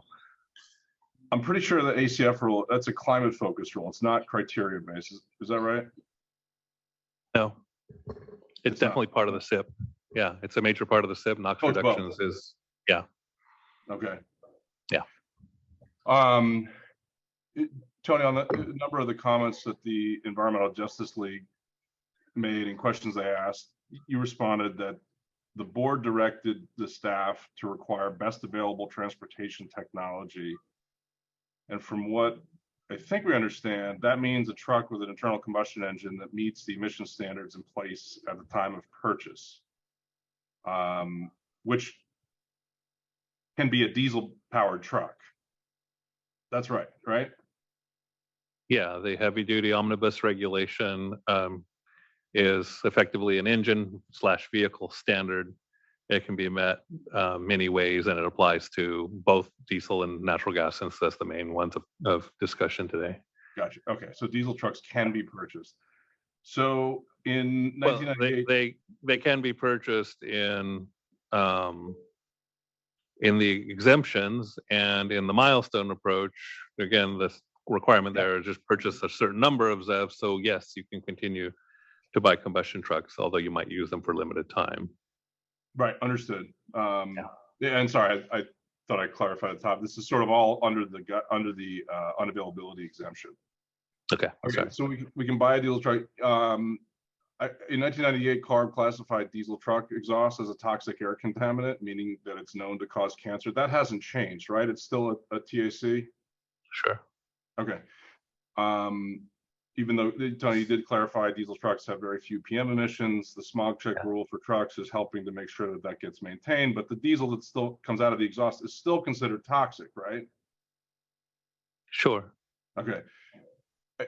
I think that's, when I'm listening to the Environmental Justice League, I think, maybe I'm wrong, but I think that was sort of one of the cores of their message, is to say, if we have the option, let's not put more diesel trucks on the road in these disadvantaged communities.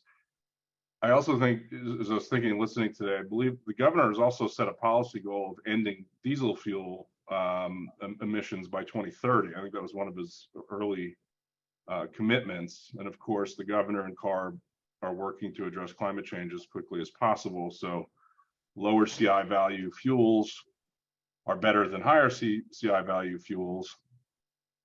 And I 2 weeks ago saw the LCFS data from Q3 2022, which showed renewable natural gas, which accounts for almost 100% of the natural gas being used in California transportation. I think it's like 98% plus.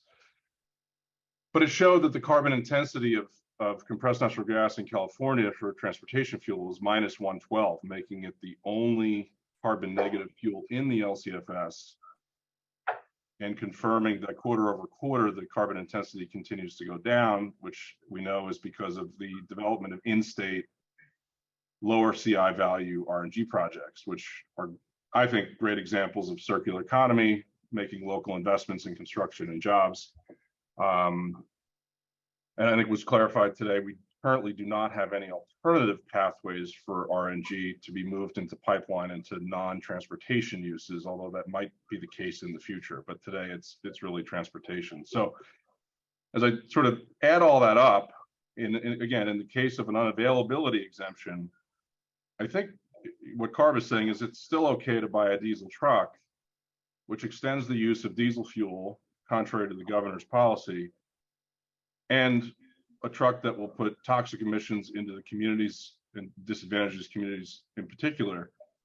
And what you're saying is that we're not going to require the option of a super low emission natural gas truck whose emissions are not considered toxic by CARB and who has a CI value fuel of minus 111, 112 at this point and getting better. So I guess my question is ultimately, how does CARB really consider a diesel powered truck to be best available control technology when we have options that are clearly better with no toxic emissions and ultra low carbon fuels?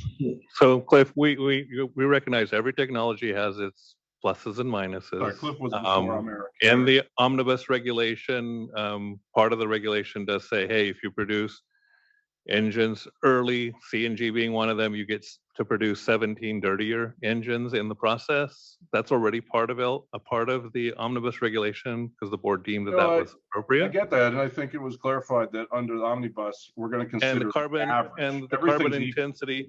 No, I know. And then renewable fuels, we have the LCFS policy. And so saying that we're doing the same thing when the same project is happening and there's no new projects, we're not achieving something new. We're not saying that there aren't benefits, but that ultimately, as you kind of heard earlier in the scoping plan, the ultimate long-term plan is to electrify everything that you can and use the renewable fuels in those places that are very difficult to electrify. And that ultimately needs to happen. So if we agree that under Omnibus and LCFS, NOx and LCFS are a wash because it's all just an averaging scheme, the diesel still has toxic emissions, the natural gas does not. But under the plan, CARB treats it the same, even though you've in 1998 said diesel exhaust is a toxic air contaminant. Do you have any more comments? We'd like to finish the day. Sorry, that was my last question. Pick up my son. Yeah. No, that was my last question. Is do you still consider it to be equal, even though one is a toxic air contaminant and the other's not? Again, like I said, each technology has its pros and cons. I think that's part of what our board was ultimately deciding. But if so I leave it to them. It's above my pay grade. Okay. So, thank you. Okay, everyone. Unless you want to continue, I think we might go for the day. So appreciate those of you who did stick around in the room, those of you who did stick around online. Yeah, so we already touched on it. We'll have our 15-day package out in roughly a month. And the plan is to have our board make its decision in April. So thank you very much for being here.